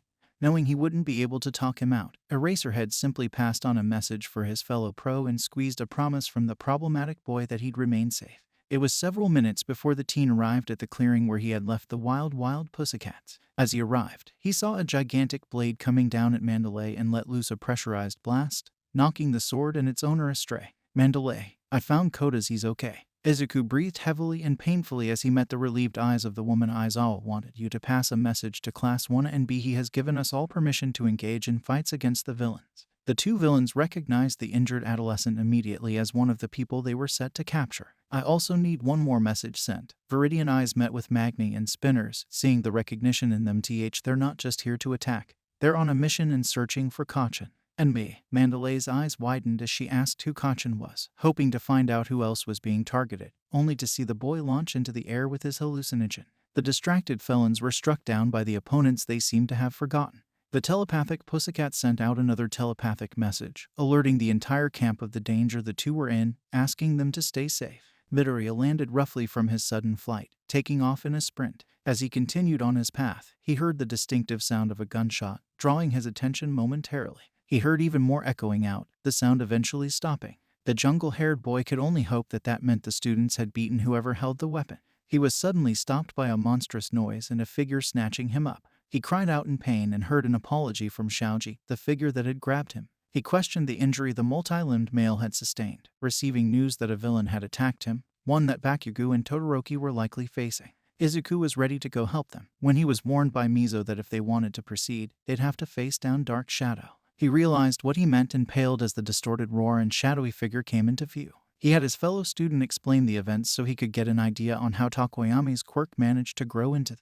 thing before them. He received information about the weakness of the shadowy beast and began to plan, wondering how they could get it to a light source as swiftly as possible. He had Shaoji dodge the attacks of the beast before they went towards the place they had last seen the villain. He saw blades of ice sticking out of the trees. He continued running with the masked teen. The arms he made to distribute sound without getting them hit worked well, leading Dark Shadow while keeping them mostly safe. The duo called out for a light from either one of their classmates. However, their request was halted for a second as Fumigage's quirk turned on the criminal who was attacking them, putting him out of commission. At the moment he finished, they both bathed the dark being in light, allowing the bird-faced boy control again. Midoriya gave a grim smile at him, offering a hand to help him up. Okay, I don't know if any of you heard, but these villains after me and Kachin, Katsuki blinked, going into a light daze. I have an idea what they want too. Shigaraki mentioned me being a villain yet when he left me alone at the mall. It is highly likely that we are set up on some sort of capture list as possible recruitments for the League.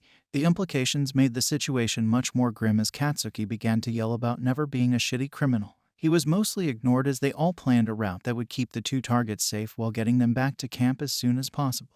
They stayed in formation, eventually coming across Asui and Uraraka, the latter seemingly having some of her blood drained before the girl who did the deed ran off into the woods. They explained that they were trying to keep Bakugo and himself safe, the two being right next to each other to keep an eye on the other.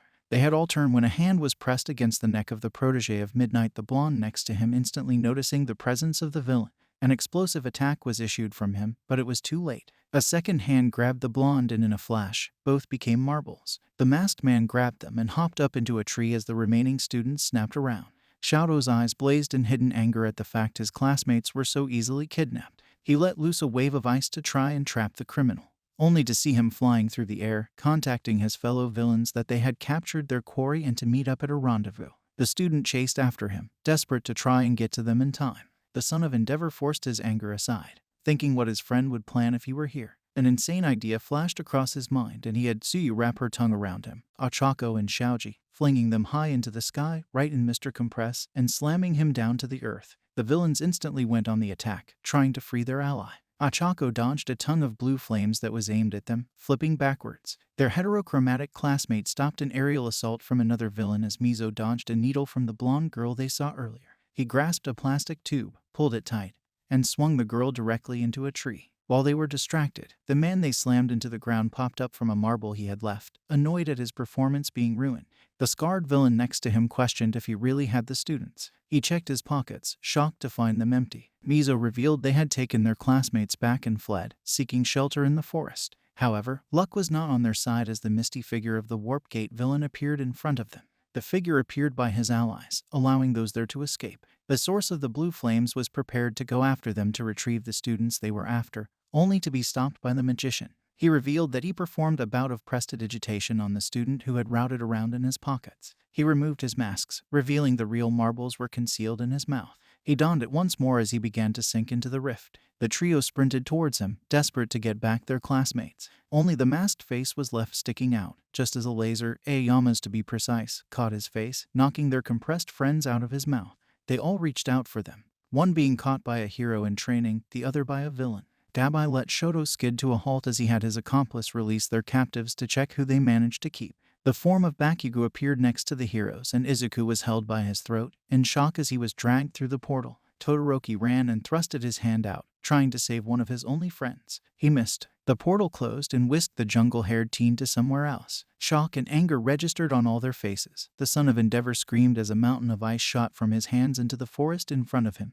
He panted as he cursed himself for not reaching far enough, not getting there fast enough. Shaoji and Ochako went to comfort him, blaming themselves as well. Despair was palpable around them as they returned to the camp, prepared to disclose the news to Eraserhead.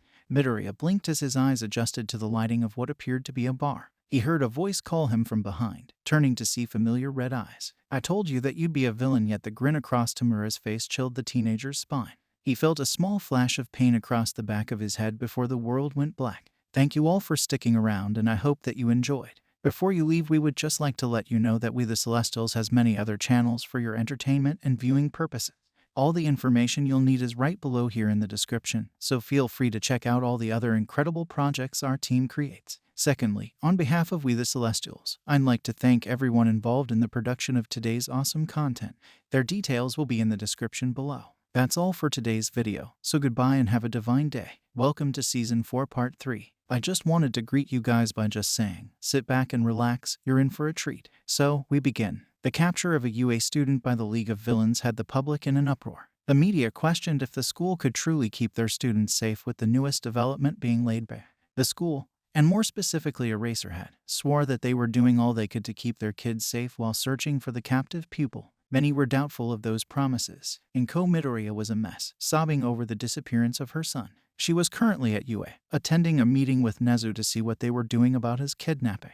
The mother wasn't the only one racked with worry. All of 1A, especially Yaoyorozu and Todoroki, couldn't stop thinking about what was happening to their fellow hero in training. Shoto was visiting her, the girl offering comfort to the heterochromatic boy who was currently shoveling blame onto himself. "Shoto, please. It isn't your fault that they took Izuku. We were up against a group of very powerful villains. We did what we could." A look towards the male revealed to her that the male still appeared inconsolable. She looked down at her hands, trying to muster up something in her mind that would bring him from the depressed state he was in. A thought suddenly hit her, a memory of the earlier meeting she had with All Might and Detective Naomasa. "You don't have to worry, Shoto. Izuku will be found soon, I know it." Dual-colored eyes met her gaze. "I managed to get a 1B student to weld a tracking chip to the back of one of the League's monsters. The authorities possess a receiver I made to catch the signal and track him down." "What? Why didn't you tell me?" The boy stood up suddenly, a look of determination glinting in his eyes. "We can save him ourselves. We have to tell everyone in me." "Shoto, no," the son of Endeavor's head snapped around. "We should just let the pros take care of it. They'll save him soon."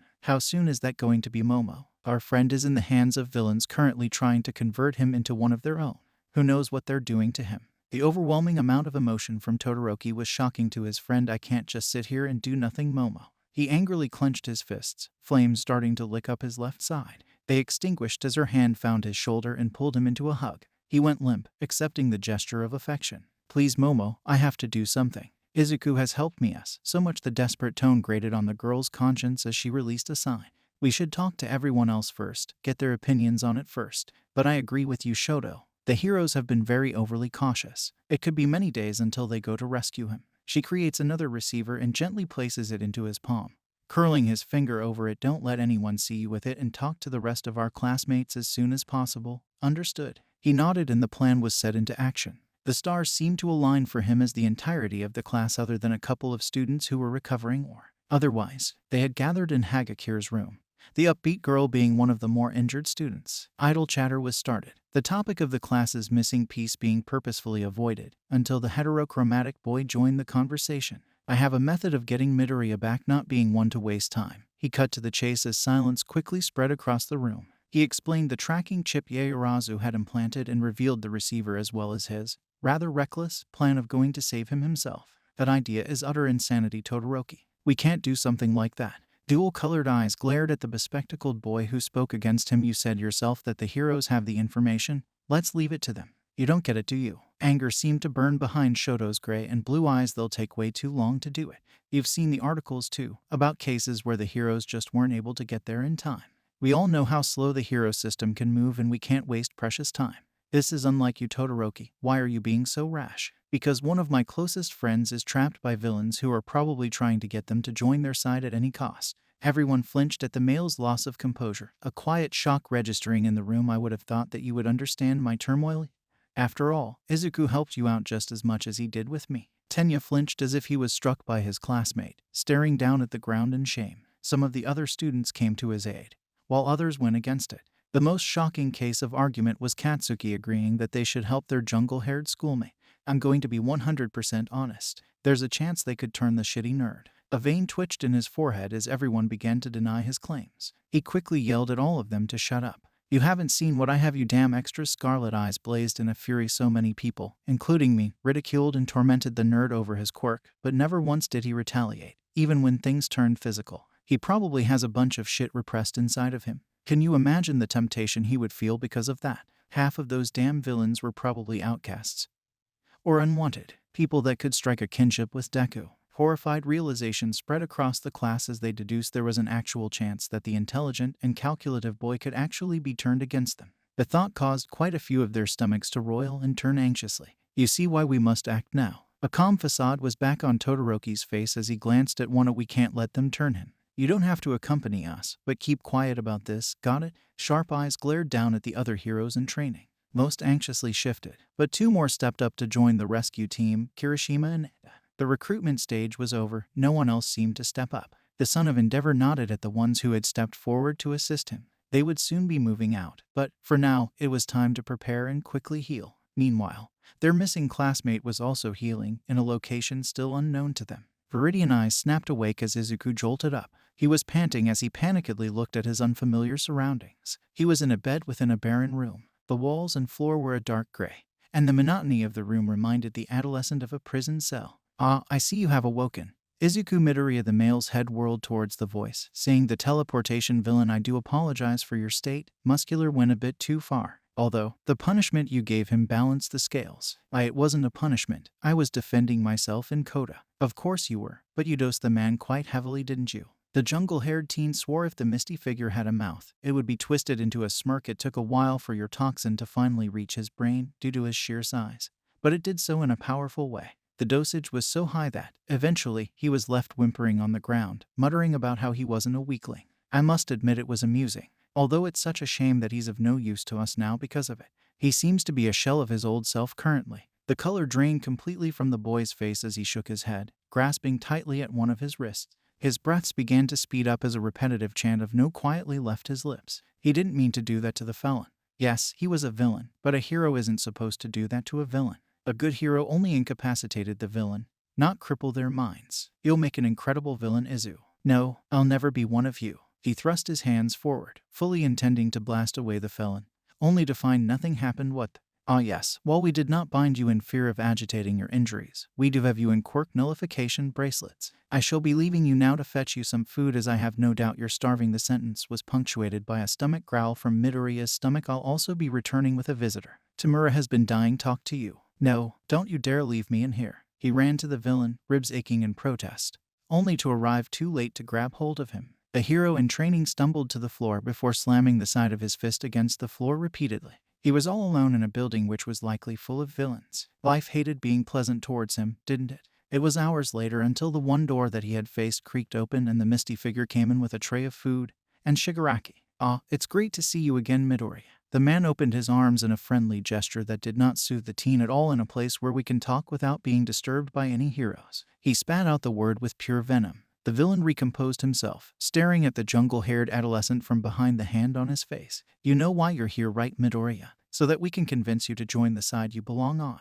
"I'm already a part of the side I belong on." The psychotic felon threw back his head and laughed, interrupting the boy. "Are you so sure about that, Midoriya? We've had some research done on you." He pulled out a folder he had kept behind him and opened it up. "An outcast student of Aldera Junior High who was, more or less, a recluse. At least that's what your teacher said." Izuku's breath caught in his throat, anxiety filling him, thoughts assaulting his mind, wondering how much they knew. "It was when we questioned some of your old classmates and parents that things got juicy." The too large grin on his face was all too visible. Some of them were very giving in the information. How they thought you were a little abomination, a villain in the making. How their precious babies were only defending themselves when they beat you down and hurled rocks at you. Flashes of a long-repressed childhood surged up from the depths of his subconscious. Phantom aches and pains began racing around his body as his breathing accelerated. "It is admirable how you stayed so determined to be a hero, Midoriya. With all the things it appears you went through." Kirigiri began to join in the conversation. "Your reactions, however, make me think that what we found only scratched the surface of what was done to you. That leaves us with a question. Why did you not seek retribution?" What are you talking about?" "Oh, you know very well, kid. Taking revenge on the little bastards who made your life hell." Tamura began closing the gap between him and Izuku. "I know that you've thought about it. Imagine your tormentors writhe on the ground in horror as their worst fears come to life. See them squirm and cry on the ground beneath you. See them lose their minds and fall into a comatose insanity." The villain pulled pictures out of the folder, tossing them onto the bed. He explained that some of the sadistic bullies even went so far as to document their assault of the boy. It only further illustrated the sheer prejudice the Viridian-eyed male went through. Even with the fact that actual proof of his abuse existed, the perpetrators were still never brought to justice. "Doesn't it just infuriate you? Make you want to do something about it? You would feel so alive if you just used your quirk on them, I can promise you that. The power you would feel would be indescribable." The one a student's chant of no began again as his breathing sped up more. He closed his eyes and violently shook his head as images of the villain's words appeared in his head. It had been years since he had ever thought of using his quirk like that, his mother keeping his mind from wandering into those dark desires. However, Inko Midoriya was not here with her son this time. The people who were here wanted him to heed those horrible wants. "I think that's enough talking for now, though. We'll leave you to eat." Kirigiri, the golden-eyed figure, set the tray on the foot of the bed before going to stand by Shigaraki. "I'll be looking forward to speaking with you again, Midoriya." The duo exited the room, leaving a shaken teenager behind. Izuku could barely calm himself. He was trembling badly, and tears built up in his eyes as he felt his psyche being battered by hidden urges that had remained unheeded for so long. Please, help me." He buried his head in his hands. He didn't want to know what else they could do to him if he was this broken after one talk. Days went by and things grew worse for the mental state of the kidnapped UA student while his friends got ready to go after him. The hero still had yet to make a move on the villains, despite having obtained the estimated location of the league. The 5 students had all completely recovered from their injuries and were currently gathered together, formulating a plan for their rescue. Shoto looked up at the sky, gazing out into the distance, fists clenched tight. Momo put a hand on his shoulder and nodded. They were going after Izuku that very night, and nothing was going to stop them from getting their friend back. Thank you all for sticking around, and I hope that you enjoyed. Before you leave, we would just like to let you know that We the Celestials has many other channels for your entertainment and viewing purposes. All the information you'll need is right below here in the description, so feel free to check out all the other incredible projects our team creates. Secondly, on behalf of We the Celestials, I'd like to thank everyone involved in the production of today's awesome content. Their details will be in the description below. That's all for today's video, so goodbye and have a divine day. Hey, what is up, mortals? Welcome to the incredibly long-awaited Part 5 Season 3 of What If Izuku Had a Villain Quirk. Wow, sit back and relax, you're in for a treat. So, we begin. As the students gathered themselves to rescue their Izuku, many pro-heroes were called in for a rescue mission established for the juniper-haired student. Both parties were determined to rescue the young UA student, but Todoroki and Momo's eyes held a drive that burned hotter than anyone else's. They were going to bring back their friend if it was the last thing they did. Bakugo and Kirishima made their way to the outside of the hospital, meeting up with Shoto and Yaoyorozu. Crimson eyes glanced quickly at the group, settling on the heterochromatic hair of their owner's classmate. Well, what are we waiting for? Let's go get the damn nerd. Not so fast, Bakugo. I believe there is someone who wishes to speak with us. The son of Endeavor turned to the side, looking over at Ida, who walked before them silently. His fists were at his sides, clenched tightly. Why are you all being so idiotic? This crusade to save our classmate is a fool's errand. The tall figure shook as he glared at his classmates. You've seen what happened the last time we faced those villains. We could barely hold our own. What's the point of this ragtag rescue if all it does is kill us? Don't you realize it will just heap more blame and doubt on you? Not to mention that I am our class rep. It's my job to make sure that all of my classmates are okay. That's the key word, isn't it, Ida? All of your classmates. A cold glare pierced the bespectacled teen as Todoroki walked towards him. Are you so quick to forget Izuku, one of the classmates who helped save you from Stain, who encouraged your desires as a hero? A classmate who could currently be undergoing some sort of torture so the villains can finally make him crack and influence him into joining the league. We won't able to do anything in a fight against. Who said we were going to fight them? All eyes moved to Yaoyorozu, who moved next to Shoto. A giant fight is more likely to kill us after all. The safest rescue, and the likeliest to succeed, is a stealthy one. We will hide our presence and be in and out. That is our goal. It is exactly the PL and Izuku would come up with. Tenya paused for several moments, trying to formulate a response or complaint, but found himself without anything to say. A minute passed before he finally gathered enough wits to make a last-minute decision. I suppose I cannot stop you, and your plan seems sound. Kirishima let out a sigh of relief at the Ingenium Legacy's words. However, I cannot be 100% sure you will stay true to your words, so I will follow you. I will be your watchman to make sure that you keep your word. A solemn nod came from the congregation of students around Ida, accepting his reason for coming. With their exchange done, the group inconspicuously made their way to a nearby train station, boarding a train that would take them as close to their target location as possible. The ride was awkwardly quiet, tension palpable in the air. Bakugo, are you sure you want to do this? Shoto's gaze met with the hot-tempered blonde. You and Izuku's relationship is far from optimal. We are going against the wishes of everyone and being incredibly selfish by doing this. You can bail out at any time. TCH, no, I can't. You damn icy hot. Katsuki's voice was shockingly quiet. If that damn nerd actually turns into a villain, it'll be my fault. I never helped him, just ridiculed him. How the hell can I call myself a hero if I am the cause of a villain's creation? No other questions were asked, the train car going straight back into silence. They finally reached their stop, entering the Camino ward. Todoroki was prepared to immediately head towards the location of the chip they were tracking, only to be stopped by Momo. She reminded everyone that the villain knew what they looked like, meaning they would need to be smart to avoid notice. One thing led to another, and the group, including a very angry Bakugo, were disguised, at least as best as they could do with the store they had gone to buy them. If one of you ever says anything about this to anyone, I'll kill you. Obviously, Katsuki was not fond of the outfit he was forced into. An announcement came on a screen, presenting a news interview with UA, including Nezu, Aizawa, and Vlad. Immediately, the reporters began picking apart the heroes, pointing out every negative thing to draw attention to their flaws. The students felt anxious about the air around them, hearing negative whispers about the heroes all over. The group quickly made their way out of the crowd they had entered, not wanting to listen to another word of the interview. Not too far away, a small screen displayed a recording of the same interview before it was turned off. Tamura glanced over at a quiet Izuku whom he had shown the video to in an attempt to further sway his loyalty.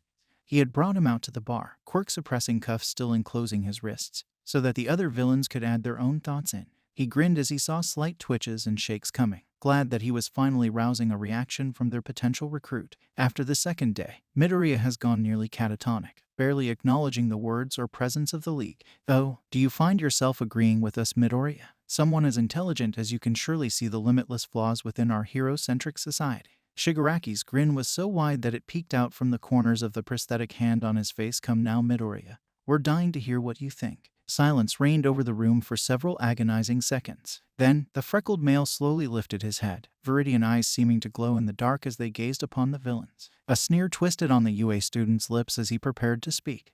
I'll admit it, you have a point. The felons around him instantly perked up. I've always hated our society, being degraded and looked down upon by people because of my quirk. I hate it. The heroes don't do anything about it either. They claim to want to help, but they haven't done anything to stop the hypocrisy of our society. Ah, what a refreshing point of view. My. It seems you're finally letting your true feelings out. I think I'm starting to get you, Midoriya. I know exactly how you feel. Meanwhile, the student rescue group had found the location that the tracking chip had been leading to. It was an abandoned building, showing no signs of use for several years. They slowly crept around the perimeter, trying to approach the area as inconspicuously as possible. However, the entrance to the building also held signs of long-term disuse. At this point, Midoriya would have analyzed the entirety of our current situation, wouldn't he, Momo? And just like me, he would have deduced that there was obviously another entrance. She glanced around and nervously looked at a narrow ledge between two buildings. Pointing at it, that ledge will provide a good, hidden vantage point for us to search. Ada nodded in agreement with his classmate's words, the group creeping towards the ledge and climbing up, squeezing along the narrow path. Hey guys, above us, look. There's a window, we can look inside. How are we supposed to do that shitty hair? Bakugo whisper yelled at the disguised redhead, it's pitch black out here. We can't see anything. I can just make use some night vision. Already covered, Momo. Everyone turned to see Todoroki brandishing an expensive brand of night vision goggles. Heh, guess I wasn't the only one who thought ahead. Kirishima pulled out his own pair, which Bakugo snatched away to use. With the help of Tenya and Ijiru, the explosive blonde and heterochromatic teen were able to spy through the window, stiffening as they locked eyes with a sea of tubs to the lower left. They shook ever so slightly as they saw what could only be described as a small army of Namu. This building is a damn breeding ground for those freaks. Damn it, Ponytail. That Namu you tagged is here, but Deku probably isn't. The girl sagged against the wall, clenching her fist. She had so desperately hoped that her friend was here, that they could rescue him. The two students looking through the window were so invested in their search.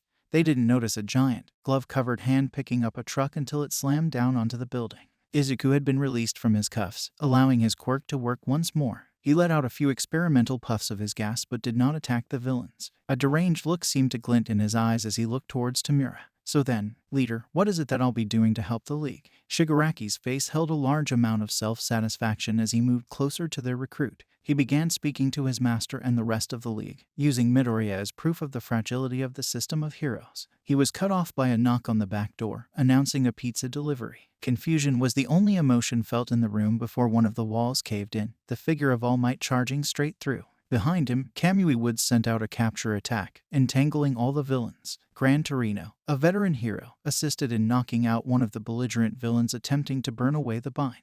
Izuku's head snapped around, facing his hero course teacher. You haven't captured us all yet. Isn't that right? Midoriya glowing blue eyes locked onto their student as a whisper left the young man's lips. Toshinori's eyes widened before narrowing in anger, grabbing Izuku's arms as he thrust them out, ready to release his neurotoxin, and turning them towards the League. The attack was quickly stemmed by the juniper-haired teen so he didn't attack his new allies. I see that you've managed to temporarily brainwash my student. You're more devious than I previously thought. Tamura Shigaraki, the symbol of peace, seemed to quiver with rage as he held his struggling, wayward student. Seeing no way out of it, the teal-haired lunatic called out for Kurogiri to open a rift. The man's shape blurred for a second, only for him to cry out in pain as the pro-hero Edshot appeared, using his quirk to take the misty villain out of commission. The number one hero also dismissed Tamura's threat of the Namu, having already had pros dispatched to take out the lab in which they had been stored. The League's leader seemed to deflate entirely, gripping his fists where they were forced at his side. He refused to meet the eyes of the symbol of peace as Midoriya valiantly struggled against his strong grip. The ensnared villain had given up hope when a sea of portals, different from the ones Kurogiri created, opened within the building, Namu slowly crawling out from the inkai grayness that rippled in the air. One of them charged All Might, forcing him to release his student to block the attack. In that single second that the hero was forced to release the freckled adolescent, another rift tore open the space behind Izuku and swallowed him up, whisking him off somewhere. Shock and anger shone in the luminary's eyes as he delivered a serious blow against the Namu, knocking it through several walls. He turned his head to glance at the police force and pro-hero backup that accompanied him, only to see that they were already fighting off the monstrous creatures that crawled out of the portals. All Might looked into the distance, where the Namu facility was supposed to have stood, and noticed a large cloud of dust and buildings tilted outwards. The area around the facility was decimated. The 5-student squad that set out to save Izuku was currently all frozen in horror, hiding behind a piece of rubble. A single man floated in the air, talking idly of the uselessness of heroes. He held such a powerful aura that the students could hardly breathe. This one villain was powerful enough to take out several pro-heroes and the small army of armored police enforcers. Shoto peeked over the concrete, seeing the fiend hold his hand out, opening a rift where a familiar head of juniper-colored hair fell out. Izuku was now in the hands of someone that they had no chance of winning against. The heterochromatic boy desperately wished to curse his luck but stayed silent and hoped that someone would be able to help them. All of him, thank you all for sticking around and I hope that you enjoyed. Before you leave, we would just like to let you know that We the Celestials has many other channels for your entertainment and viewing purposes. All the information you'll need is right below here in the description, so feel free to check out all the other incredible projects our team creates. Secondly, on behalf of We the Celestials, I'd like to thank everyone involved in the production of today's awesome content. Their details will be in the description below. That's all for today's video, so goodbye and have a divine day. Hey, what is up, mortals? Welcome to Season 3 Part 6 of What If Deku Had a Villain Quirk. Till then, sit back and relax, cause the long-awaited ending to this what if begins. Now. Izuku and the League of Villains stumbled out of the rifts they were pulled into, narrowly avoiding the hero's capture. He scrambled off the ground before freezing, as the sight around him had finally registered. The area was destroyed, several heroes and police knocked unconscious, or worse, all being watched by a figure in the sky, one who was drawing closer to the freckled teen. He took a step back as he could feel an aura of dread emanating from the man. "Do not be alarmed, young man. I am not a foe to you." The voice in which the man spoke echoed around their decimated surroundings. "You are the child my student has been keeping his eye on." Correct. Izuku was in way over his head. He had a feeling that there was more to the League than what first met the eye, but he had no idea they had a boogerman like this in their closet. The teen had decided to keep his act of joining them going, worried that something was too easy about the rescue. It turns out he was right. "Why, yes, sir. And my name is Izuku Midoriya." As the man drew closer, the malefic presence that surrounded him grew more suffocating. He could barely keep himself from buckling. The figure stopped right before him as his friends watched in horror, still hidden from view. "Izuku Midoriya, your quirk is a fascinating one. You've been mastering it so well on your own." The voice took on a somewhat smug tone. "But you saw it, didn't you? How the morals and beliefs of the people teaching you hold you back. You knew you could be so much greater by joining us, that we could make you strong enough to take revenge on all the naysayers who dared to put you down."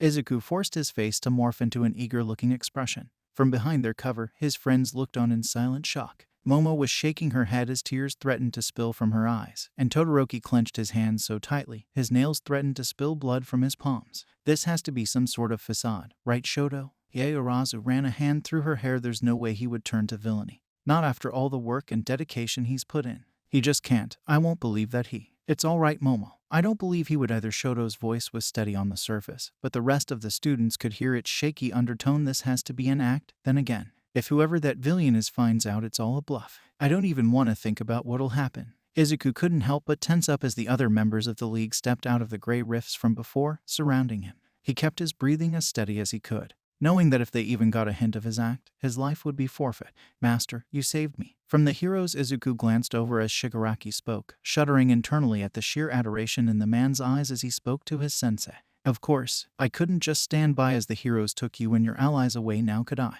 Now, we must all get going.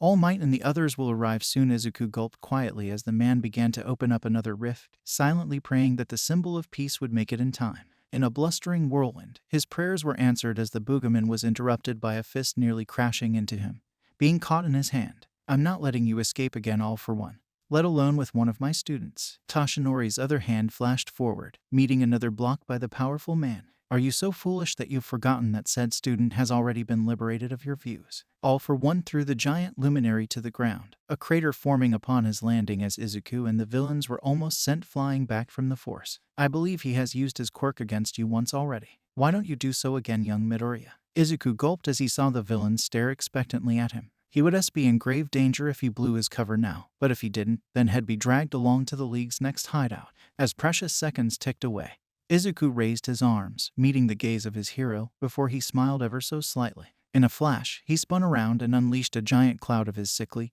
green fear toxin right towards the League of Villains. Stunned by the sudden betrayal, almost all of them were doused in the neurotoxin, all except for one. Shirajiri was able to open a gate to take Shigaraki away from the cloud, and right next to Izuku. Acting quick, the hero student rolled from underneath the lethally quirked man's attack, skidding to a halt a mere 2 meters away. "You little traitor, how dare you go against us after you pledged yourself?" "I'm no traitor, you demented lunatic, and I never pledged myself to the League. I will always be a hero because that is who I am." And what a pity that is all for one let loose an attack, poised to sever Izuku's head from his neck, when All Might leapt into action, sending the man spiraling away with a powerful blow. Shigaraki let out an inhuman growl as one of his hands began to scratch his neck raw, droplets of blood running down his back. "No, no, no. This isn't how it's supposed to go." Crazy red eyes met Viridian ones as the villain sprinted forward, his hands outstretched. "This is all your fault. I'm going to kill you." Izuku dodged, cursing the reckless attack he had used moments ago, the cloud taking much of what he had left after being held hostage by the villains. The cloud he made in his escape was easily avoided by the villain as he continued his mad dash towards the hero.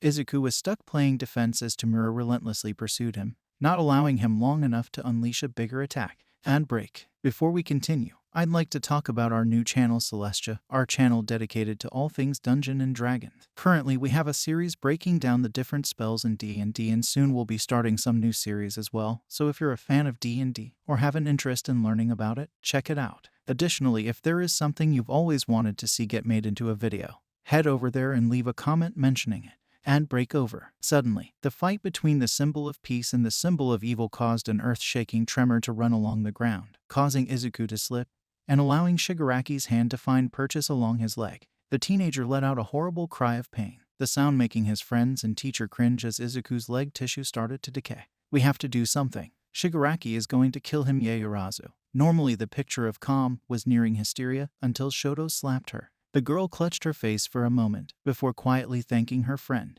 Panicking will get us nowhere. We need to help Izuku. He glanced at the assembled group of Ida, Kirishima, and Bakugo. Does anyone have any ideas? Izuku managed to kick Shigaraki away with a low blow from his good leg, pulling himself to a shaky stand as the man-child howled in pain. Izuku winced at the slightest bit of pressure on the horrible wound, knowing that he wouldn't last much longer in a fight like this. Why, you little shit, what kind of hero hits someone there? A C-competent one, Izuku onwardly cursed, feeling exhaustion creeping up on him as his old stutter began to return. The villain managed to collect himself and dodged the blast of neurotoxin that came his way, inhaling too small a dose for it to truly take hold. He launched himself towards Izuku once more, his hand curling around his neck, his pinky raised. I'm going to enjoy turning you to dust. Right as the decay villain's last finger was about to come down, the sound of an explosion and ice crashing against rubble drew the attention of the coherent fighters. A giant, oddly shaped glacier erupted from behind the ruins of a building.